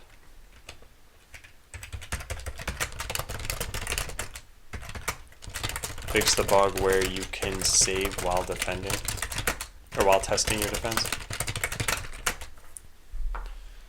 Nearly the nearlier of the nearliest of it.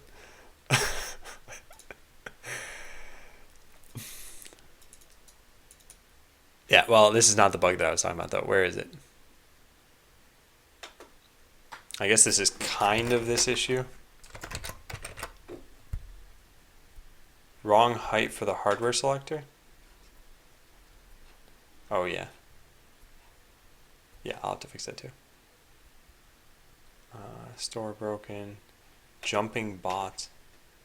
Whoops, how did I just do that?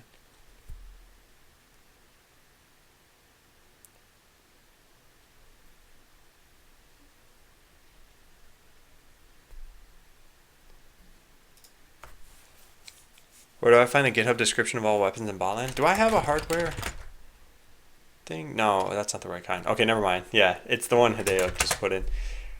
I didn't report it, no idea how to reproduce it. Totally random and only triggers when saving, so you don't even know as you can edit your script for 20 minutes before noticing it.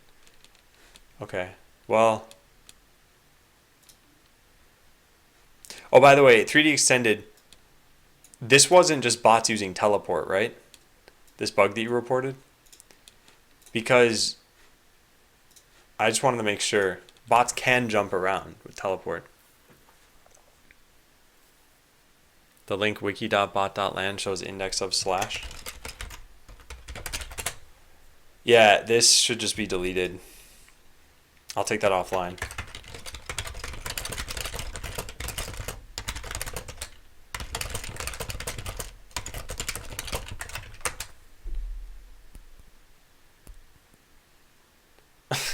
tips.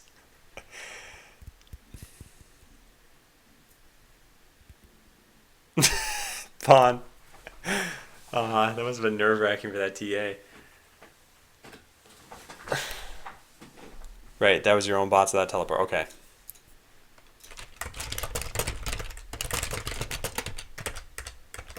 Just to clarify, note to self, I asked 3D to send about this in chat to find out whether it's possible it was due to teleport. Where?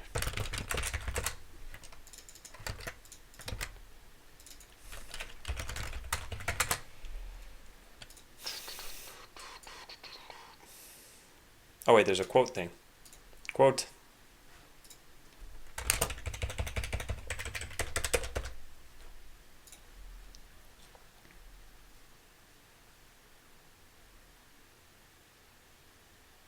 Has anyone else not actually tried Botland? I think there were a bunch of people who hadn't tried it but still watched almost every day back before alpha. Now I think more people are giving it a little bit of a shot at least. Is there a chance I can help with some localization? No, Badur. That's the kind of thing I am not going to even put any effort into until I know that the game is popular. Like, I know if the game is popular, I should say. I think localization is really just a huge waste of time if the game is released and 40 people play it, and then there's no point. There's no point localizing it.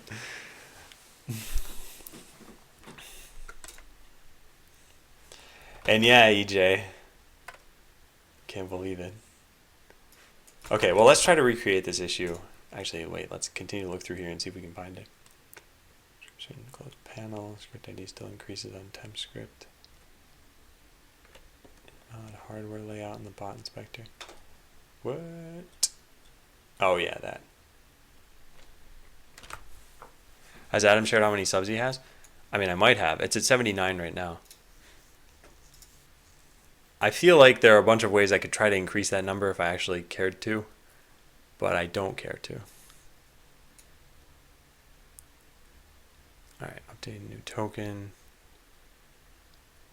Added defense doesn't load current defense.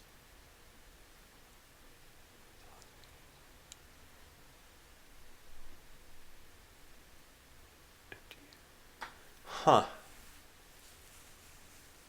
After saving defense. Yeah, interesting. Okay. This is interesting. Donate to pay for AWS uptime button.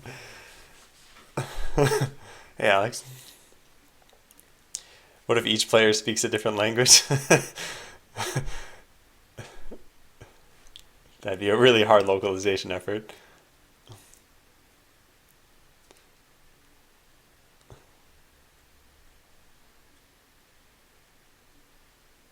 Okay. Blueprint page does not allow access to store. Yeah, I know about that. Okay. Yeah, so then I'll try to repro this myself. Let's see. I think I have an idea for how this was hit. So I already have a script on here. Let's delete it. And now it has no script, and I save it.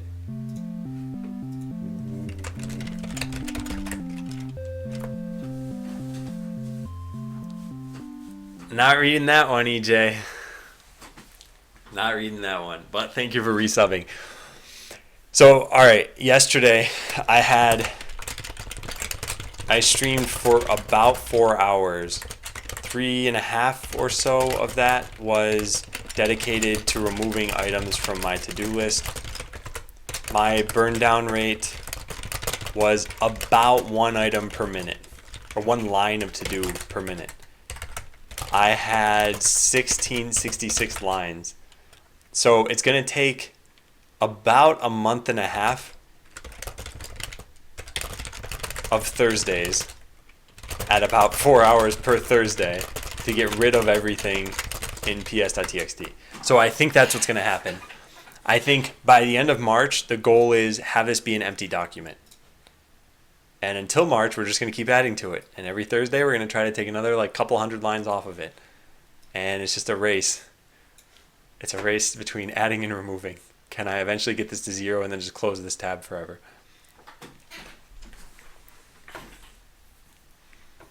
Refunding BRB. Oh, Alex, you have to share it. And if you don't get a share option, you need to refresh. Because, yeah, I don't get any notification who resubs unless you share it with me. At least I'm pretty sure. Wait, hang on. Before you share it, let me check.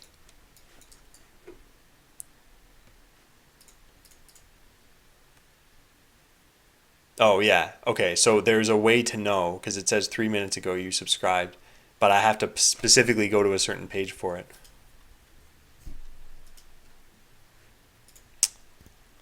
Okay. Think how many Adamar Factorial streams.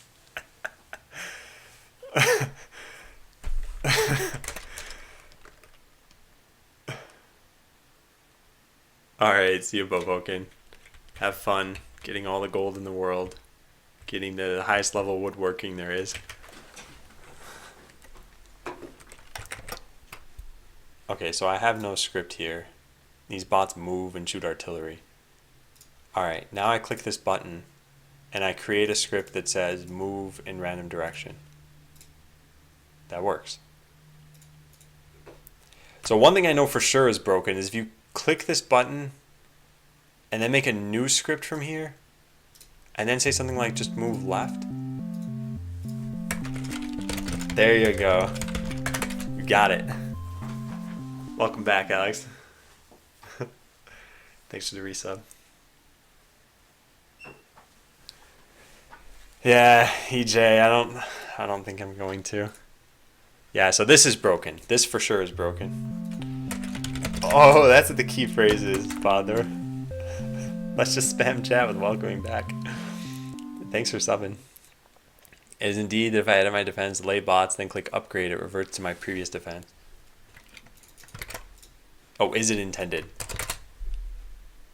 Click upgrade, it reverts to my previous defense. Yeah, so no, that's not intended. I'm going to have to fix that, and it's probably going to be pretty hard to fix.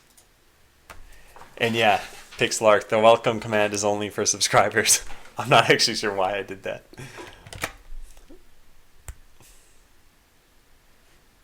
And hey, Kiddofer. Yeah, so this is not intended. In fact, Casper, if you want to file a bug, if there isn't already one of those, you should do that.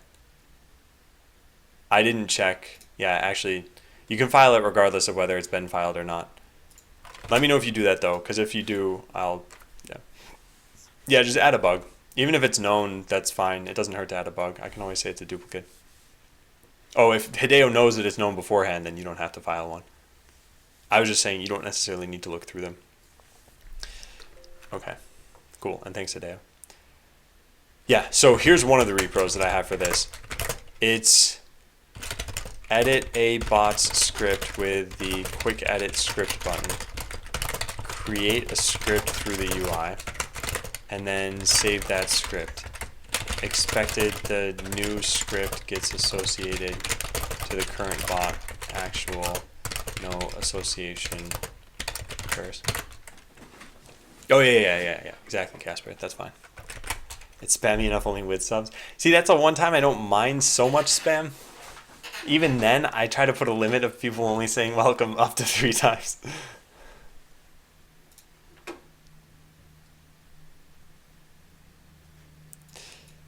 Yeah, so ProSam, you are now entitled to up to 50% of EJ's profits here. So just keep that in mind. It's probably going to be a lot of money someday. And yeah, Bother, that is a bug in Phantom Bot. Okay, so what we need to test here, there's one more thing. We need a couple of different scripts. So for one, we need a move random. Let's just do this. Move right. We'll save that one. Then we want a move left script.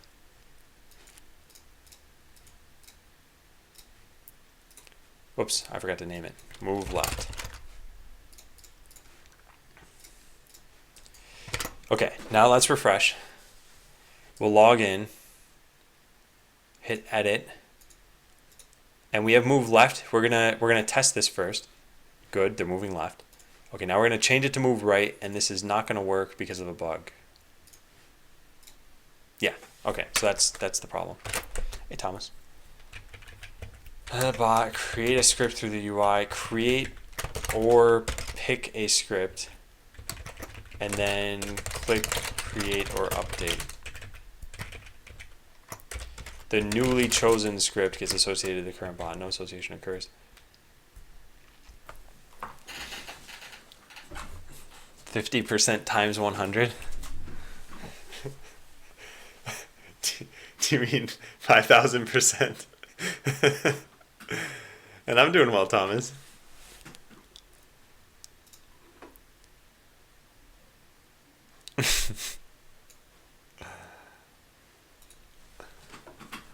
Yeah, stream's going well too. Alright, I think this is going to be a little bit tough to fix, because I think I looked into this at one point. Let's try tackling it again. So when you click the update button is when it's broken, but only through here. So let's go find out what's happening there. This is coming from script edit. There's an update button. Yeah, here. So this is what gets hit. And it calls into this. Okay. So for updating or for creating. Alright, so let's put a breakpoint here. Hey, Broba. Ever tried Material Theme for Sublime? No, I've been using Monokai for a very long time, and I like it. So I probably won't switch. Pink Stream is in danger.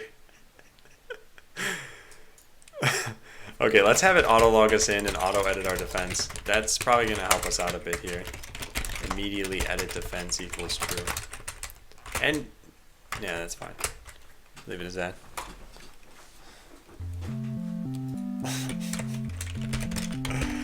Man, everyone's resubbing now. Thanks, Hideo. Missing a trailing comma line 253. Here, you know what? I'll do one better than that. Let's take every line and let's put a trailing comma at the end of every line. There. I think this is how JavaScript should look. I mean, who defines these beauty standards? Not Hideo, that's for sure. Otherwise we'd have commas there.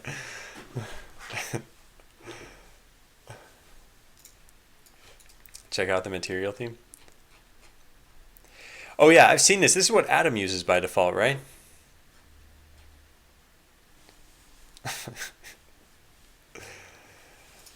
Yeah, I don't dislike it. I like the one I have right now. I thought for a second I was looking at the trailing comma code still, but no, this is just an object that or parameters I'm passing. Okay, so let's try this out. So we're going to break in right before updating the script. So we click move right. Oh, what's that? Unknown props tag hidden class name visible? Where's this coming from? Lazy render box.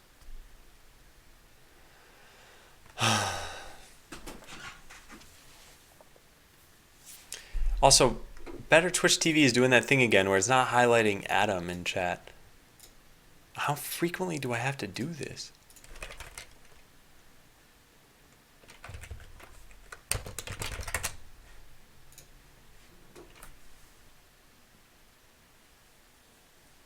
Pink theme for Atom, yeah. So this is totally unrelated to what I was trying to work on right now, and this is coming from Lazy Render Box, which is not my component, unless so script library dropdown. Unless it's something in here. Do I have a UL? Oh, I don't. Menu item, and I have a key. Oh, this is frustrating. Also, I don't remember ever seeing this before. But then again, maybe it's I just never clicked this while looking at the console.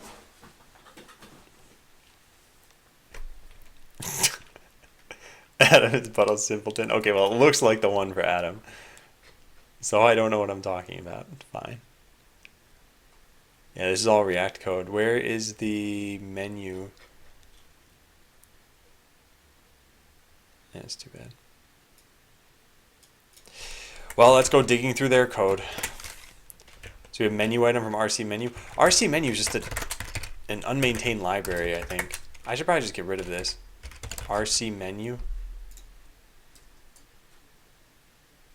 When was this last updated? 2 months ago.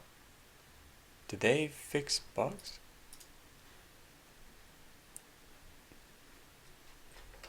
Okay, where's the rest of the history for this? Why do I always have such a hard time finding this? There we go. Pull request 75. What does this do? Select the keys and open keys. More pull requests. Yeah, maybe I should just update this.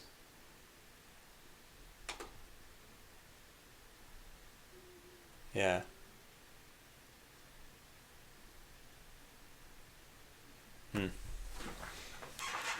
Have I ever tried Emacs? I think I tried it for a half hour or something like that. And yes, the way I say my name and the way I say the text editor's name are pretty much the same to me.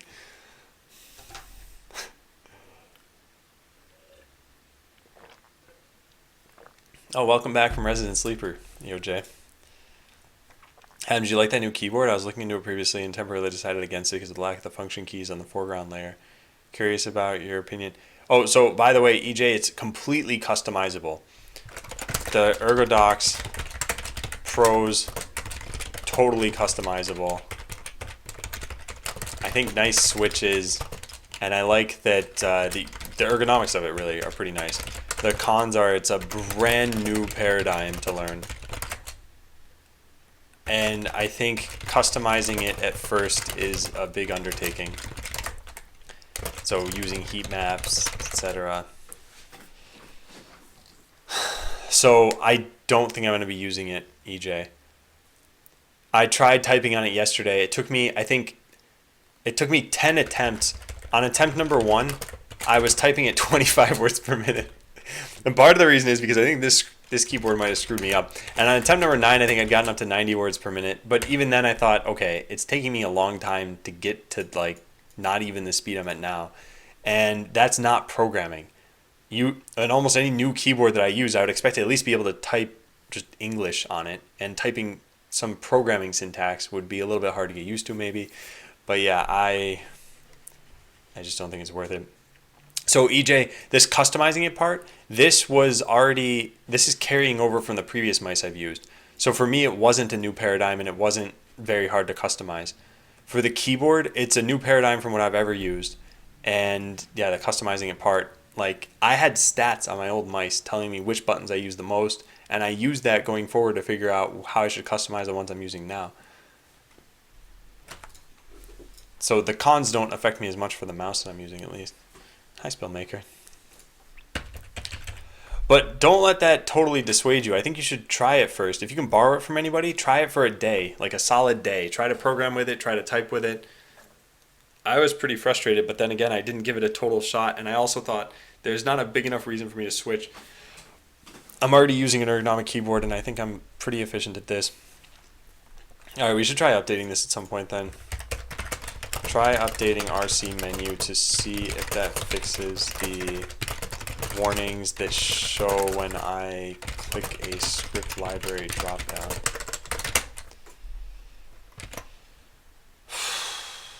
All right, well, going back to this, because this is what I set out to do in the first place, and I got sidetracked there. So we click update, and it breaks in, and we need to figure out why this is not updating it on the current bot that we have.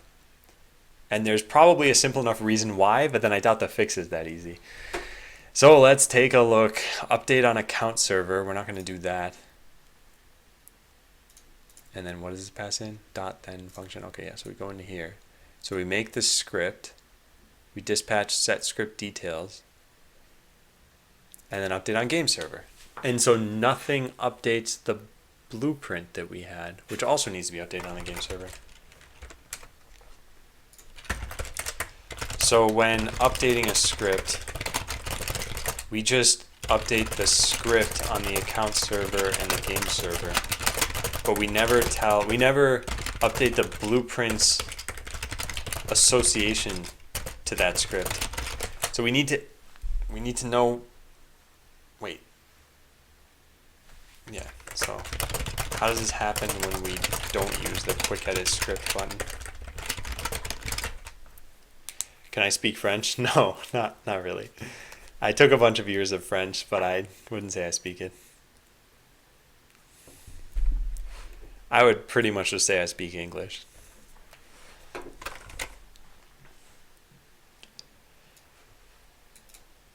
Well, when we do that, I guess.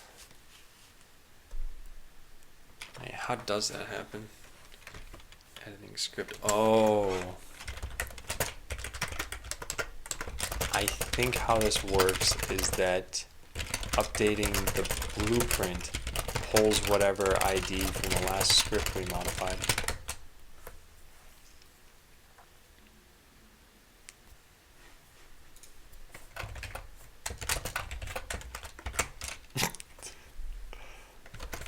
Is that even correct?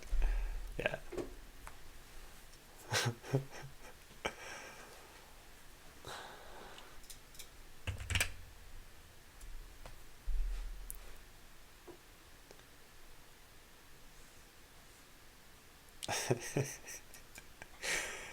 Oh man. All right. Yeah, so I think I know how this works. So the question is, do we try to keep in mind where we came from on the UI? Or what?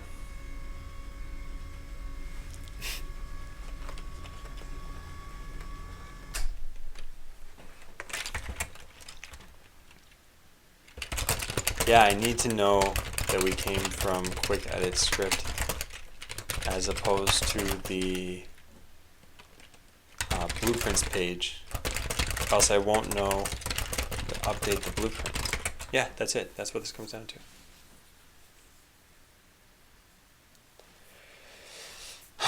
So do we have that information?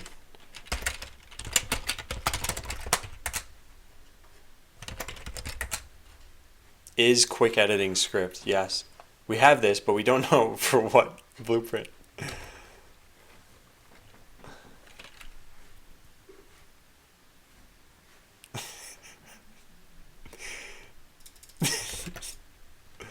You French. What? I can't tell. I didn't read enough of the conversation to see if this is referring to something else, but that alone is pretty funny. So this is set. If we have a blueprint that we were editing that has no script, then we need to associate the new script ID with this blueprint. It must have an existing bot. This is in create script. But create script doesn't work, does it? Oh, wait. Oh, it's only when we click it from the drop down. No.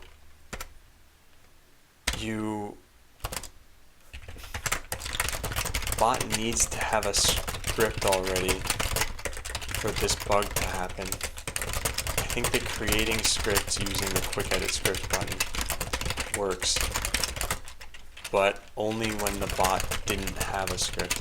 Yeah, so hopefully this isn't that bad. You need to click create through the drop down menu. I say aluminum. I think almost every American says aluminum. This is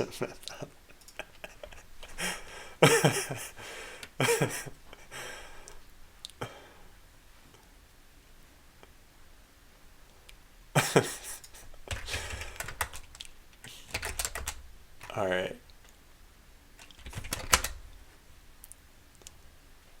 So let's see where we do this.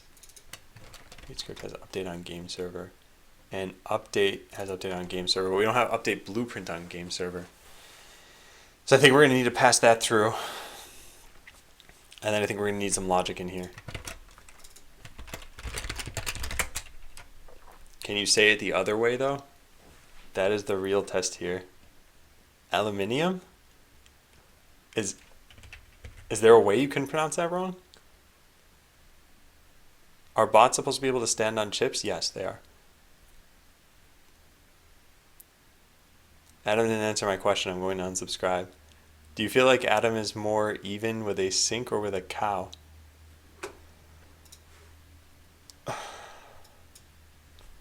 I'm still not going to answer your question, so I guess you better unsubscribe.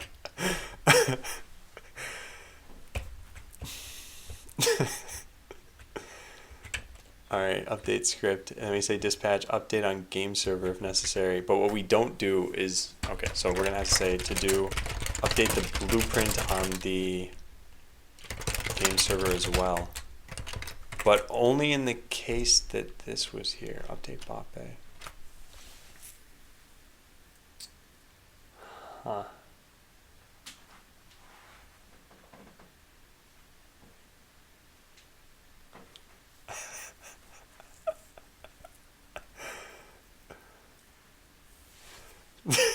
Chat's gone off the rails today. That's what happened. Alright. Let me think of how to edit this then. So if is in game, we'd have to be in a game. And we have to call update bot bay.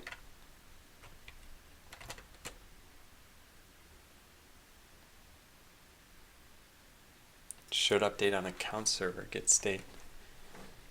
Return promise not resolved.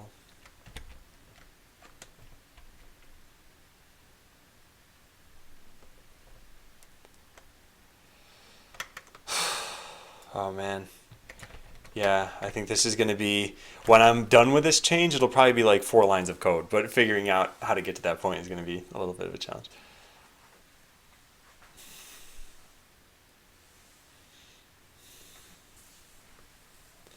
Alright, see ya, Alex. Have you coded the servers yourself or used libraries? I mean, I did use libraries, but I mostly made them myself.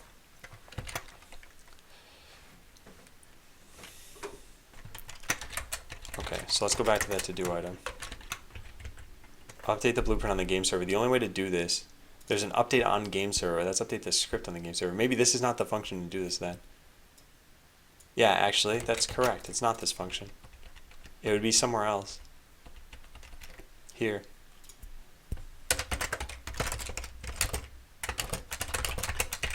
So if we updated a script via quick edit script, we didn't even necessarily update the script though, right? Hi, Whisper Me fun fact. Then we need to update the blueprint as well. So is in quick edit script mode. There's a workbench reducer. Do we even have that? We have workbench state. I guess that's fine.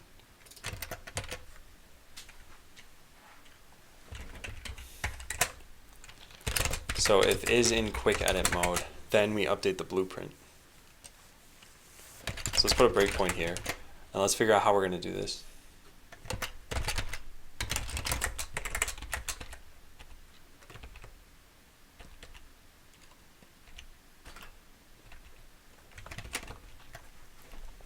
Update bot bay.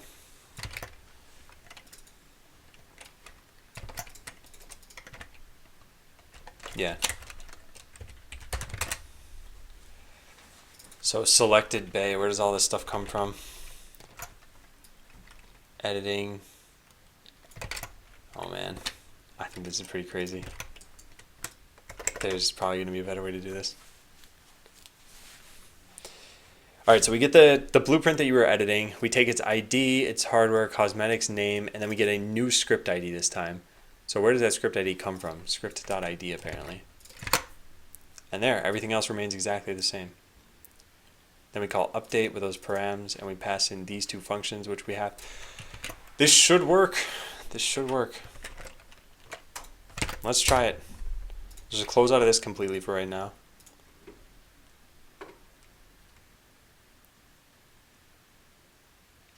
Why do I even watch these GIFs?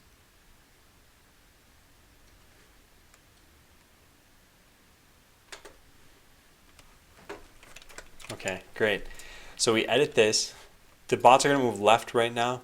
We're going to edit it and pick move right, and it will hopefully work. Nope, I broke it. What did I do? Workbench reducer. Whoops, that's workbench state. Let's try now.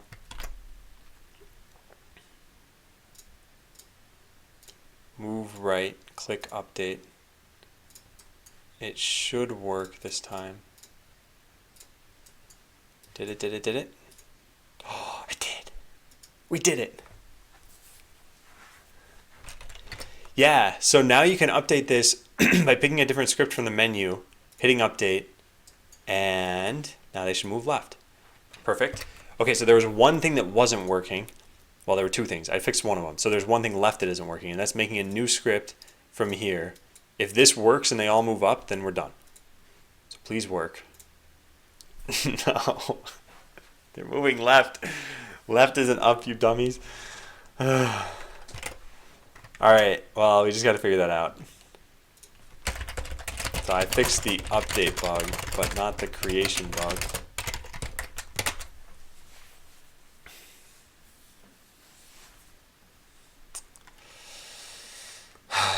That actually should just be done right here, now that I think about it.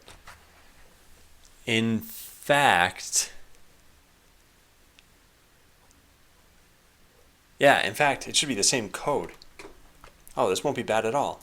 We can just say let promise equals null, and then instead of returning here, we just say promise equals that, and then instead of this then here, we take all of this code,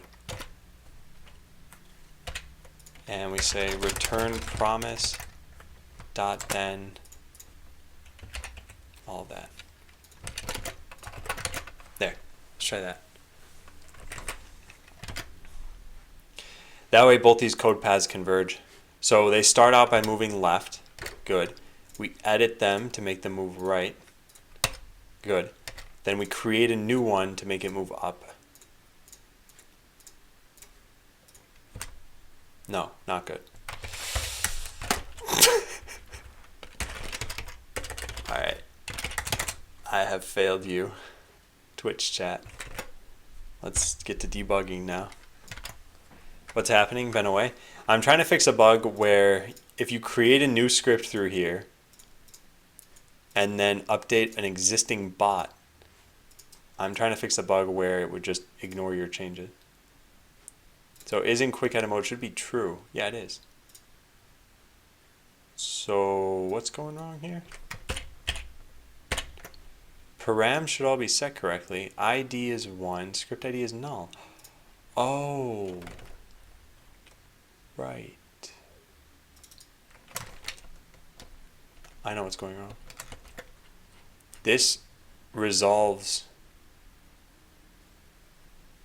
to nothing. Oh man.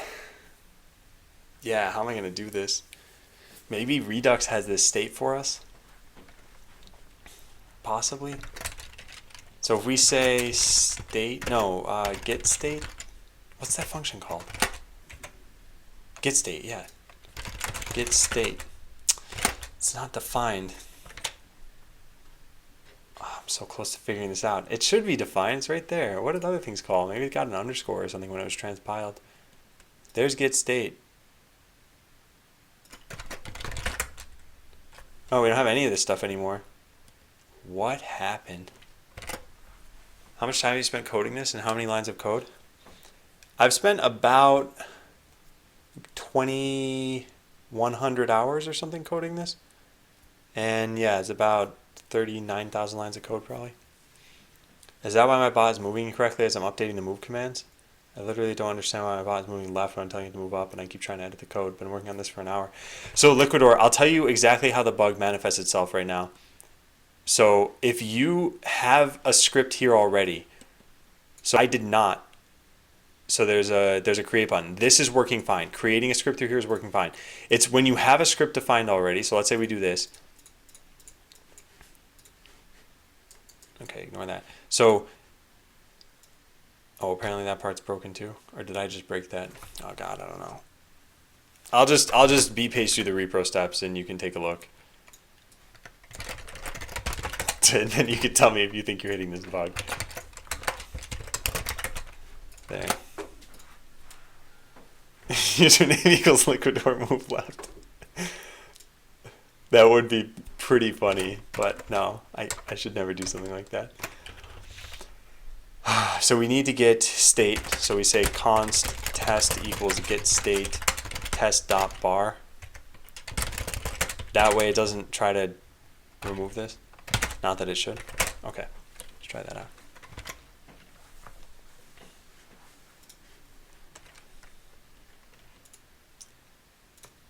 All right, so we click create. We put in any script, move up. It breaks in, and now we should be able to see what this. All right, perfect. So we have test. So test.workbench reducer. Do we have any script ID in here? Please tell me the answer is yes. Editing script. ID 12. Does it say move up? Oh, it does. Oh, this won't be so bad then. At least I hope not. Yeah. Okay, so we just need to use that. So get the updated state.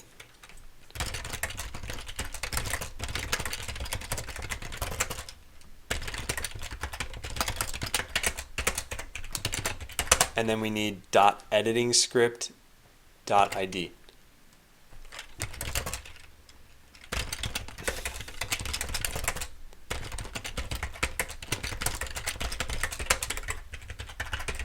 In the case that we just created a script, this will be set in Redux already. Okay, so then here we just take this script ID and put it here. Done. There, that should work.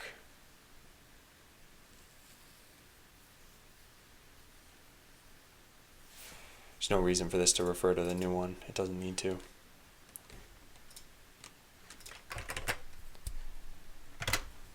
Okay.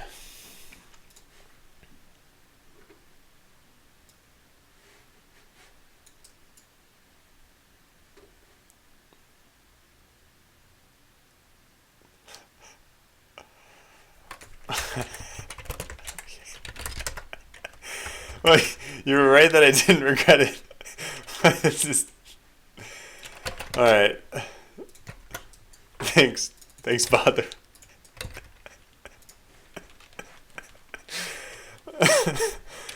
You're gonna make it convert to Blockly function in the future? Almost definitely not. And by the way, Drinkcool, I wasn't saying that to be snarky when I linked to the FAQ. This is my full-time job, so it's commercial, but I'm not making any money off of it yet. The game is online, by the way, if you want to check it out.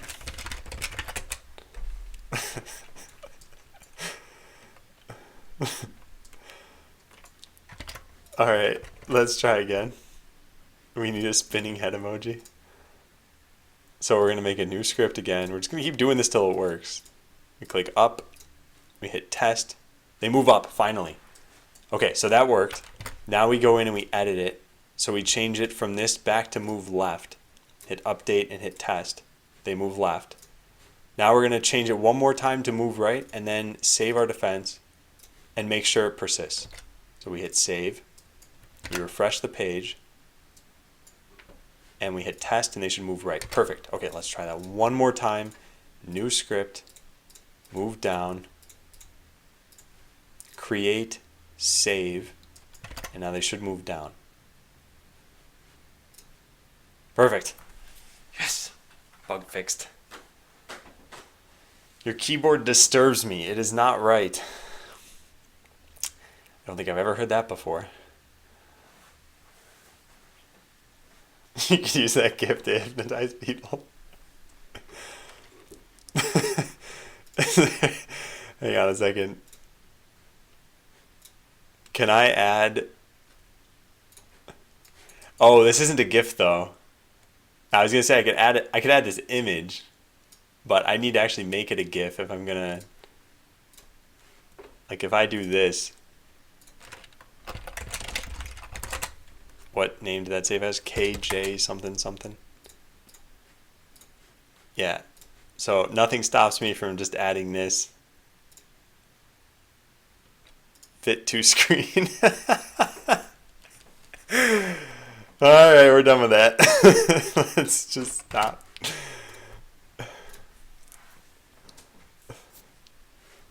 In case I ever want to remind you guys. How come one of the bots is delayed in moving down? So, the thanks for subbing, Liquidor.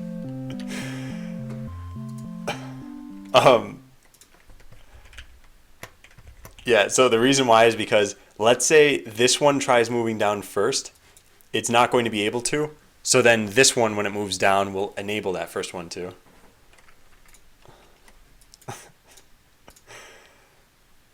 So yeah, check it out. That's why you see them move in a staggered way there. It's one of the best screenshots. It's a pretty good screenshot. First sub on Twitch. Nice, Liquidor. Nice. Yeah. Thanks to everyone who subbed today and resubbed. And yeah, this keyword's actually relatively common. I'm pretty sure someone linked it to you, Kit, but there it is anyway. Alright, so this does fix things. It's more than the 4 lines of code I thought it might be.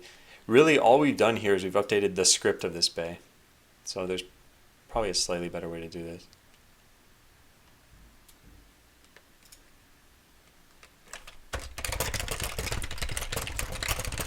Reference to the new ID here. Yeah, 3D extended. I still have yet to update Phantom Bot, which should hopefully fix that problem. I want to reword this comment. In the case that we just created a script, we won't have a reference to the ID here, but Redux does have it.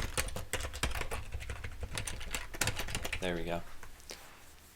That doesn't look right. Only one of the bots is impeded. Is it because of the internal order they take actions in? Yeah, it depends on what order you place the bots in.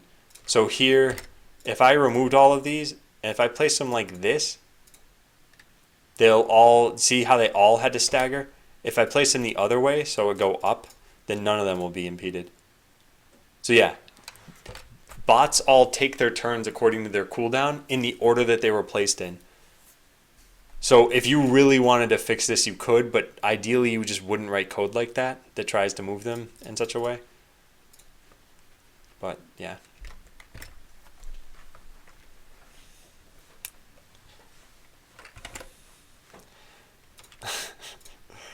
Okay, I think I finally fixed this. It's about time. So let's check that in.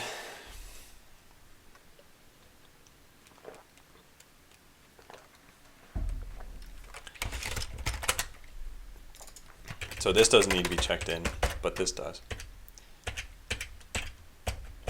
Okay, and let's just write a comment for why that's even happening. So if, well, really none of this stuff has to happen outside of there, huh? In fact, even this promise, we could just return differently. So if not in quick edit mode, return promise. Otherwise, return promise.then, and now we can remove this from here.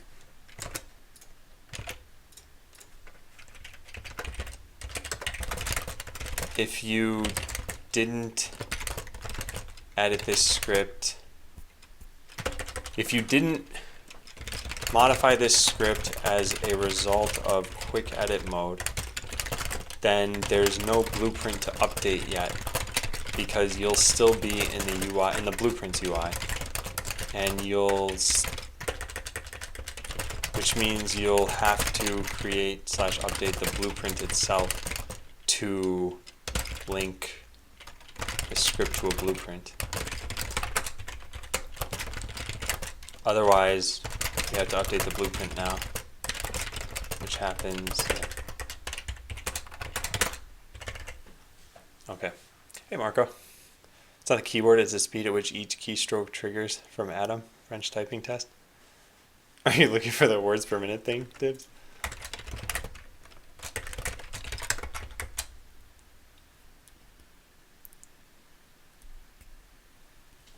Long comment? I know. I find these pretty helpful though. Okay, pretty good. Alright, so there was no issue filed on this, so fix bug around the quick edit script button. Maybe I should file a bug and then... Yeah, I think I should file a bug on this and then refer back to this bug. That way I've got the repro public. Let's do that. All right, so we'll click report bug. The quick edit script button doesn't always update the blueprint. So steps to reproduce.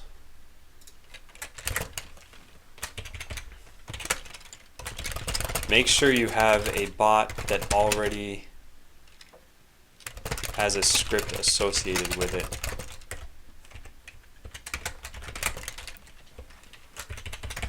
Edit that bot script with a quick edit script button that shows on the blueprint icon. Oh, I see. Yeah. And Thomas, in case you're curious about that, it's called Doc Blocker. Arrays and objects in code editor gets really nasty writing so many variables. Yeah, you probably won't ever get that. Arrays you might get, objects you very likely will not get. But yeah, arrays I just haven't gotten around to working with too much yet. So I haven't added them. There's a lot of things I need to make sure you don't do. Mostly like wiping out memory. Not wiping out, but taking up too much.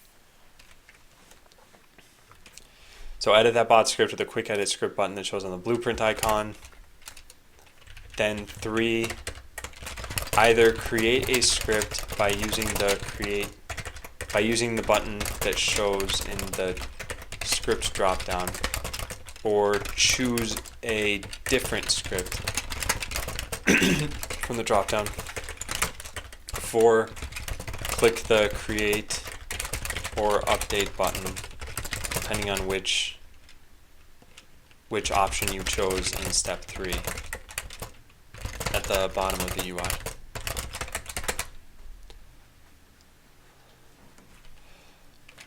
Alright, and that's it. That's the whole repro. So now expected, the newly chosen script gets associated to the current bot. Whoops. And actual outcome, the old script is still used.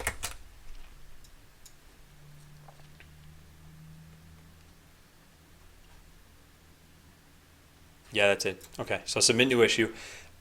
Excuse me. Now we immediately fix the issue. So let's look up the GitHub filing thing that I wrote here. Here it is. So fix issue number 36.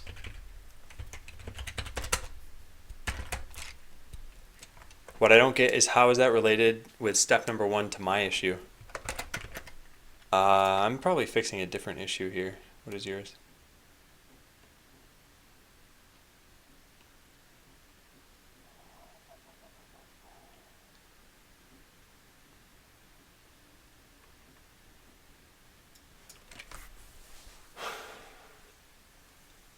I think this may have had to do with having temporary scripts. Hideo. Oh man, hang on a second.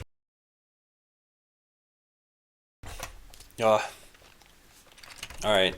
Oh hey HD and HD's viewers. Thanks for the host. Hideo, before I forget, what was I gonna say? God, no, it's not too late. Oh yeah, which account were you on when you did this?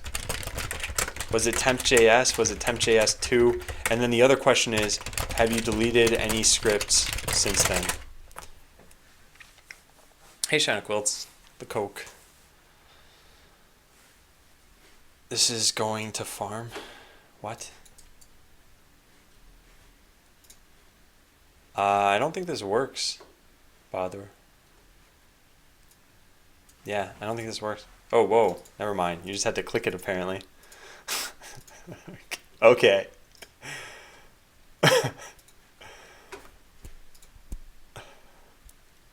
Make a storage for scripts that last over that overlast the fight. So I am able to pass variables to a next defense or attack. So 3D extended, you can. Oh no, you can't do this actually. Yeah, all right. I'll have to think about that. To do original.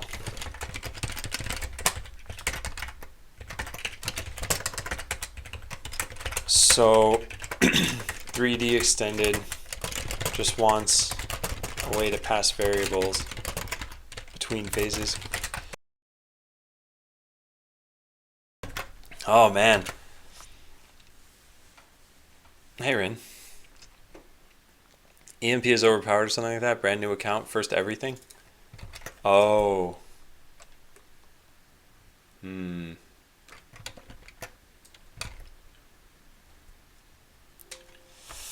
So that rules out my hypothesis that this could have been due to the whole temporary script thing.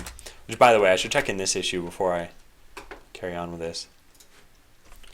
This was a bug around the quick edit script button, and with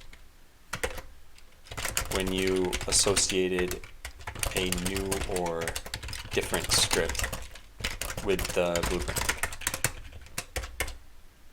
Yeah. Not phases, actual fights. Wait, 3D extended, can you tell me more about what your scenario is here? Because the way I understood this was, and by the way, for everyone new to the stream, the game is online if you want to check it out. If you want to watch a video about it or something, there's the FAQ which has the video there. You should relink with your weapon straw poll. Oh, that's true too. Good idea. Where is that straw poll? Oh boy, it's gone. Here it is. Right? Yeah. I thought this was my issue because I used the quick edit button too when you were writing a note just below my issue. Yeah, I still need to look into this. So this has been fixed. And I want to put the commit hash here. On GitHub, when closing the issue, add the commit hash. I think that's what I'd been doing. So if we go to issue number 3, for example, does that have that here? Well, I didn't put it there, but I'm pretty sure I put it in at least one of these. We can just look through closed issues. I can't see ones that were closed by me. Fine. Yeah, fixed in version. I apparently never do this. Let's just open up all these. We should find something where I did this. Here it is. So issue number 2, I included the commit hash. Okay, as I did in this. So let's go get that, and then let's update GitHub.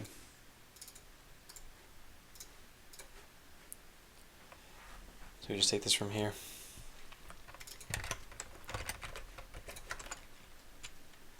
All right, now where'd the issue go here? So fixed. Wait, let's go back to issue number 2 for a second.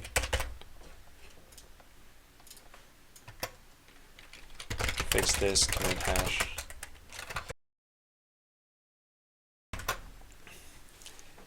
It would be cool to make a bot that evolves over time. So that's not going to be possible. I'm intentionally disabling you from doing that. But do you want something that goes between phases then? Well, I'll write this anyway. So consider allowing some variables to be used between phases. Perhaps shared variables just don't get set to 0 in those cases. But then something needs to save this into the defense itself. I'll close that for now. And by the way, this straw poll that I linked in, it's the straw poll about what hardware do you want to see get coded next. So feel free to vote in that. This is I'm going to try to do like 1 or 2 every week. Like, all depends on how much time I have. So Hideo, I don't have a repro for this then. A script did not exist, 296. Let's go find out where that could happen.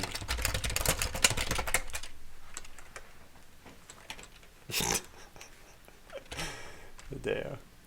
Set bot-based script ID middleware.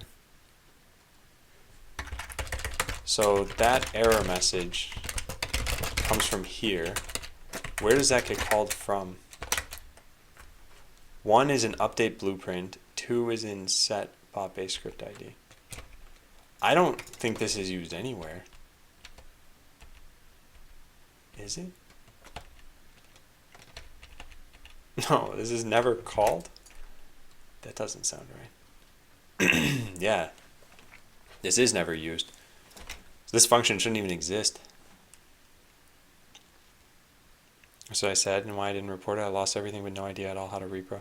Oh, I know why this used to exist. Okay, but still, we need to find out what APIs are calling into this. So it's just update blueprint. And update blueprint, I think, is called from this like huge set of promises that I have. No, this is in the database wrapper. Strange.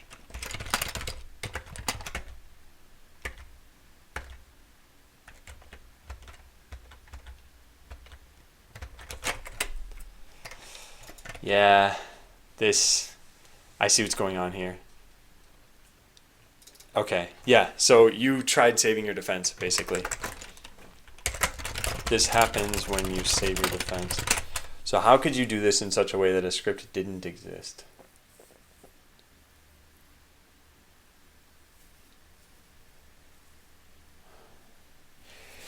Yeah, I know what you mean, Hideo. If only there was some other information here about what happened.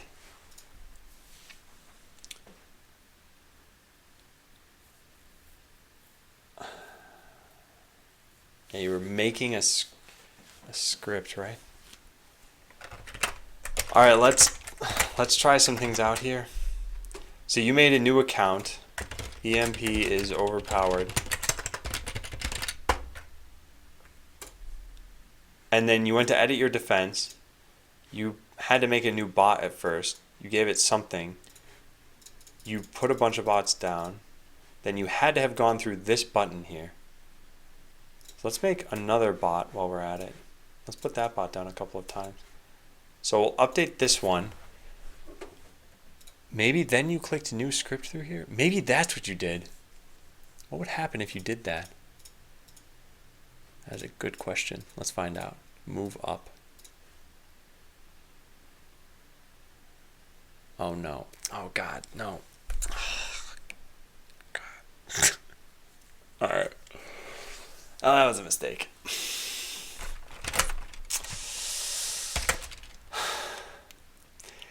So I didn't check this in correctly. This whole is in quick edit mode comes from here.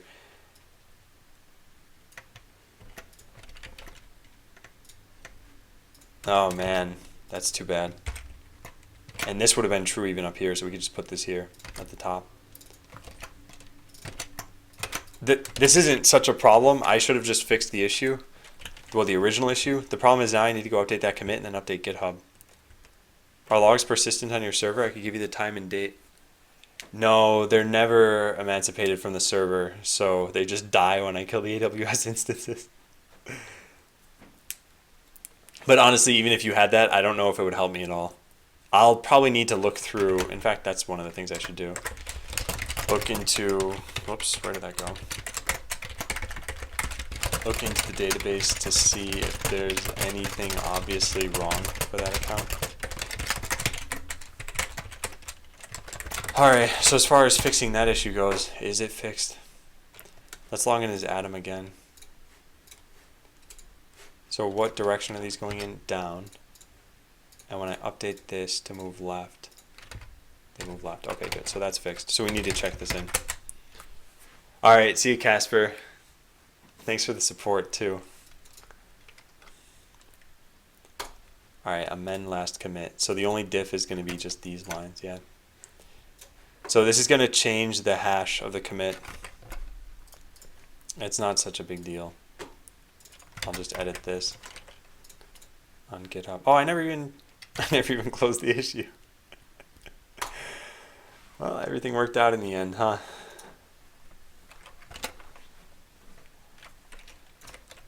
Except for Hideo's issue. We have no solution there yet. So let's try this out. So EMP is overpowered. ID name from users where name like EMP. Huh. Interesting. Okay, so 3798. Select ID from script where user ID equals 3798. 298, 299, 300. And yours was 296 that you tried to use. So EMP is overpowered, now has 298, 299, and 300. Do you recommend Node.js for production server? I'm a bit concerned about performance issues. Yeah, I recommend it. I think something to keep in mind is where you're doing anything that's CPU intensive. So Node.js is single-threaded, and how a lot of people end up scaling them is just by adding more of the servers. But something you could do is you could have something like some API of, I don't know, get user details. And in here, let's say you have some CPU intensive thing that lasts for 5 seconds. During this time, if you do this synchronously, well, it actually doesn't really matter how you do this. You're going to be just taking up all of the resources that this node server has access to. So typically you either do things asynchronously or you pass them off to other servers to do. What would be the limit of node? I mean, you should probably just test this stuff out. So for example, my servers that I'm running are typically on 1 CPU VMs, and I scale them out horizontally. So I have a load balancer and multiple account servers. In fact, actually, I talk a lot about the infrastructure of what I have for my setup here. So this is how everything works. The game servers I have are incredibly CPU intensive. These are basically like a producer-consumer queue. A game server in Botland needs to simulate games and validate defenses for players. So what happens is a player says, hey, I want to save my defense. It talks to the load balancer. The load balancer puts me on an account server, so maybe number 1. This account server just puts together a set of parameters, really, which is not very CPU intensive. And then it passes it off to a game server to do the validation. During that time, while the game server is acting, this is totally free to do whatever it wants. It can handle other requests, or the load balancer can pass it off to a new account server. So that stuff should all work. And hey, Voice of Grog, thanks for subbing. You now have access to Adam, bro. Yes.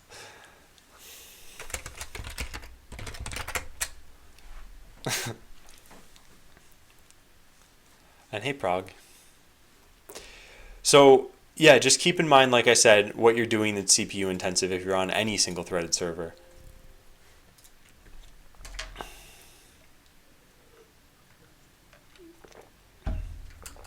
Yeah, I still don't totally know how this could have happened. How do sensors work? Sensors in Botland are, you have vision range of 5 by default. Activate sensors increases the range by 2 for 3 turns. So your range becomes 7 with sensors activated. This only matters so you can detect enemies farther away, and also so that artillery can hit farther away. What do I use for load balancing, or something you rolled on your own? I use Elastic Load Balancer on Amazon. So my infrastructure is hosted on AWS, and I'm trying to use services that already exist where I can. So I wrote everything else in here except for the load balancer and the database. The database is MySQL running on Amazon RDS. The load balancer is ELB running on Amazon. And the rest of these are my own node processes. Okay. Yeah, so at the very least, either figure out how this happened or add more logging for when it does happen. What could I have done? Probably gotten all of Hideo's Redux state. Whoops. Kicked a trash can over.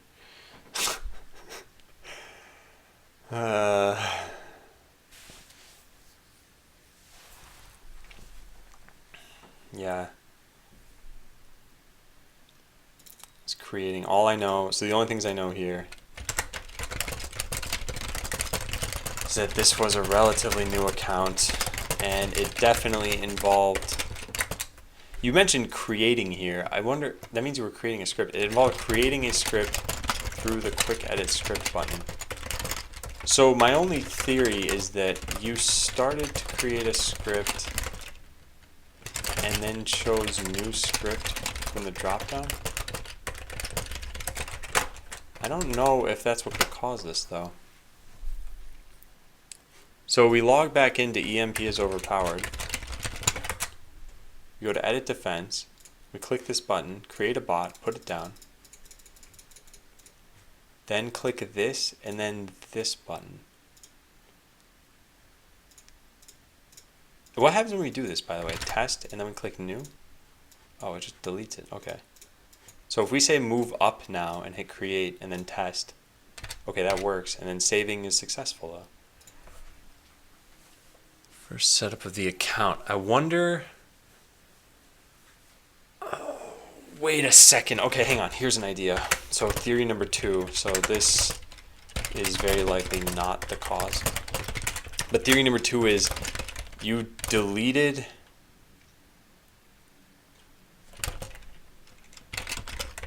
a script. How would this work? Deleted a bunch of scripts, right? Hideo, have you ever deleted a script? Hey, Corvette. Yeah, it is that keyboard. I definitely didn't use the drop-down menu. That's a 100%. Okay, have you ever deleted a script?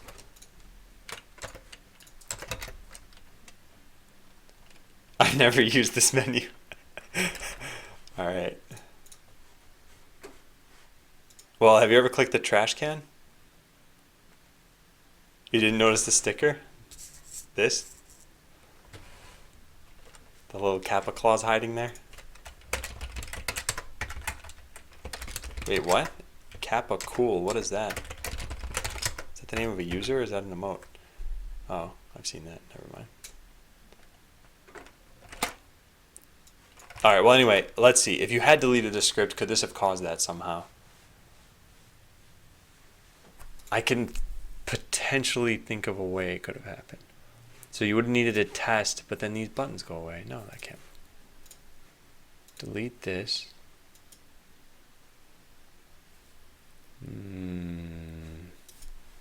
I indeed deleted a script, my first one, because I didn't like it and was too lazy to edit. Interesting. So what if I hit save right now? That works. Huh. I wonder if I'll need to revert my code to get to the point where the last bug was in place too. Because what if that had to do with this somehow? What could this mean? Delete a script, but then it's still somehow associated with your bot. Oh, maybe? Okay, yeah, we need to revert. We need to figure out. We need that bug to be back in the code base.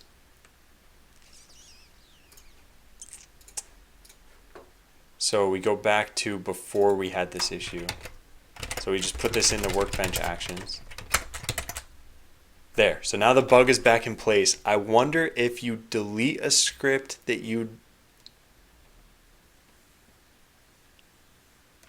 Oh God, okay, I can like kind of formulate this in my head, but there's no way I can articulate it now for you guys. So I'll just try this out and we'll see if this works. So first of all, we need to test to see if this bug is there. If we change this to a new script and just say move up, it won't work. That's the bug that I just fixed. So yeah, that's not working. So now we're back in bug territory, which is what I intentionally did. Now I need to see if I can manipulate this bug to be for deletion somehow.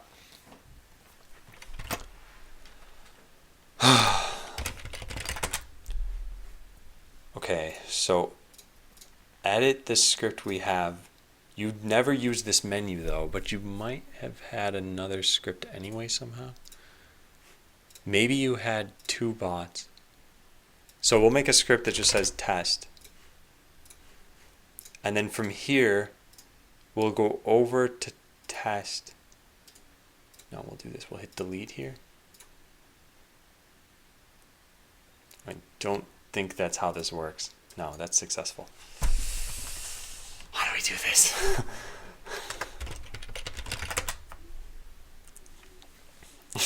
Geek Mossy. Hey. Alright, let's try this again.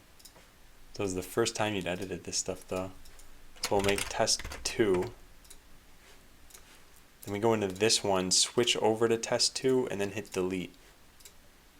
What does that do? Still successful. I don't know how this would be possible. All right, let's pursue it in a different way. I had a theory, and I guess that wasn't true. So let's just see if there's some way through code that we can get this to happen.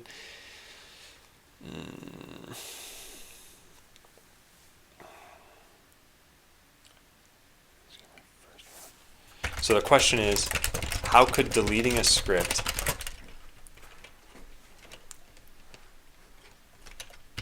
somehow get us to the point where it says script did not exist?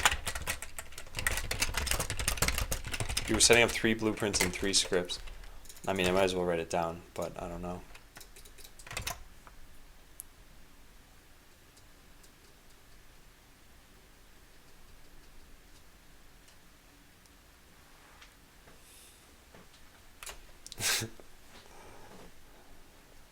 Noob, do you want a job coding bugs into Botland? All you need to do is just make a bunch of bugs for me to fix. Actually, no, I've got the job covered. All right, so here we make sure that the script they're trying to set is being used.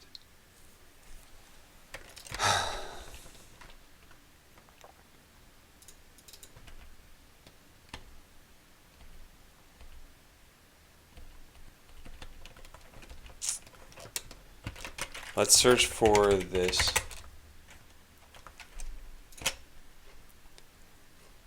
Done in creating. So you were creating a new. Okay, so where's my whole facts thing?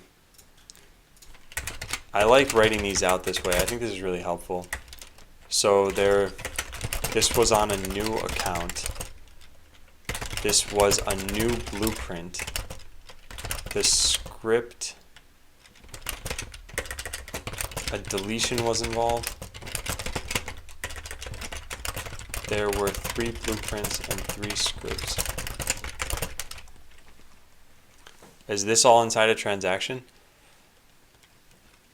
Not in the right way. So there's that crazy database bug I have to fix that would put all of this into a transaction correctly. Your changes are handled async, aren't they? What if your promises are not in the right order? No, so they're handled asynchronous in categories. So I'll show you what's going on there. There's the whole blue script changes here. So the way that it works is I have a set of promises for each of these things. And what happens is that they go in order. So I always delete scripts first, then I update any existing scripts. Then I always delete blueprints, and then I update existing blueprints. And creations happen immediately, actually. They're as temporary. So then when we call update, what happens is it marks it as not temporary anymore because it knows that you want it.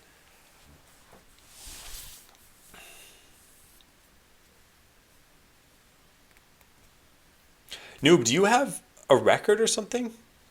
Like, is something coming up on a background check that these people are like... I don't know, there's a Reddit thread on this actually. They said, hey, what are some times when you didn't hire an employee because something came up on a background check? And there was everything from petty theft to murder to, well, everything in between. And yeah, a lot of those places said, nope, we saw a record and we just didn't hire the person. And a couple places said we gave them a shot and then something bad happened. And a couple places said we gave them a shot and something good happened. So it could be that. I don't know.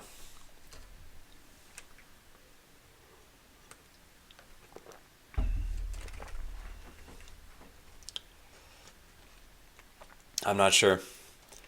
One thing that is probably going to happen though is I'm going to rework how this is done on the back end. So it could fix this bug, but it'll probably introduce more too. But I don't know if I should focus on this anymore. What else do I know here? Script did not exist as if.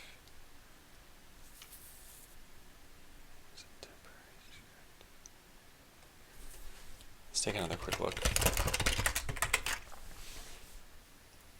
So this is when the script that you're trying to set on a blueprint does not exist in the database. And where this would be set is if you'd created it. There's no race condition there because that would have been done way ahead of time. Hey, Olson.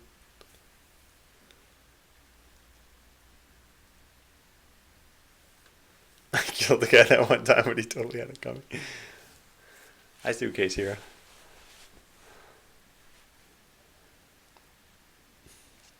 Yeah, noob, I don't know then. That is unusual.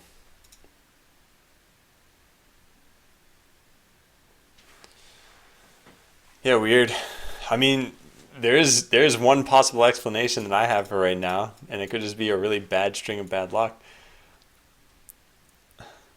And it could also be something else that, I don't know, maybe, I don't know.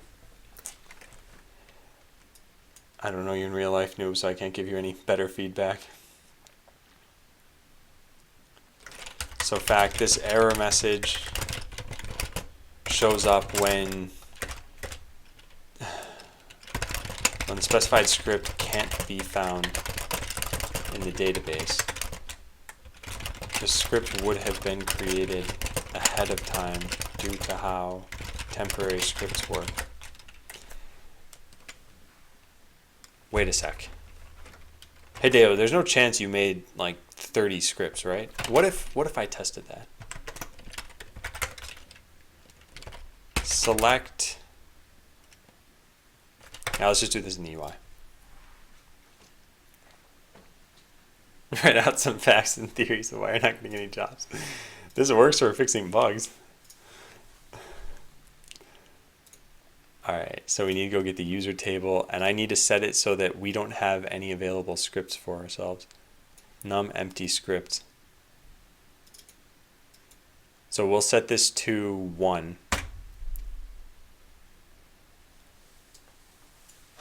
But then there's some negative 16 in the code somewhere, which I need to find.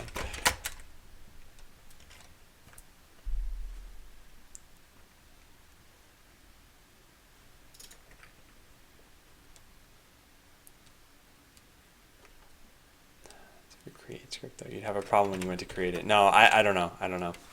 Yeah.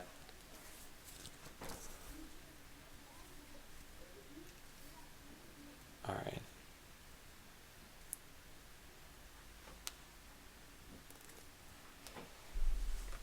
Yeah, all right. I think I gotta just file this away for now. That's something I can't figure out.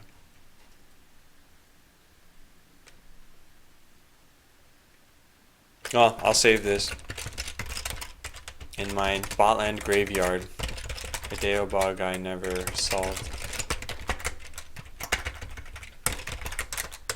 Conclusion: when I tackle the huge database bug that I was working on, this might go away.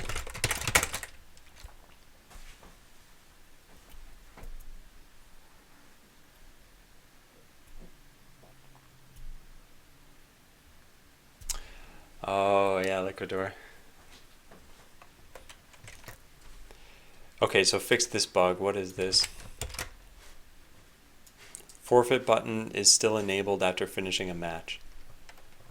Yeah, this should be pretty easy to fix, I hope.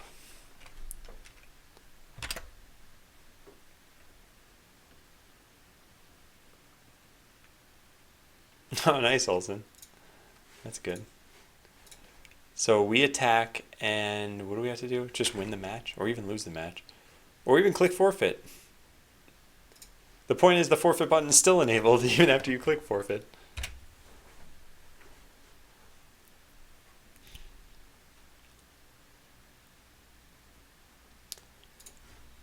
Alright, so how do we know what happened here? It should be in-game state. Yeah.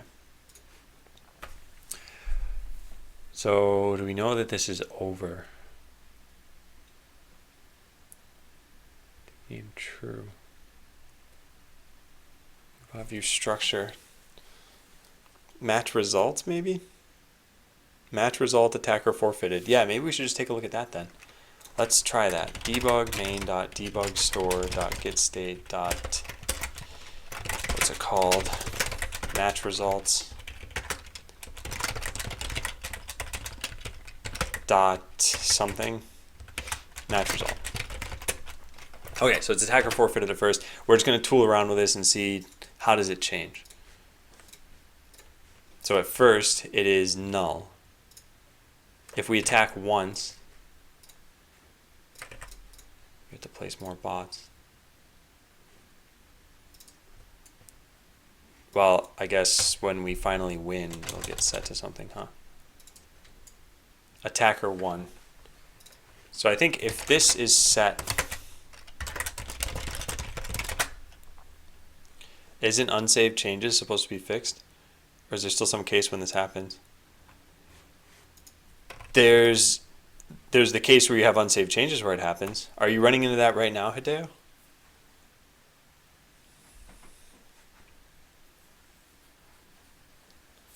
Because if you made any changes to your blueprint, even if it wasn't, okay, so if you go into your blueprint and you change something like lasers level 1, that's considered a change, even if you don't have that bot in your defense.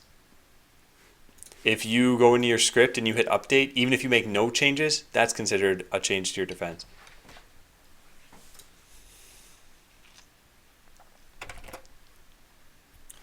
Okay, so I think we can just use this, but the issue, let's just drop the database again.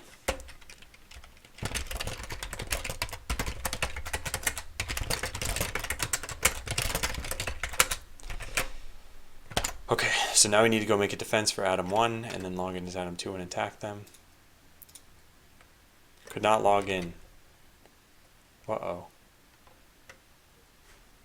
What happened?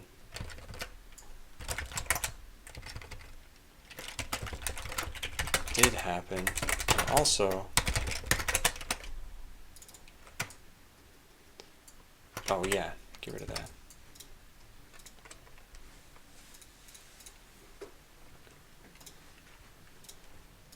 What is this? MLG hacker? Okay, I'll have to read this later. Got the pop-up when attacking, editing a script, saving and forfeiting. I got it at the same time of the end of game pop-up.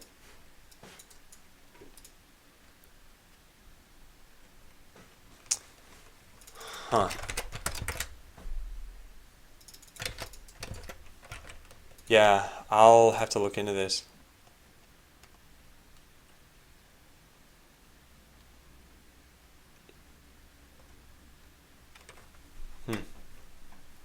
You never press commence though. Oh, maybe that's the issue. Yeah. Yeah, that's probably the issue. I think you found a new bug. And hey, Arcane. It's Kanemu. Okay, yeah, I think that's a new bug. Let's verify that really fast. So first of all, we should be able to log in finally. All right, good. So I'm going to make a defense. Cool. We're going to save that. We're going to log in as Atom 2. We're going to go attack. So if I do what Hideo said, let's do this. Let's make a bot that actually wins the game. Winner. Let's make a bot that loses the game. Loser. Cool. So now let's put down one of the loser bots.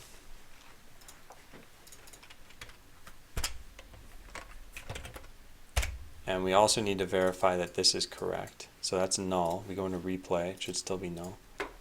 Yeah. Cool. So let's put down more loser bots. Should still be null. Perfect. And then one more set of loser bots. And this gets set to Defender 1. Now if we go into replay mode, it should still be Defender 1. Yeah, perfect. Okay, good. I'll try to repro 1 minute. Well, I think it should be pretty easy. I think all you have to do is make a change to something and then hit forfeit. And then, yeah, that's it. So yes, you did find a bug today. That's good. I don't mind filing it. I don't mind if you file it. Just let me know because either one's fine with me. So yeah, 1, attack someone. 2, make changes to blueprints. 3, forfeit.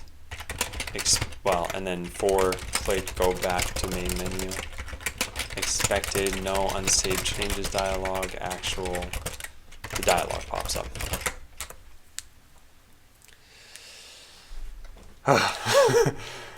Okay, well, this is what I was going to use. And this will disable the forfeit button.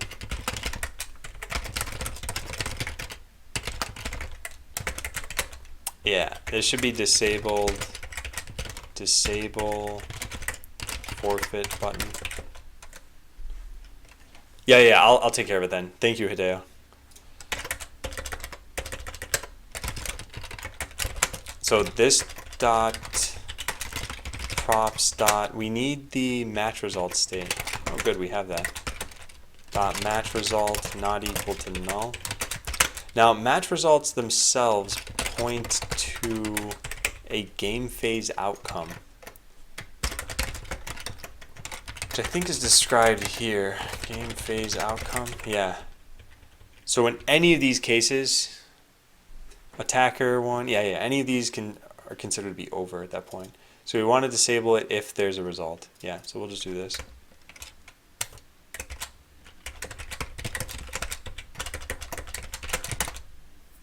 Cool.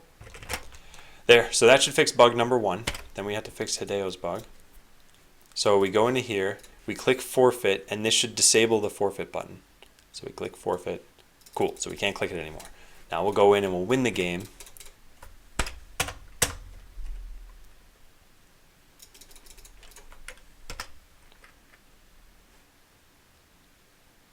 So forfeit is disabled.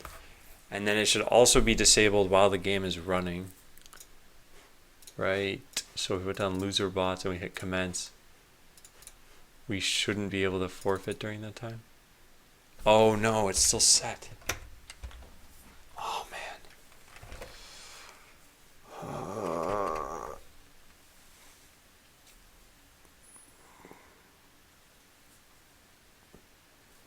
From my point of view, typically the kind of subject where you get a bug from tons of reasons, detecting changes when lots of parts are involved can be tricky. Yeah, well,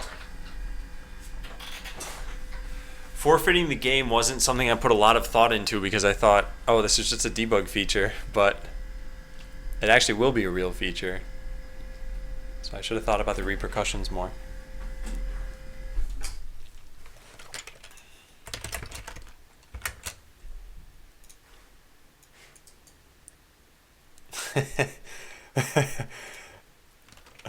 Yeah, I'll have to test that out, Liquidor.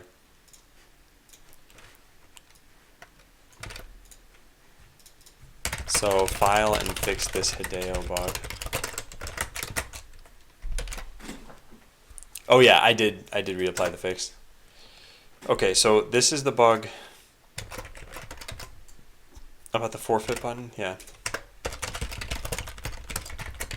Disable the forfeit button when a match is playing. Disable or make sure to reset match results back to null when a match starts. Yeah, I do want to attack you. I'll write this down. Attack Liquidor. Yeah, I think something I might have to do eventually for the sake of balancing botland is allow the defenders to have some bots that just don't have any weapons on them. I think that would add a lot of variety. In fact, that could be an interesting chip idea.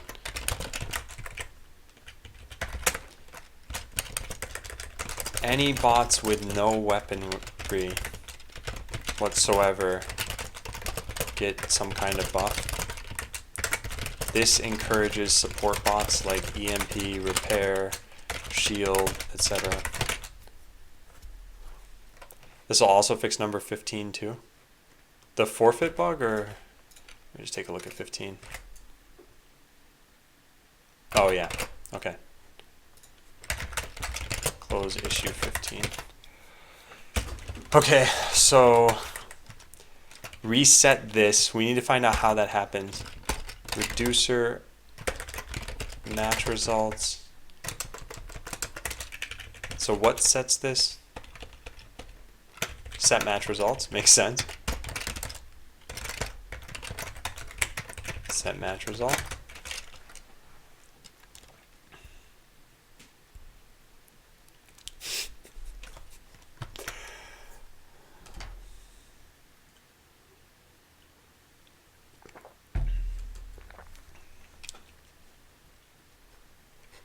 Yeah, so we just need to set this somewhere. We could just have like an is game over kind of thing. Or when you join a game, we could do this. Either one's fine.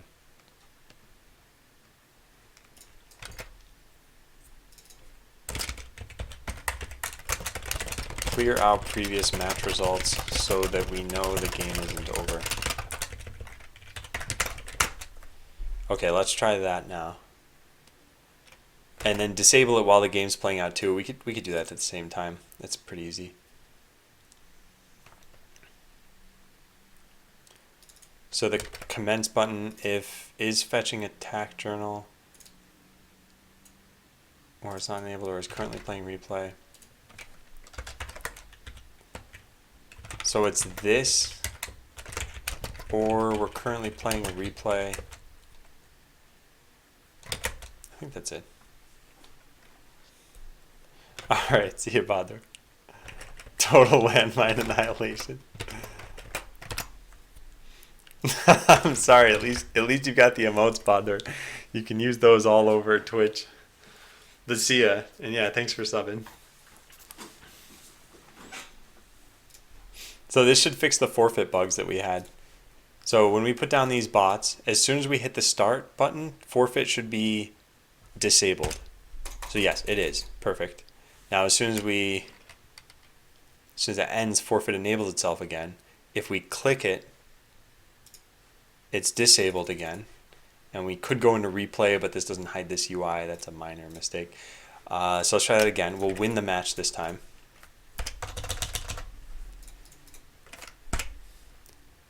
Cool. Forfeit is disabled. And now we'll lose the match.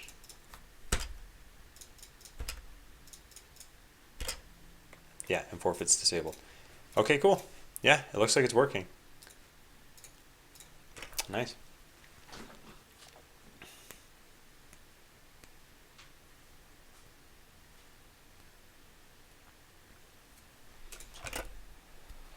Okay, I think both bugs are fixed.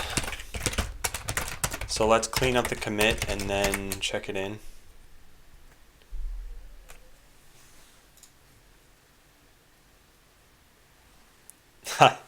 I can see where you guys are in Botland right now. One person's on the edit blueprint page and one person's on the edit script page.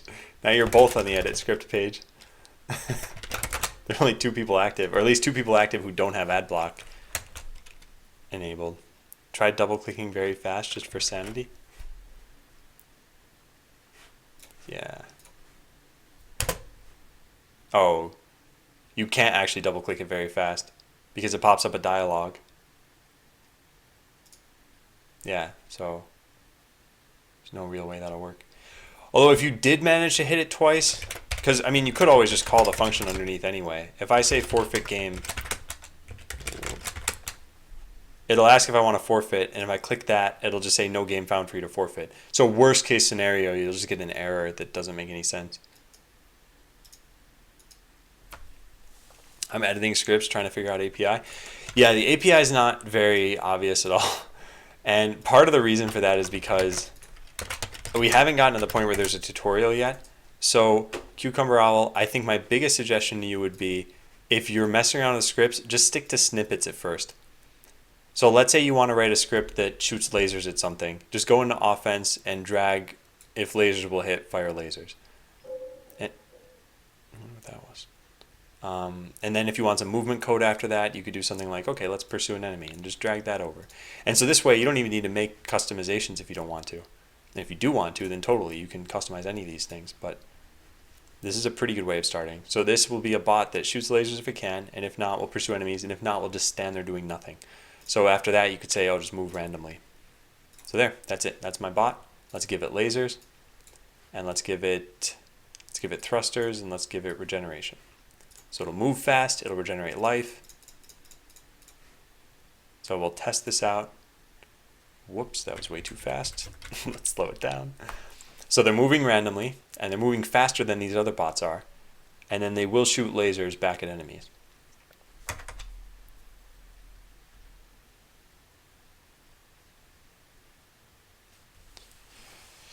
So yeah. You like the JSV better? Yeah, that's fair. But then it's going to be a little bit harder to use for right now. You could always take Blockly code and hit convert to JS. It'll wipe out whatever you have in JavaScript, but then at least you'll know how these APIs are supposed to be called. I'm attacking and had a bug in my code and can't see update buttons, so need to hack the buttons to be visible. Kaitai, are you on Firefox?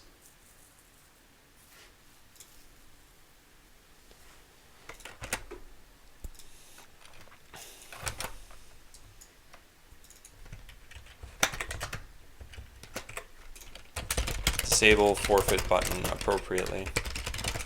Actually, this is, I should say, fix issue.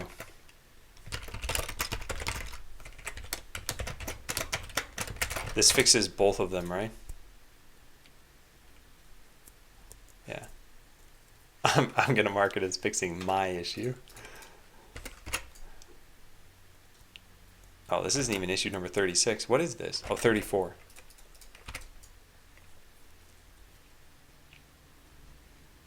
Yeah, well, they're technically both of these.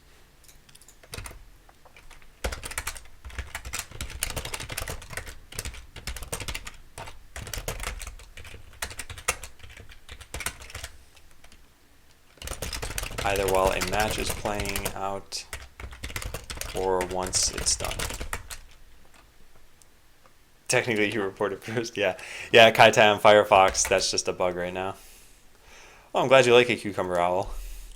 So one of the things you should definitely do is set up your own defense first, and just keep in mind there's a test button down here, but it's just to make sure your bots are doing kind of what they're supposed to. It's not supposed to be a real fully fledged test. So once you're happy with your defense, you can save it, and then other people can attack you. So right now, there are a total of 23 players who can be attacked. All right, see you 3D extended. Yeah, I was probably alsoing like crazy there. I wasn't paying attention, actually. Let's close this bug and the other one, and we need the commit hash. Oh, and I wanted to put version numbers there as well. Also, it helps to say which version the fix will be present in. Yeah, I'll do that. So 36, edit this. The fix will be present in version client package 0.1.4. Update. Okay, cool. So now we close these bugs.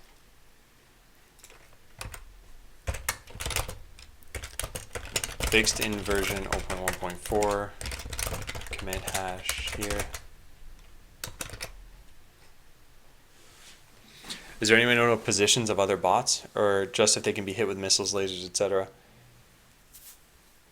Okay, very. Not entirely, or at least not maybe that easily. So Cucumber Owl, is there a particular thing you want to do? Because I can usually help you do that.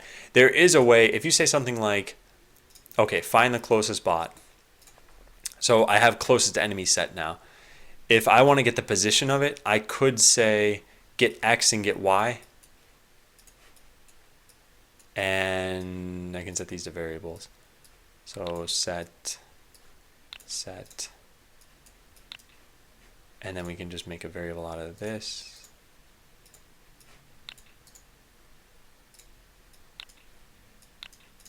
And I can rename this to enemy, if I could type enemy X, and rename this one enemy Y.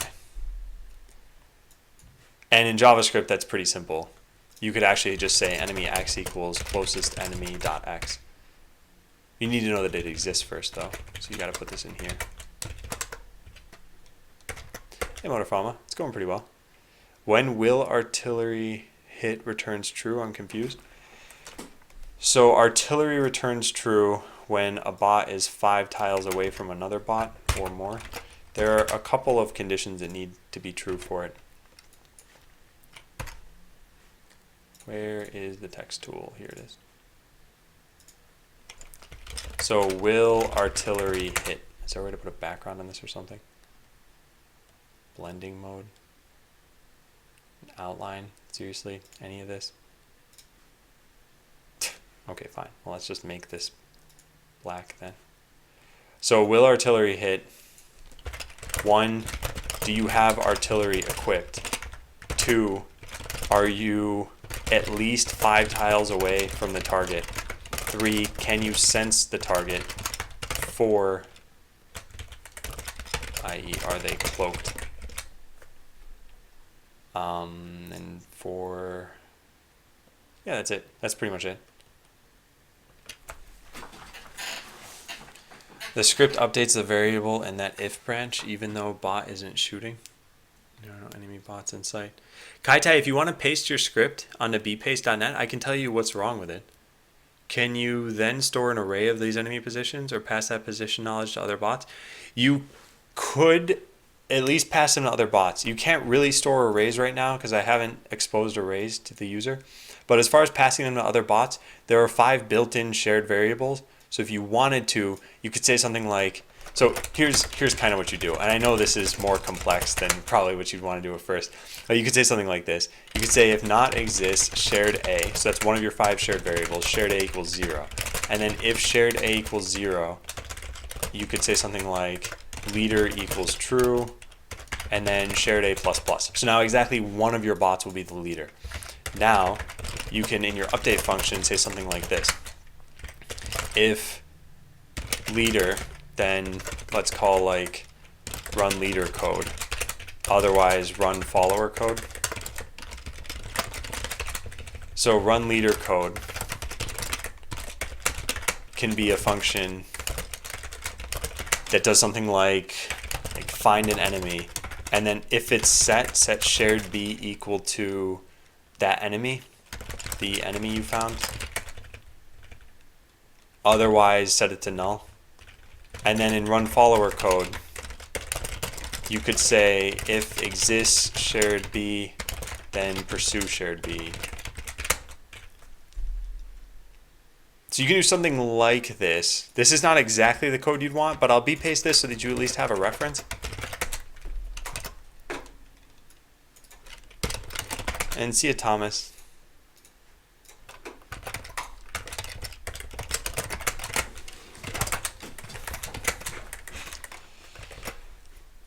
I need to close the issue that I had too. So there's 34.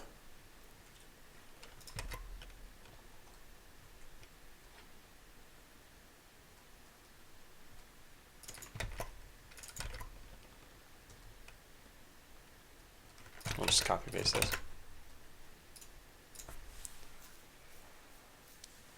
I'm testing how overpowered artillery is, and the game will be broken if the code works. At least I think so. So, Kaitai, artillery has a range of 5 to 7 tiles. Bots can't even see up to 7 tiles away by default. You need to call activate sensors. And there's a script that does this by default. Not by default, I guess. It's this. RD artillery. This script, ignore that part. This script says try to fire missiles, try to fire artillery, and if you can't do that stuff, then activate sensors. This will expand your vision range just 2 tiles, and then artillery can fire those 2 tiles farther. At least means greater than or equal to 5, doesn't it? Yes, it does. So artillery can fire 5 tiles away, and that's actually the minimum range. The minimum range is the maximum default vision range. So most bots will only be able to see, how do we get out of this text tool? So this is 1 tile away, 2, 3, 4, and then everything on this diagonal is 5. So whoop, right down to here, down to about there. So it makes this diamond. I probably screwed up a little bit, but you get the idea. So this is artillery's default range. Anything in that range, it can hit. Then if you expand your vision range, so you call activate sensors, you can shoot up to this red diamond, which I just totally botched, but again, you get the idea. So, Kaitai, I know you whispered this to me. I am just going to look at it on screen because it's botline code. I could have done this anyway. So let's see. If not exist sensors, Sensors equals 0, shot last round equals 0. So by the way, you have access to an init function if you want to use it. You could always just put sensors equals 0 and shot last round equals 0 here. And that way you don't need this code because it'll never exist the first time you run it. So that's what the init function is good for. So we could change that.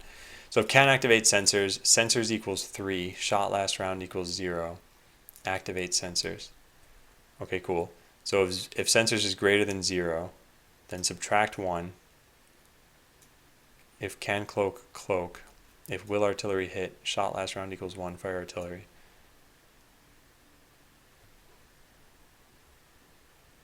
Can move left, if.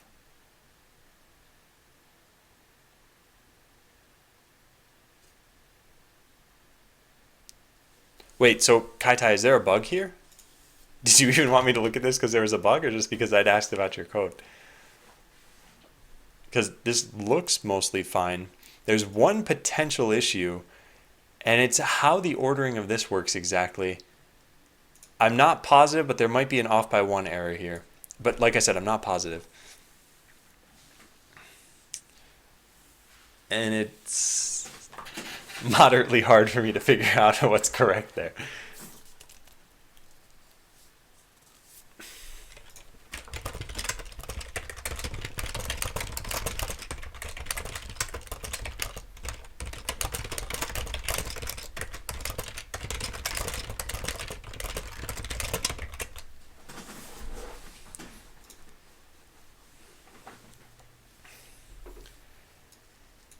So, Kaitai, is there a bug there? Just curious if you want me to help you find a bug. Or, oh, it works without the flag. What flag? Shot last round?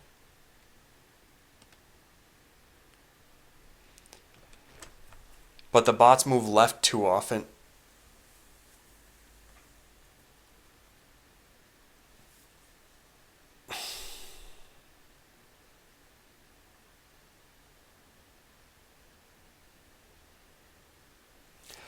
So what you're trying to do is something like this cheesy artillery script, that I had somewhere. Where is that?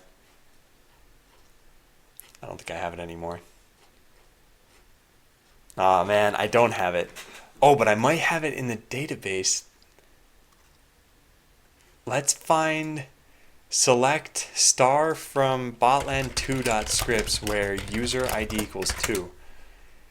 Ah, here it is. I found it. Oh, I'll be able to give you this script. So we'll save this as 9.zip. And then we'll go to desktop del of Exator. We'll take 9. Here it is. The Mac Daddy of all cheesy scripts. No, wait, this is wrong. What? This is the cheese script, right? No. I overwrote it.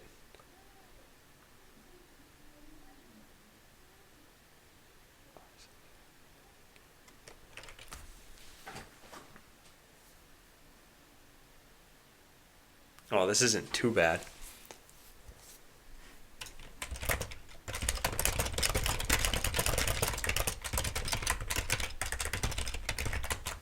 They didn't move after I added that flag, so I think there's a bug in will artillery hit.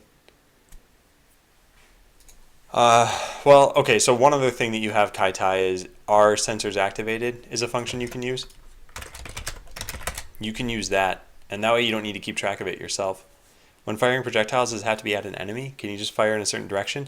So what you're talking about, firing in a direction, is what I call blind firing. And blind firing is a property of lasers. So you have lasers, you have infernal lasers, you have vampiric lasers, and you have stunning lasers. And so yes, all of those can be shot in any direction. So I will show you very quickly. Let's go make a quick bot with lasers. And then in Terminators, you'll see fire lasers in direction. You can just customize this to be anything. So I could just say fire right. So I hit create. I put this bot down a few times. I hit test. And now no matter what, they're firing to the right. So yeah, you can do that if you want to. The cheesy bots, I could remake them. You know what? Let's remake them on play.bot.land. That way we wreck someone with a really, really cheesy strategy. Alright. You were already in a match with 3D Extended. Time to die. Time to die. Cheese bow. Cheese bot. Okay, here goes. So we need artillery. We need repair. I don't have repair, but I do have access to the database. You ready for some minor cheating, guys? Are you? Alright, update users. Set botcoin equal 50 where ID equals 1. There. And now I have enough to buy repair. Let's just give that to myself. Cool. Now let's give myself this too. Suckers. Okay. Have you ever not cheated on Botland? Yeah, there were a couple days where I didn't cheat. I'm doing this to demonstrate the game to someone. All right, this is totally fair. Okay, so here's what we do. We try firing artillery. Then we try activating our sensors. I really, really need to make a snippet for this. I'm so sick of having to do this every single time. In fact, I probably made a snippet for this and I'm just not using this. No, I didn't. So we got to write this down on the to-do list. Make a snippet for activate sensors. You used the wrong ID. You meant to use the ID linked to Cucumber.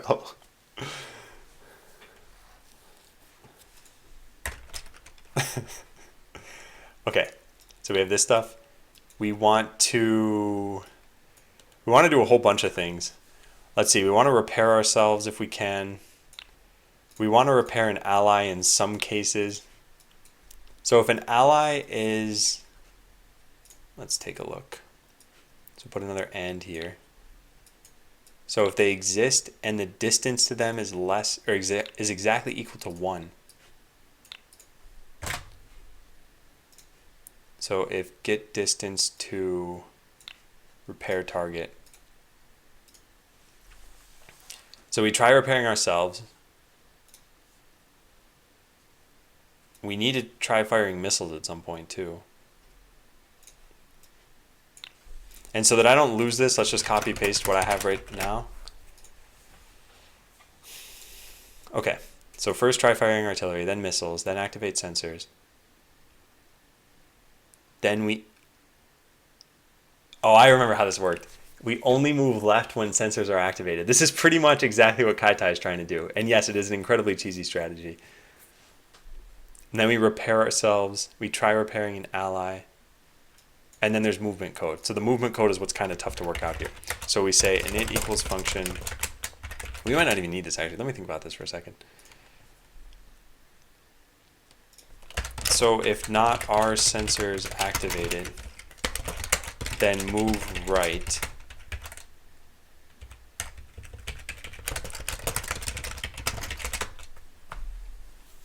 Okay, hi Linux. What's the brand of your keyboard? It's a Microsoft keyboard. But we only want to move right up to twice, right? So moves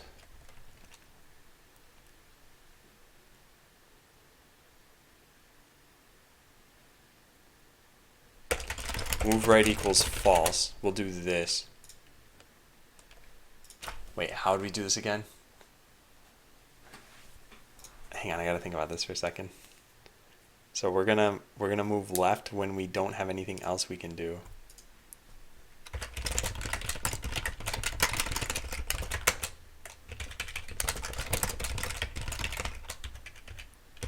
Move left. Okay, so how about this? Just move left equals false. So we'll put this here. So if the sensors aren't activated and we just move left and we can move right, then move right and then set this back to false. Okay, I think this is it. I think this is the killer script. Let's try this out. We don't need this here. Let's try this out. Whoops, let's name the script too.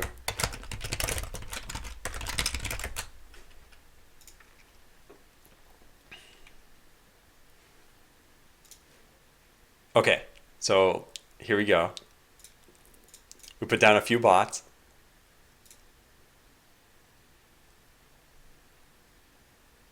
Alright, it's perfect. It's the perfect script. So they'll move just enough to. So yeah, this is gonna take a long time. But yeah, this is the strategy, and I think this is just a really silly strategy.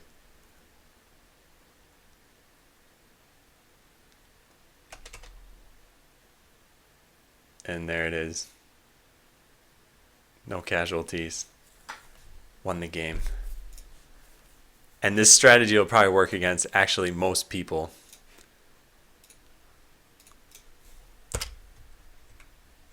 Oh, it didn't totally work against pawn.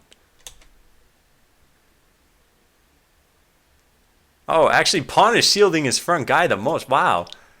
Good moves, pawn. It does not work against you. Is there any counter for that? I mean, yeah, you could always try to pursue attacker bots on the right side. Like, melee is the perfect counter to this. If even one melee bot approached me, all of my bots would probably be dead.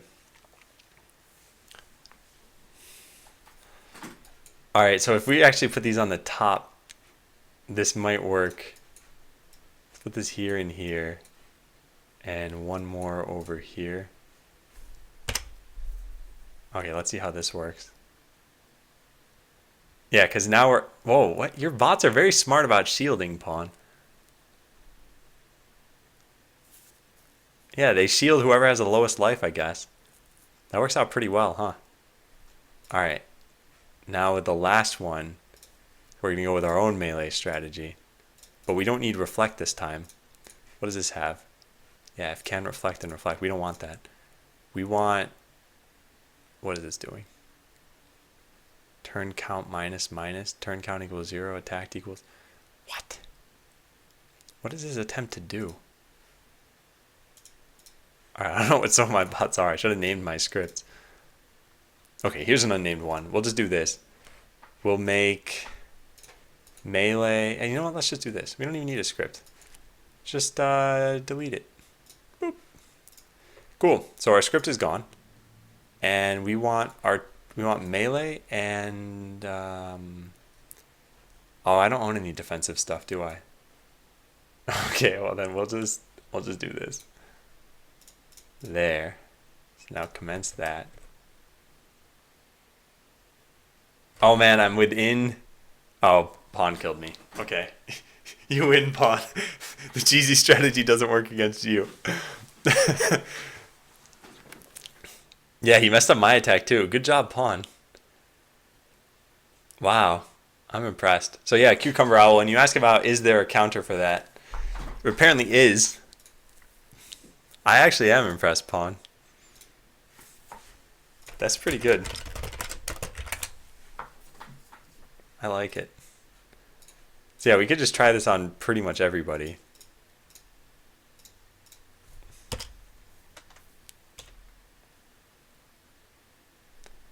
Yeah, shield repair. I think those are really good strategies against this. Because as you can see, I'm doing basically no damage. Life is 2,000. Yeah, so I just wasted my entire first phase. Wow. Yeah. Well, cool. You guys are actually abusing shields. Oh. You don't move when there's a bot killing you. Okay. Wow, neat. Let's take a look at the rankings. I should change my defense. I'm at 1433. How are the attackers doing? You know, this didn't do so badly. Liquidor's attack skill isn't so much higher than the defenders.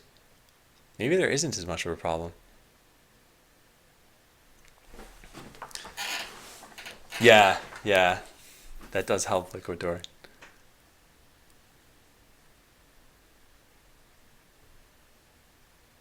See, this is surprising. Adam Bot is Badur. He never set up a defense, so his defense skill is always going to be 700.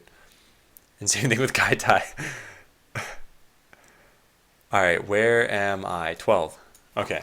I'm not doing too bad. Where's pawn in this? Pawn's defense skill is 9. Or rank is 9, I mean.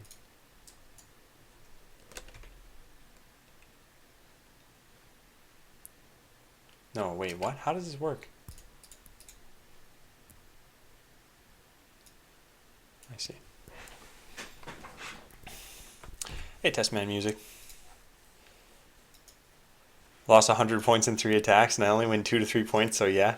Well, that's good. That's the Glico system working. I'm glad because, yeah, it shouldn't allow people to get too far away from everybody else. I wonder if your cheese works against your defense. Yeah, I really probably should have put in a way to just debug attack somebody because I won't be able to attack you unless I go through pretty much everybody else. So this is one of those defenses that's, or not one of those defenses. This is one of those attacks that's probably good to kind of just keep around for when you attack people. If you see that they've got a lot of shields, then it's probably a bad idea to use this strategy because it does so little damage. Yeah, like I'm lucky if I kill this bot. Life 700, 500, 300. Yeah, I killed a couple.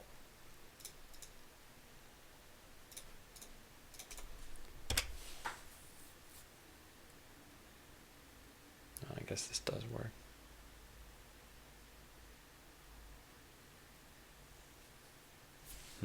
Interesting. Well, that's the cheesy script. So let's just get rid of this and let's save it off.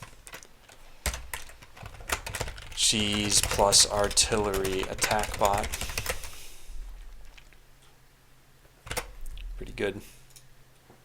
Well, now I kind of don't want to attack. Yeah. So Liquidor, I mean, it's alpha, so you just should attack. But when it's not alpha, then you'll be losing out on the rewards. How do we get more bot coin? I waste money on cosmetics. So Cucumber Owl, I know this sounds like it's a joke, but my serious response would be make a new account and don't spend money on cosmetics. So for the sake of alpha, I wanted to see how people handle progression. And yeah, you apparently wasted all of your money. So you could just make a new account. If your scripts are in JavaScript, then you can just copy paste them over. There's no built-in way to do that. You just have to use copy paste. So next time, just don't buy cosmetics.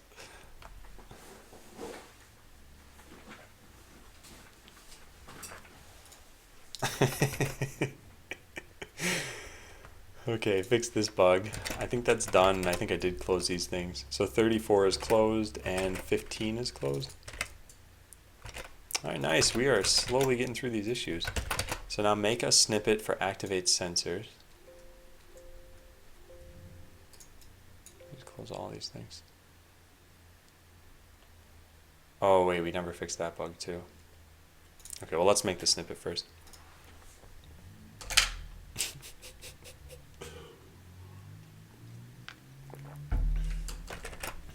So activate sensors. We already have blocks for it. I just never made. Oh, we can't do this here. By the way, we're 24 minutes away from GMT midnight, which means that's when you guys will get your rewards for today. Debug command to give you the current attacker ID of a match against someone, or however the game remembers which match you started and haven't finished. Wait, Liquidor for what? Alright, NC Geek. Geek Monty. Liquidor, why do you want something like this? I guess it can be used for testing bugs too when people report defense bugs. Isn't that in the console already? It's got to be saved somewhere in Redux, but it's not an easy thing for you to get, but I can give you the code. So if you attack someone, you do debug main.debugstore.getState.inGameReducer. Do you have your opponent ID here? Opponent name. We don't get the opponent ID anywhere? Maybe I don't have that information. No, I must. No, I must. It'd be in Player Depot.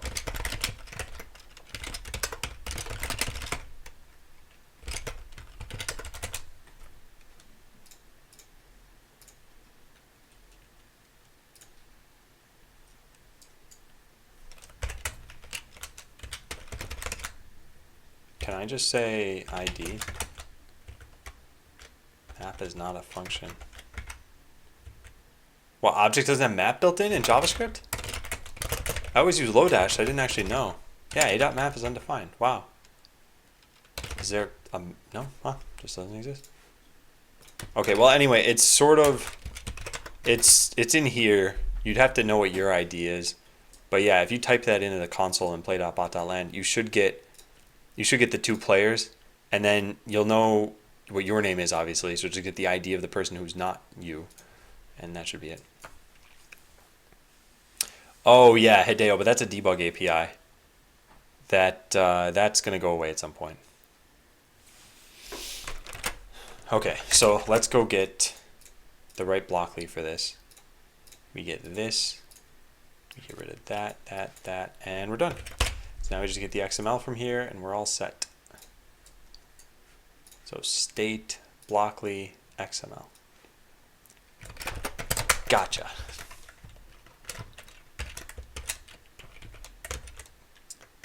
There's that and that. Cool. I'm confused. What just happened? What do you mean, Liquidor? And what guy die you beat me? Whoa. I still think there's a bug. Wait, what happened, Kaitai? Take what? I don't see that you attacked me. Did you give me a console command to tell me who I'm currently playing against? Yeah. It's just that alone doesn't do it. You have to go searching through the players to get their ID. Alright, so instead of Blockly, we have activate sensors needs to go somewhere. Probably in support and probably above % chance. So we'll say, what is this, a built-in, I guess? Activate sensors. Activate sensors. Okay, I don't remember how to do any of this anymore. No, what am I doing? Yes, I do. But God, I'm not paying attention to anything. What's the matter with me? Category random. What? Where is this category? Yeah, where is this? Support, offense, movement. Is this a bug? Oh, no, this is in if statements. Yeah, here it is.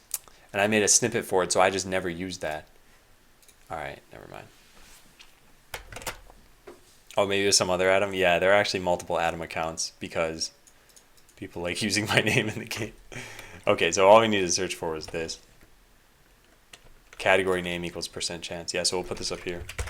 Category name equals activate sensors. It's about time I added this. Done.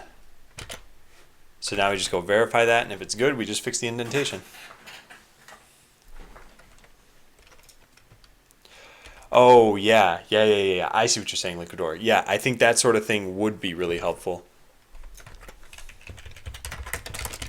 Consider a debug command. Maybe, I don't know how I would use this command.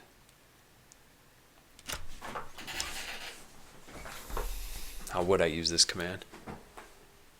Well, anyway, consider a debug command, maybe that just directly modifies the database. That will pit you against that will pit one user against another user so that you can test specific defenses.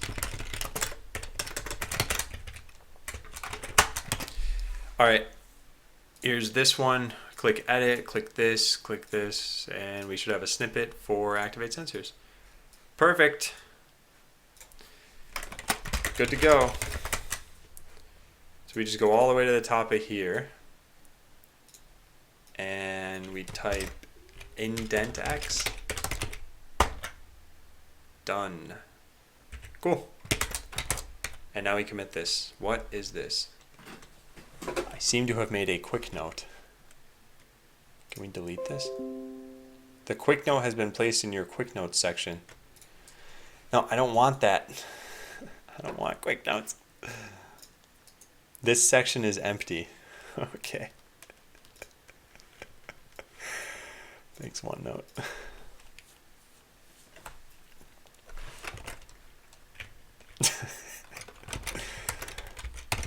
Alright, let's check that in.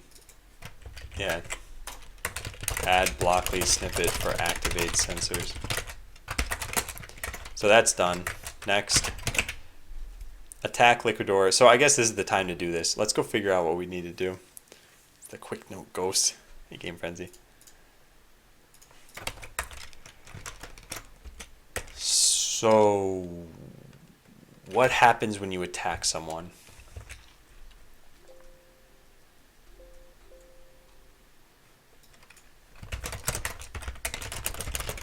You attack someone, giving you a copy of their defense.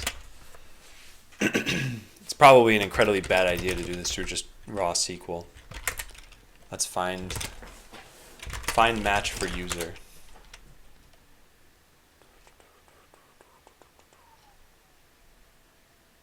Where is it? Contact matchmaker. Then what? Should be a get defense somewhere here. Huh. What does this do?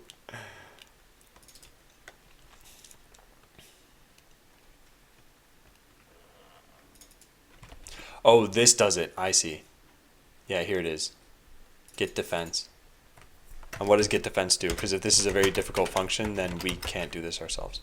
We just had to call into this server for it. Make sure, what is it? Defender, attacker, and is for a ranked match. Yeah, I think I should do this from the server. It was Adamart. That's Enduring, yeah.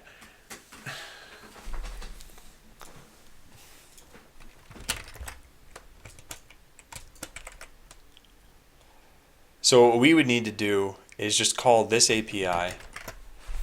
The best way to do this is to call that. We would just pass in the two user IDs. But it does need to override some state in the database, doesn't it? Yeah, if there's already a defense copy. Otherwise it'll be an orphan. We don't have a way to deal with orphans. Yeah, we don't.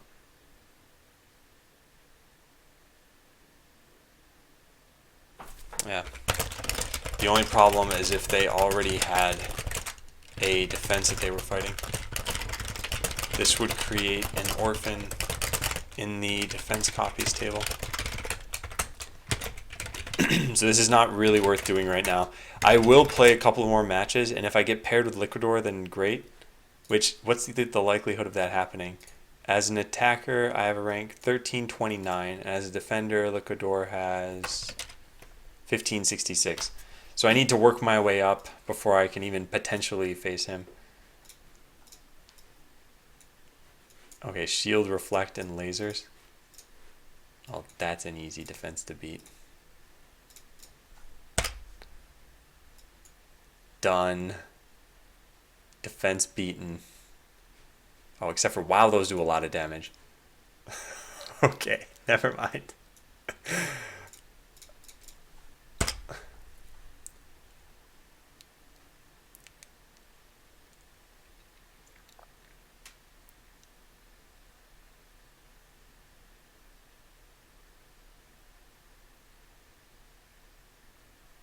Man, 75% chance to reflect is probably too much.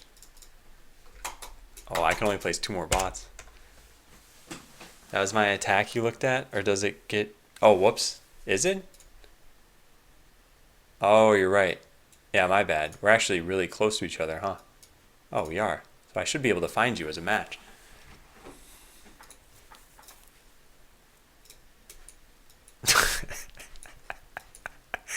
Nice bots, Digite.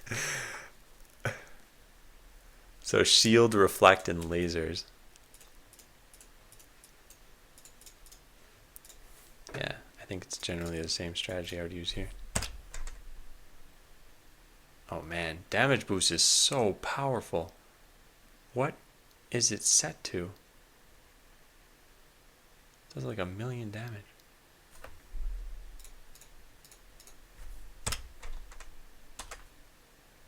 Should be 25, 45, 65. I like making them relatively linear, so I'd probably do something like, I'd probably lower them all by 10. Oh, here's Liquidor's defense. Okay, let's see. Missiles, reflect, and cloaking.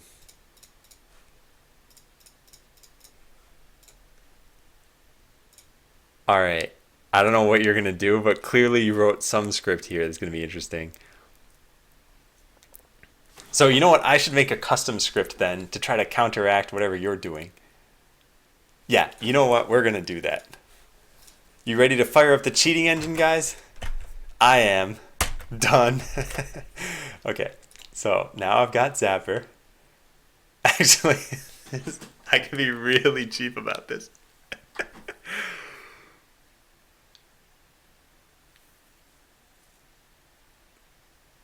Yeah, alright. So I'm going to make a new bot. This is anti-Liquidor. And we're going to put Inferno Zapper on.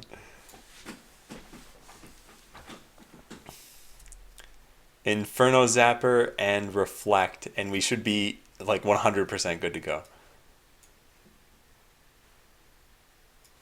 No, and actually Repair maybe. Teleport to the CPU. That's actually a really good idea too.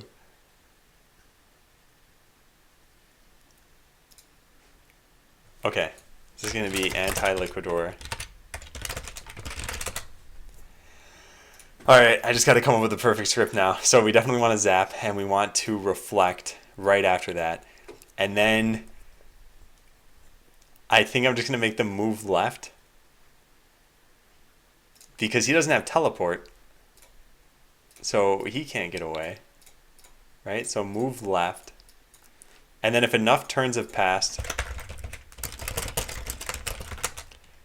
turns equals 0, turns plus plus. If turns is greater than 50, 50 is, yeah, 50 is fine. No, we'll say like 70, then figure it out. At that point, we've probably killed off all his bots, so we can go after the CPU. It was made to be anti-cheese, not anti-Adam. But you said that I should attack you. So we're going to zap, then we're going to reflect, then we're going to move. And I think I put repair on my bot as well, didn't I? Yeah, I did. So if we can't do any of... Actually, if not is zapping and not is reflecting, then repair. There. Perfect. Okay, let's try that. This may be terrible. So we're going to put these... We're going to put these here. Here. Oh, they only move left, though. That's actually probably a really bad idea.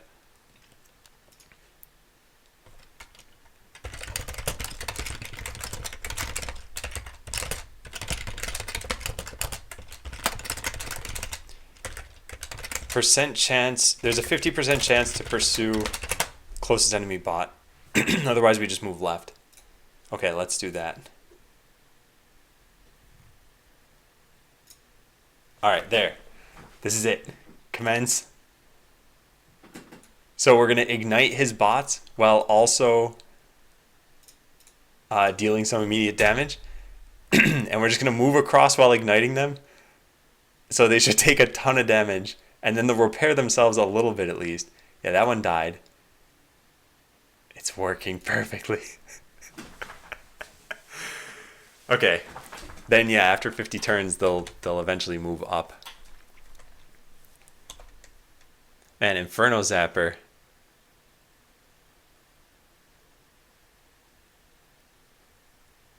What an incredible... Okay, so... Yeah, that is a bug that I know about. That... Wait, what happened here? pretty sure I know about this bug. It looks like the match just never ended. I killed all your bots, but I didn't kill your CPU. Maybe, I don't know if Inferno Zapper is overpowered. I also have no idea what's going on here. I can't place bots, so we need to cancel and then hit attack again. Yeah.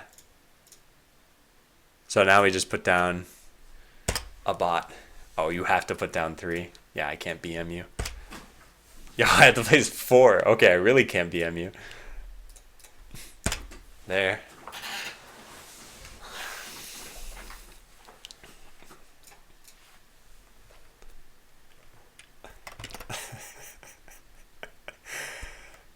I'm pretty sure I know about this bug. I attacked Liquidor and killed all of his bots, but mine were still living at the end without me killing his CPU. It kept my bots around, but I couldn't do anything until I canceled /return. So at least there's a simple solution. If I were a player and not the developer of this game and I ran into that problem and I'm like, ah, darn it, I can't do anything on this screen, I'd probably just refresh the page and then I'd come back to the screen, and that does fix that problem. So here's antimatter tape. I kind of want to try the same strategy I just tried to see if this is just insanely powerful. He doesn't have anything reflectable though. So I think I should change this to something else. Oh, you know what? EMP. Let's use EMP.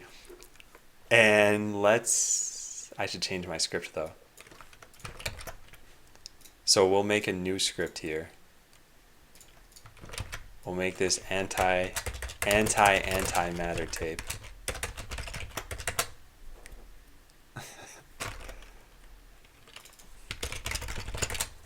Is that better, Liquidor?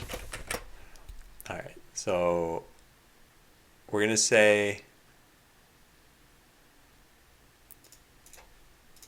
at the very top, if percent chance 20 and can EMP, then EMP melee. Can you please use the term crushed or dominated? Obliterated, wrecked, annihilated. Alright, so here's my antimatter tape bot and script. So we have repair level 1, EMP, and Inferno Zapper. You ready? I'm not even gonna take out your chips. Here goes.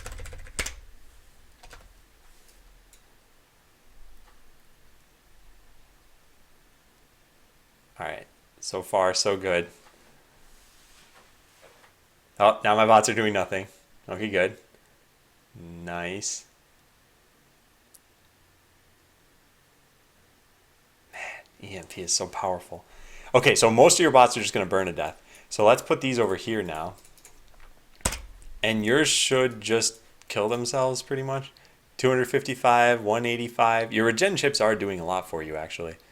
Yeah, that one killed itself. This one's at 705. Come on, keep burning. Oh, now it's at 425. Now it's actually healing, so that's bad for me. My goodness.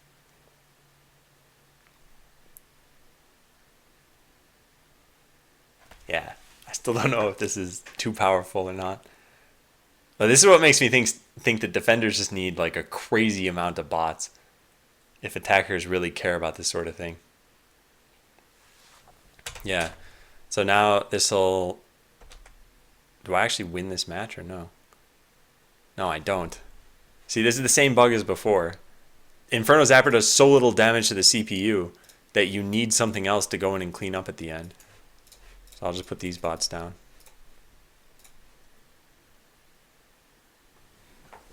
AJ Bugsy. Help.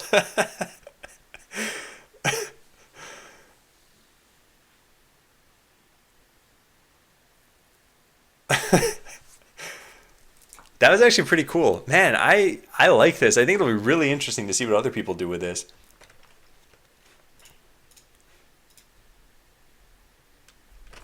I don't think any defender has any defense against Inferno. I didn't consider it at all. So Liquidor, at least Inferno Zapper, if you get enough regeneration, fire will actually, you'll out heal fire. So fire does 100 damage. Every regen chip gives you plus 15 regen, and then regen hardware can give you plus 30 actually. So at the highest level of the game, you can have 5 chips. So that's actually 75 plus 30, so you'll be at 105. So fire will do nothing to you basically. And since Inferno Zapper does so little damage on its own, it's as though it's not even happening. But honestly, the balance is thrown off completely at those levels. Yeah, damage is 150. So I do 145 damage to you every turn. And at that point, you'd almost certainly slaughter me. Hey, Wraithy. Oh, and Liquidor, the other thing is, fiery weapons are the response to cloaking. So using cloaking as a defender isn't necessarily a great idea. Would it hurt clarity if some weapons have a limit how many bots can have it at once?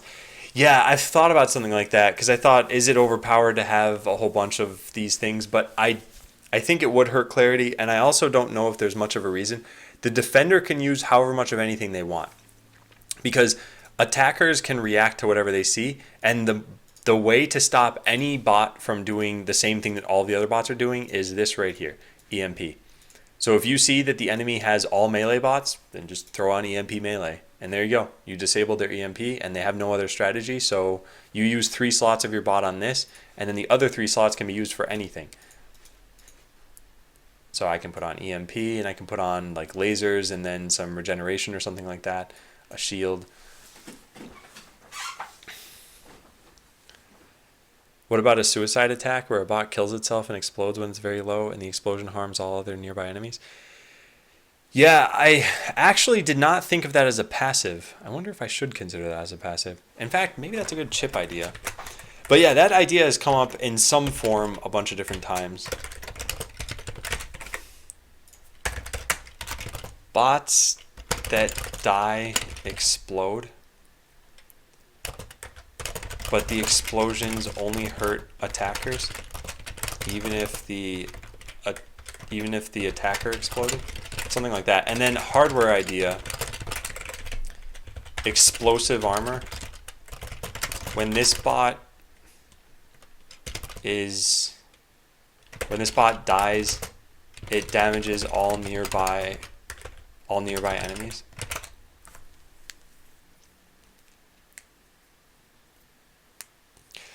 Yeah, so Kaitai, that round limit is somewhat arbitrary.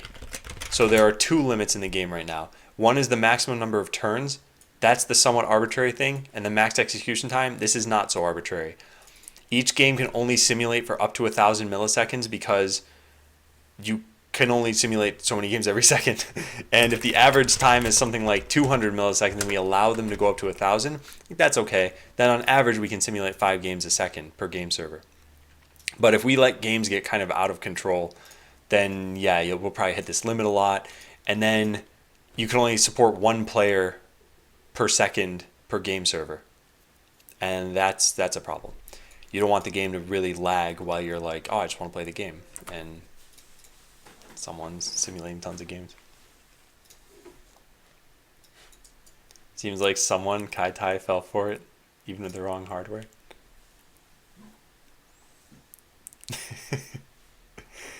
Man, I'm excited. I find this incredibly fun to just, I don't know, see you guys enjoying the game too.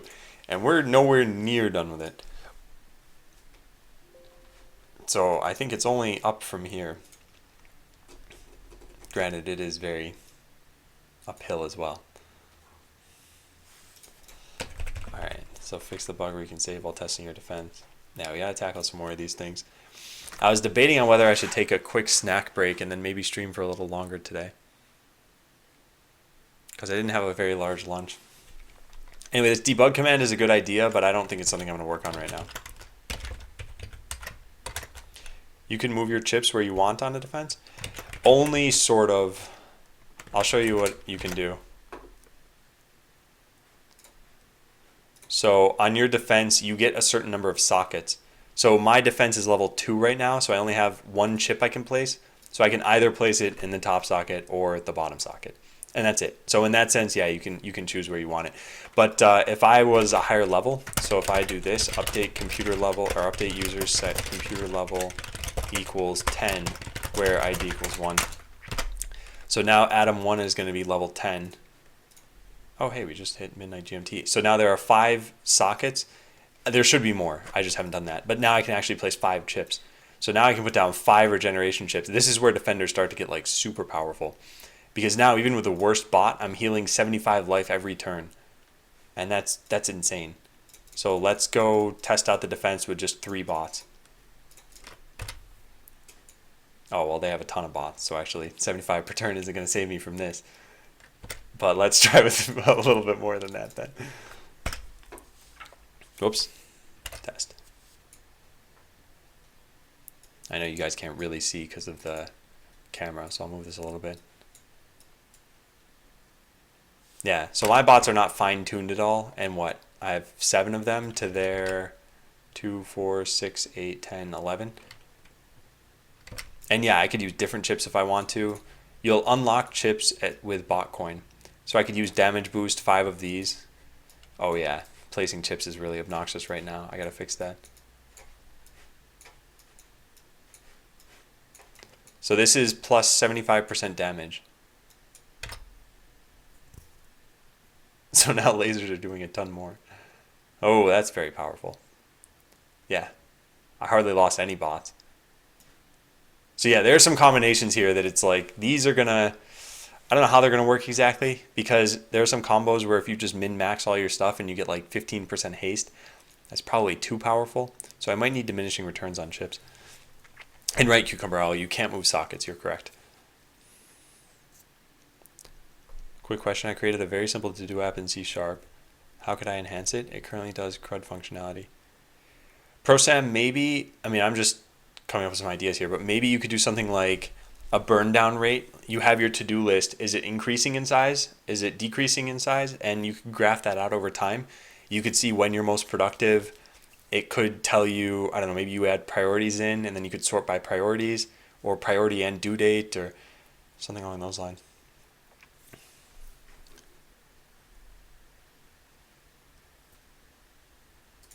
What is this?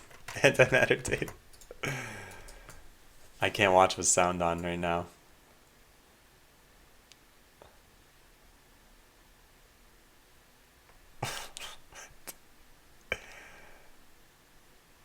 Okay, I'll need to watch this afterward because there's probably audio for this. I'm just going to give you a point anyway because it's probably hilarious, antimatter tape.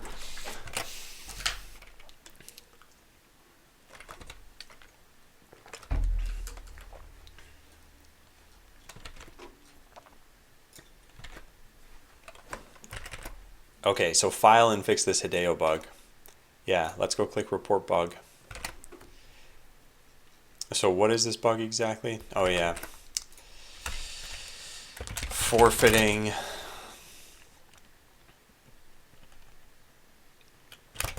a match after making changes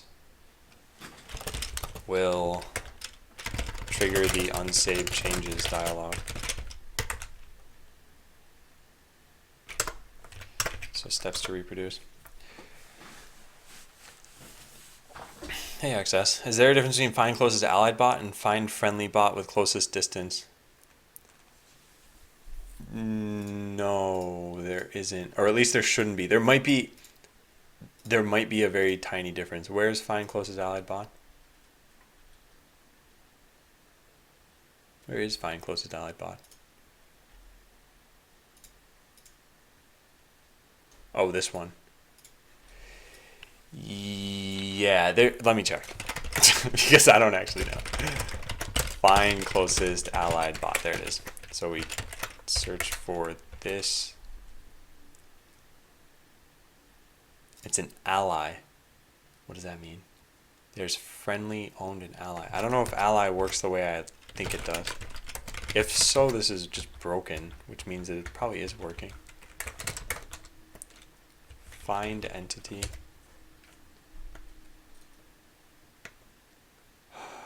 Friendly or enemy? What? Find closest allied bot.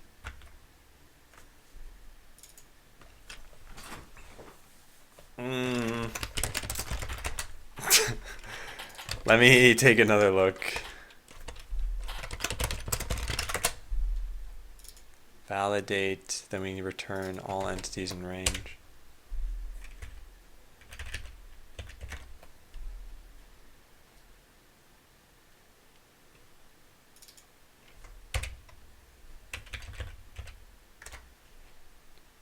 Where's the ally?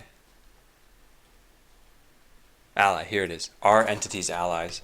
I don't know what makes two entities allies. Ah, okay. So yes, that they are exactly the same.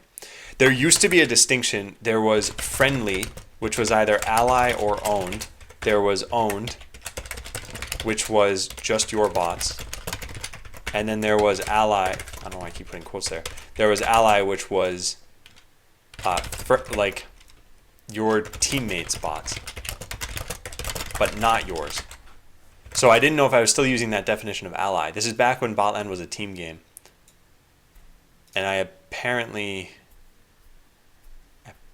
changed that. In fact, this is not ally, this is friendly. Yeah, so I just got rid of the concept of ally altogether, I guess. Or no? Wait. Oh, it's to see if they're on the same team. Okay.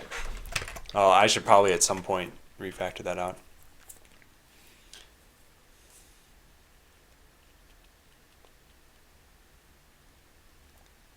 The first one doesn't seem to find the other bot, while the second one does. Can you give me some sample code there, Access?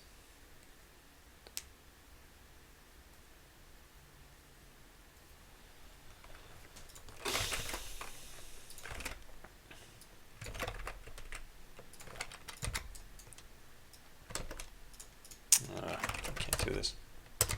I need to do it this way. Okay, attack someone, make changes to blueprints. Make any change to any blueprint. Forfeit, click go back to menu, expected outcome. Go back to the main menu without any interruptions. I guess it's that no, you have unsaved changes. Dialog shows up. The dialog shows up. Okay, player information doesn't matter for me because this happens with everybody. Okay. So there, I filed the bug. Now I just need to fix the bug.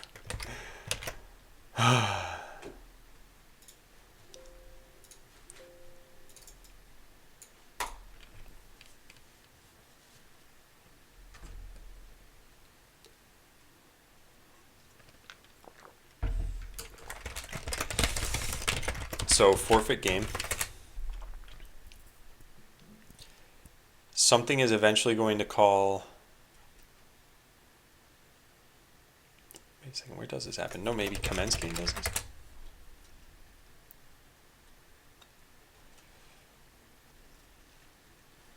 Clone workbench. I think that's what we need to do in forfeit game as well. If the forfeit is allowed to go through, like you click OK, then we do this. But I guess only if this happened.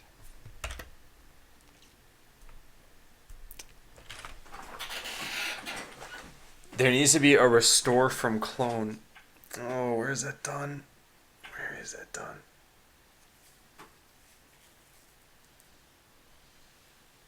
Professional strategy guys.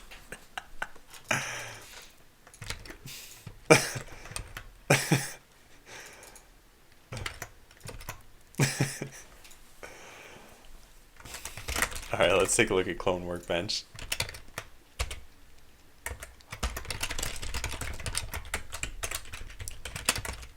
Reducer workbench. This is done whenever you're saving all of your blueprints as being in a good state. Yeah, I don't think this is correct because we don't know that they're in a good state. We want to do this instead. Make sure we don't trigger an unsaved changes dialog. There. That should work. Okay, let's try that out. So we'll just run through exactly the same steps. We click attack, we make a change to anything, then we click forfeit, and we go back to the main menu. We fixed the bug. Okay, there, that's it. That's it, that's how you fix bugs. One line of code. Okay.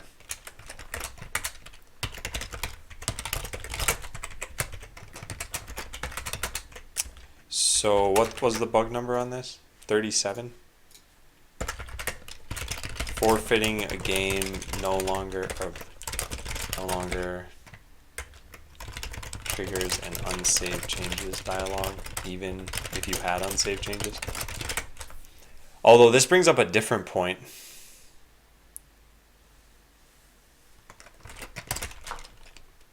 Okay, so what happens in this case? You make a change to a script, you click forfeit. It warns you that you'll forfeit, but it doesn't know whether you have unsaved changes. So I guess it should also warn you about having unsaved changes.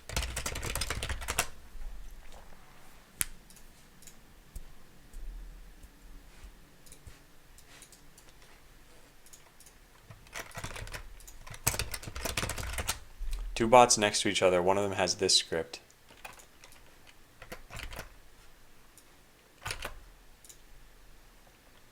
Closed ally equals is owned by me, bot, sort by distance, sort ascending. If exists, can shield, then shield them. Otherwise, if can move right, then move right. Otherwise, move down. Okay, cool. This doesn't shield but moves down, meaning no allied found. Find closest allied bot. If exists, can shield, shield, move right, move right. Curious.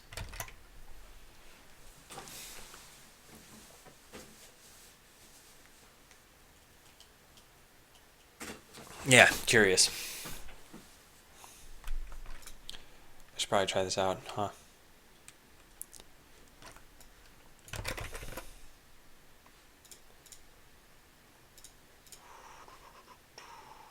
So we need shield, and let's do this on player number 3. We need a bot with shield, and we'll create script number 1, top script.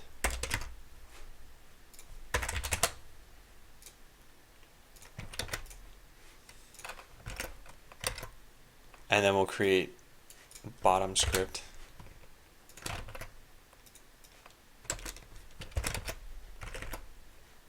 So we put down one of those, and we have another one, shield, and this is bottom script. Why don't you use VS Code? Is better than Sublime. I think I'm pretty fast with Sublime. I did try Visual Studio Code at one point.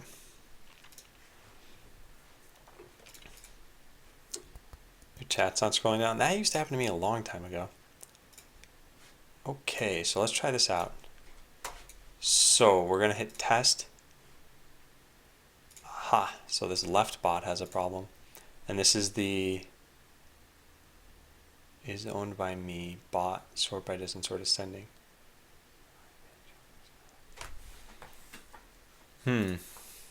Yeah, strange.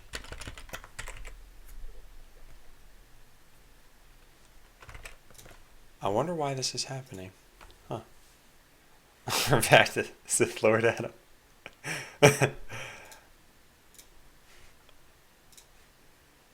Did I make this bot wrong or something? What's going on? Yeah, they both have shield.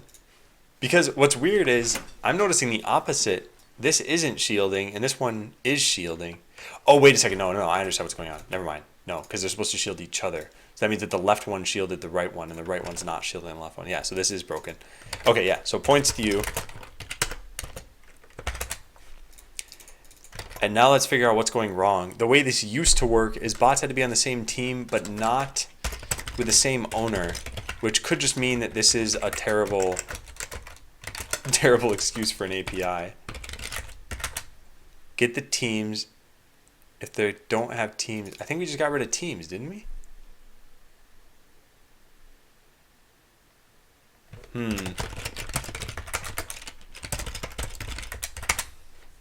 Where's ally here? Here it is. Our entities allies.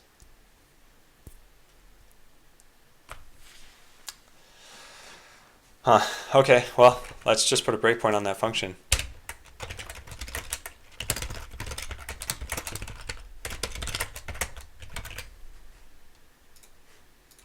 So here it is, and this is called from shield. So the teams are set to 0. Return team 1 equals team 2. That's true. What? What is going on here? B underscore L underscore ID1 dot update. What is this function? Here's all of your code. So what's going on here? Oh, right. This is the one where it works. The one where it doesn't work is what I wanted to break in on. Whoops. Alright, well, we're going to have to run this back.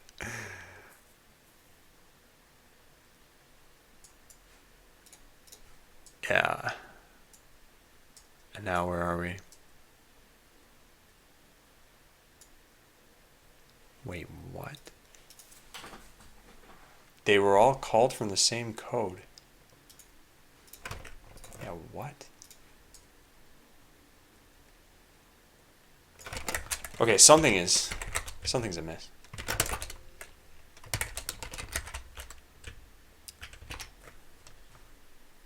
Find allies. That calls into find entity.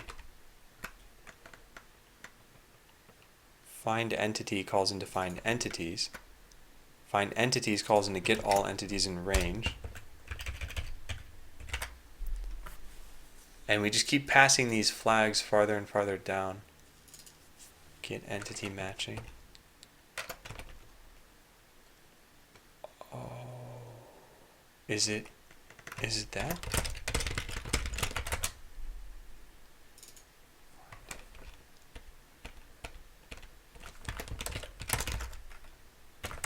What determines whether you'll name a function canX or willX? I keep calling canRepair because of canShield instead of willRepair. Am I missing something, or shouldn't that be a bit more streamlined? Yeah, and this is something Tyrannez was talking about a long time ago. So, in general, I tried to make it can when it's not guaranteed that it'll happen.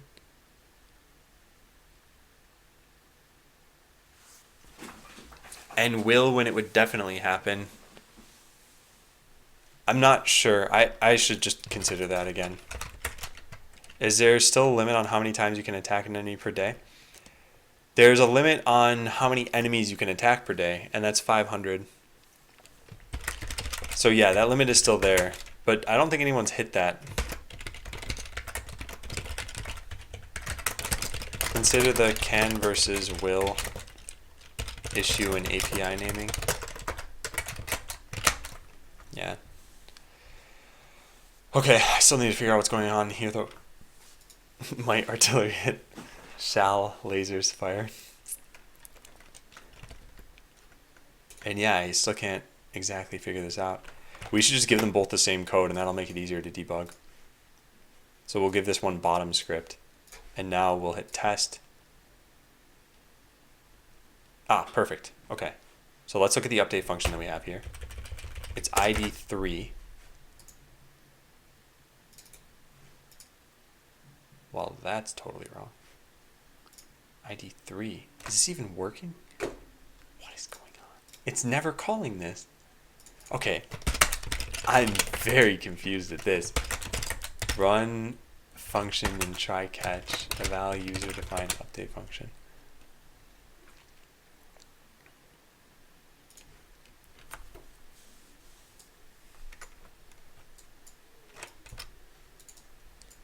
So we're trying to run the first function. That is this. Cool. So here's our code. Find closest allied bot, and if it exists, and you can shield it, then shield it.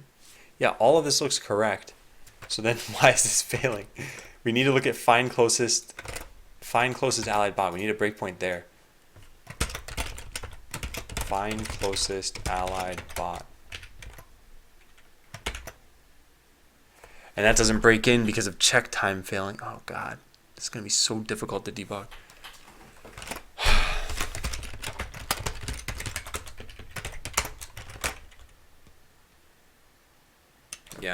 All right, we gotta save this defense, and then oh, you can't save the defense. Oh my god, we need a bot. All right, there, success.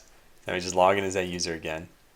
Go to edit, and then do exactly the same thing we just did.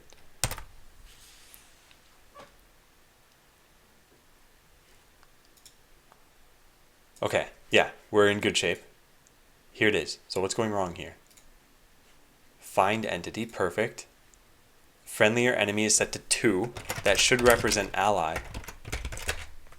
1 bit shifted right or left 1. Yes, that's 2. Okay, type is 8. I don't know what that is. Is bot, I guess. Yeah. So 1 shifted left 3. That's 2 to the 3rd. Yeah, that's 8. Sort by is 1, sort right. These don't matter. So find entities. This is where something's screwing up. Oh, whoa, what?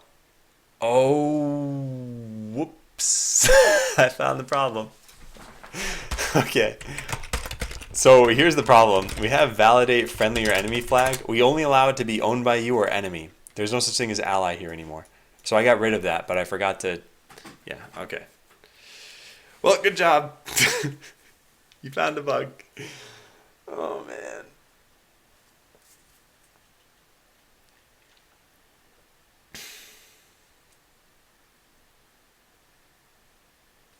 I mean, the easy fix would just be to allow ally here. But ally doesn't really mean anything anymore.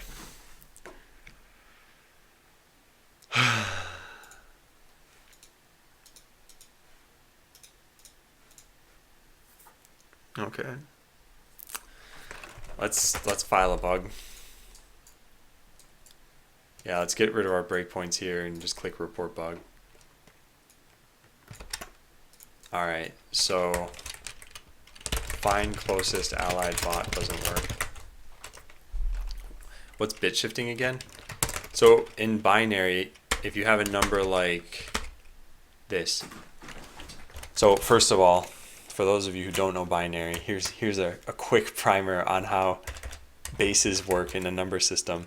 So if you consider a decimal number like 1, 2, 3, what this is saying is it's 1 times 10 to the squared plus 2 times 10 to the first plus 3 times 10 to the 0. So this is doing something very similar. It's 0 times 2 to the third plus 0 times 2 to the squared plus 0 times 2 to the first plus 0 times, or whoops, sorry, that's actually 1, plus 0 times 2 to the 0. So this is 1 times 2 to the 1, which is 2. So this is the binary number 2. You can verify that by evaluating it.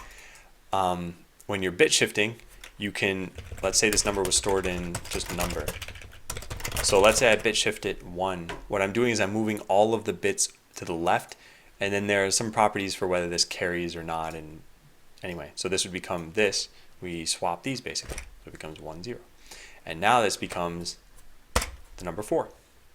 And you can verify that. So if you do 2 bit shifted right 1, it gives you 4. Turns out bit shifting left. If you bit shift any number left 1, you're doubling it. And the reason why is because you're moving up by a power of 2. So yeah. Now you know. Alright, yeah, so this thing's totally broken. Doesn't work. Doesn't ever, or always returns null. So steps to reproduce. Found this bug. 1. All you have to do is call, find closest allied bot, and it will always return null. So I'm actually going to get rid of all of this stuff here. The reason why is because we call validate friendly or enemy flag.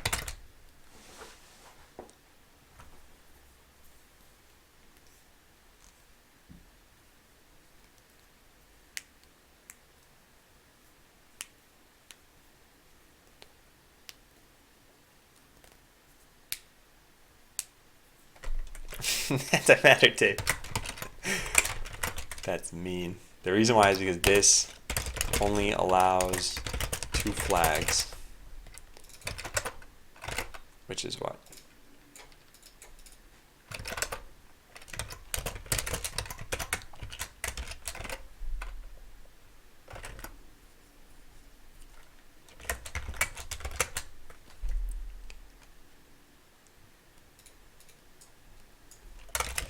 I investigated this already. The reason why this happens is because it always, yeah. All right, cool. Yeah. Yeah, and I can add your feedback in here too, Hideo. I know Tyrandez had a fit about this before. Tyrandez had a lot to say about this before too. So regardless of what I do, I should email him and apologize for not fixing it sooner. Alright, so yeah, this is the last question I had on the bug fix that I'd already started to work on, which at this point we don't need this here anymore. So the question was this: what happens if you go through these steps? What do you expect to have happen? So I am attacking someone else, so I click attack, and ooh, never mind, hang on, gotta stop. Welcome back, Macy.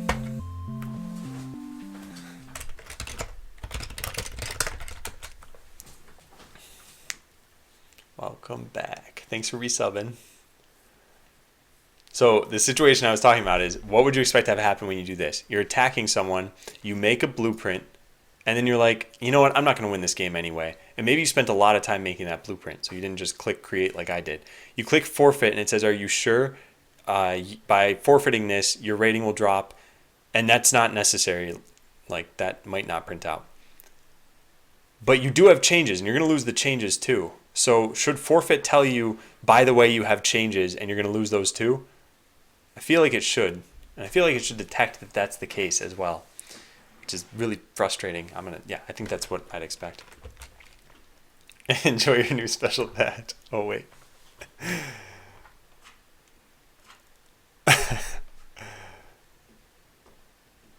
Hey, Blu-ray King. No, you're not supposed to get a badge. There are loyalty badges, but I don't have any new artwork for different badges.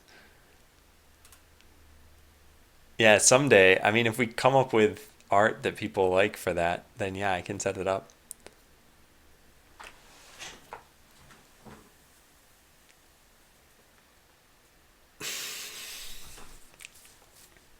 Yeah, I think this should just tell you. So fine, I'll go do this.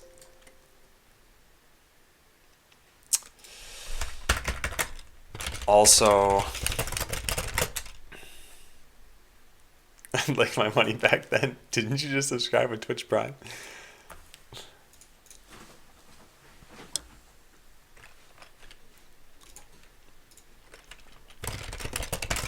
When you have unsaved changes, warn that you'll lose those too. Is that keyboard mechanical? No, it's not.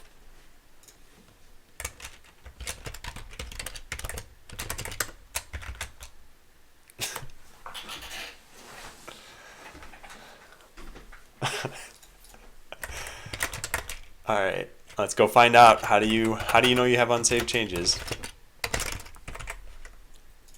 This is how. So when you go to forfeit, we got to pop up a particular thing based on whether you have changes or not. So extra message actually needs to get even more extra. Const extra message 2.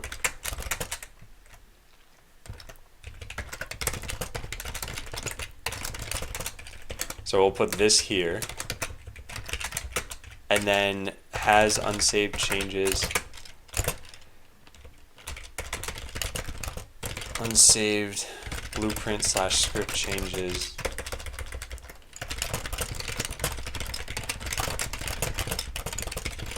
That would be lost.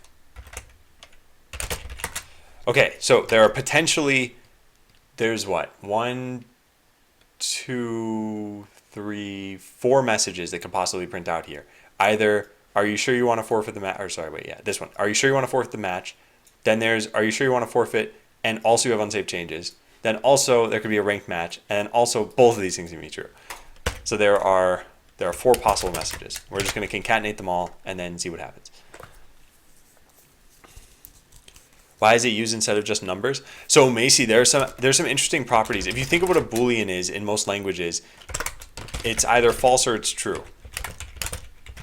And so you can think about it as either 1 or 0. Sorry, well, 0 or 1. So what this lets you do is, let's say you have a number, like a binary number. You could say each of these bits means something. This could mean that the enemy is on fire. This one could mean that the enemy is frozen. Woo. And so on and so forth. So you could just keep saying that all of your Booleans are crammed into one byte, which I don't know if I actually gave it this a byte. Yeah. So now instead of needing a byte per Boolean, you can fit 8 Booleans into one byte because you have 8 bits in a byte. Well, bit shifting is one of the ways that you can get this. Actually, this is really bitwise operations. So let's say you define fire to be like on fire equals 1 bit shifted nothing. So this is just going to be the first bit. And that's why I should probably just move this over here. Let's change this. Frozen equals 1 bit shifted 0. On fire equals 1 bit shifted 1. Then you can have something like electrocuted is bit shifted 2. And so this one would be electricity here. That. So this is where bit shifting can help you, because you can at least generate powers of 2 pretty easily. And then if you want to check to see if something is electrocuted, you could say something like status and so you can bitwise AND it with something else. Now, if you remember how bitwise AND works, it takes your number that you have here, and then it takes the number that you have that you're trying to AND it with, and it returns a number where only when both of these things are set to 1 will that also be set. So in this case, we're actually going to get 0. So what we did is we said status, which is this, and frozen, which is this, and what we got is 0, meaning you're not frozen. And we can see, yep, this is set to 0. So that's one of the ways that bitwise operations really help. It's for cramming a bunch of Booleans into here. There's also a lot of mathematical properties. Like I said, back in the day when you had assembly and you really had to be careful of how many CPU cycles you were using with every opcode, sometimes bit shifting left 1 bit would be faster than multiplying by 2 because of how the ALU works.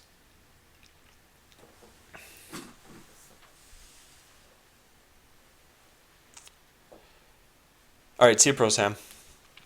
There are a lot of properties of bitwise operations, but that's at least one of them. And that's a very helpful one for games too. Hey, Judge Bacon. And yeah, if you want to look up more, there's probably bitwise operations. There's probably a Wikipedia page on this. Yeah. Okay, so where did I leave off here? When you have unsafe changes, one, you lose those 2. So we need to test 4 situations. Forfeiting unranked match with no changes. Forfeiting unranked match with changes. Well, we'll just put asterisks here, I guess. Forfeiting ranked match with no changes and with changes. So let's just run through these. WebStorm I haven't used explicitly. I've used PHP Storm, and they're both by JetBrains, and they're possibly even the same product now. But I thought PHP Storm was good enough.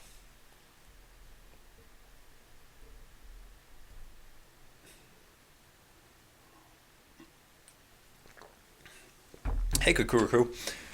Alpha went pretty well.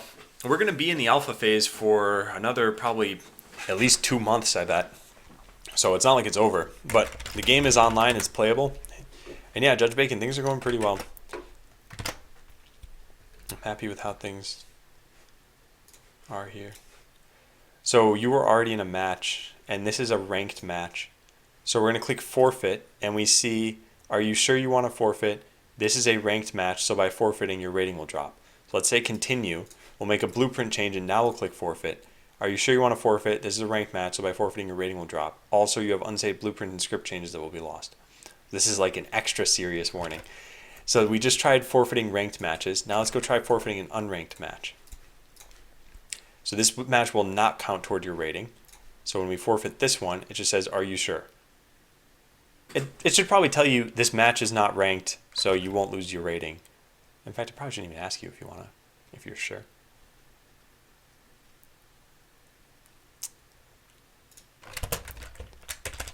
This is not a ranked match, so you won't. So your rating will stay the same, even if you forfeit. Maybe that's a good idea.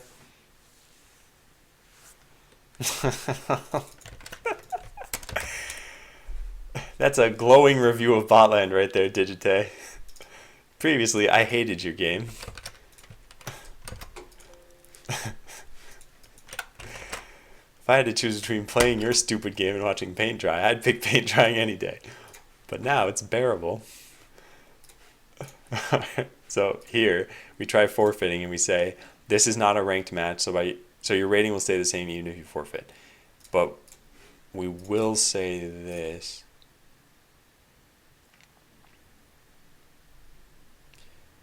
You have unsaved blueprint and script changes that will be lost. Yeah, I think this is fine. I think the wording, when combined all together, this could be better. It could say however instead of also, but at that point we're just making it a localization nightmare. So I'll keep it like this for now. It's at least representative of what happens. Do you recommend using lightweight text editors instead of using an IDE? I recommend whatever you've gotten used to and you're efficient with. And sometimes actually what might trump some of those is if your team is using it too. So let's say you don't really have a preference, then probably go with whatever your team is doing. But you can be efficient in any set of tools nowadays. I mean, there are people who use Vim and Emacs. There are people who use Sublime. And then there's the fully fledged IDEs like Visual Studio and WebStorm. So if you like what you're using and you don't think you're doing things much slower than, let's say, your colleagues are, then yeah, stick with it. I guess there's one other thing to consider, which is the price of whatever you're using. Some of those IDs are expensive. Will Defender lose coins of losing unranked matches? No, nothing happens when you lose an unranked match or win an unranked match. So the things that can change for ranked matches are experience, rating, bot coin, and number of wins. So your stats, number of wins, number of losses. These are for ranked matches. For unranked matches, nothing happens. The defender gets a replay, and that's it. It's as though the match never happened other than that. And by the way, I think this is mentioned in the alpha document. If you scroll to the bottom of it, you should see a section on progression. Nope. Okay, it's in the how to play document. Yeah. So it's this link. If you scroll to the bottom, it talks about the progression of Botland. And it talks about exact numbers too. These don't really matter right now. Okay, so testing all the situations works well enough. So we'll just check this in.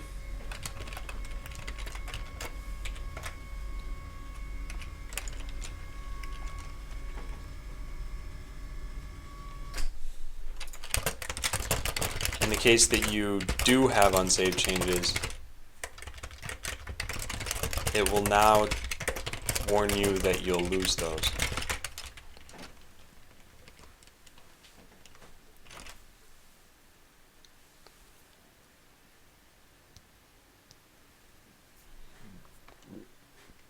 Right, and let's just make sure this is still good.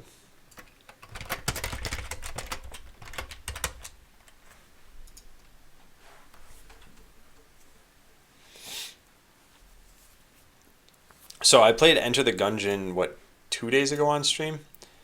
And I didn't realize... I'm trying to figure out if this is a spoiler or not. I don't think it is. Anyway, the boss of the 5th dungeon, I didn't realize was sort of like the end boss.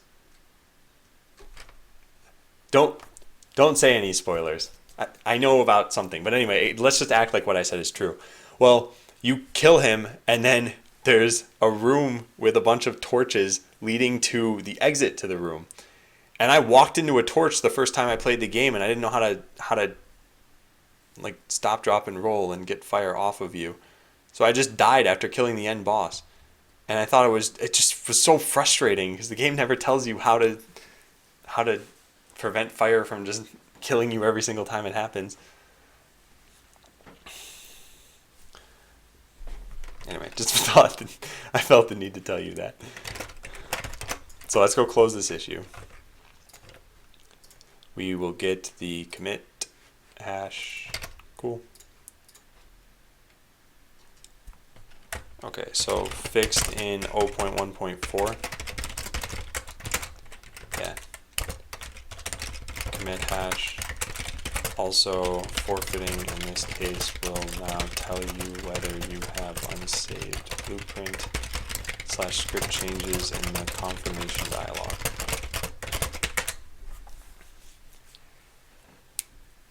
Cool.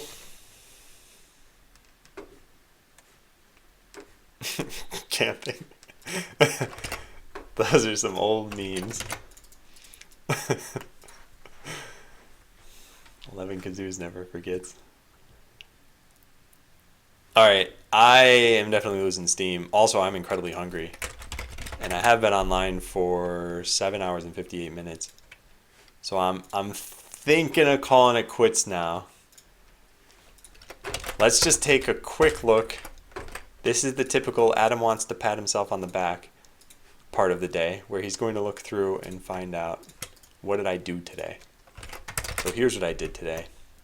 Fix an issue, add a stem for activate sensors, fix another issue, fix another issue. It's just mostly tackling bugs, I guess.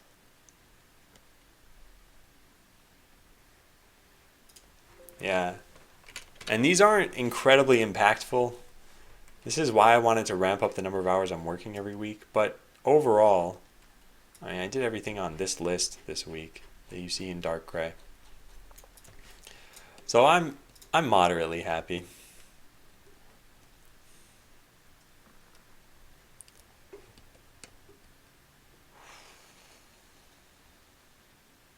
Okay. Let's host someone. Let me check something before I host someone.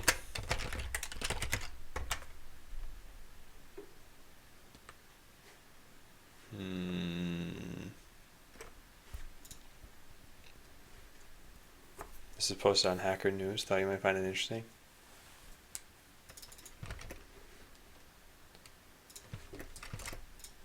dev.generals.io.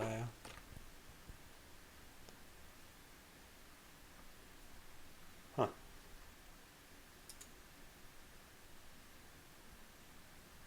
Yeah, interesting.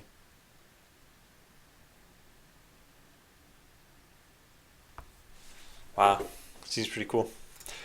I definitely think that's more on the along the lines of like AI writing competition. All right, I don't know who to host. I'll just let auto host pick someone up. So yeah, thank you guys for watching. Thanks for the subs today. Really, those have been increasing a lot lately, I feel. I am going to turn Botland off, and I see that there are 3 people still connected. I don't know if I count as one of those. Yes, I probably do. So yeah, there are at least 2 people who are playing. I'm going to turn it off as soon as the stream is offline. So let's grab the stats for today. 213 games played for half a game per minute. I'll be back online on Monday. But yeah, take care everyone. Have a good weekend. See ya.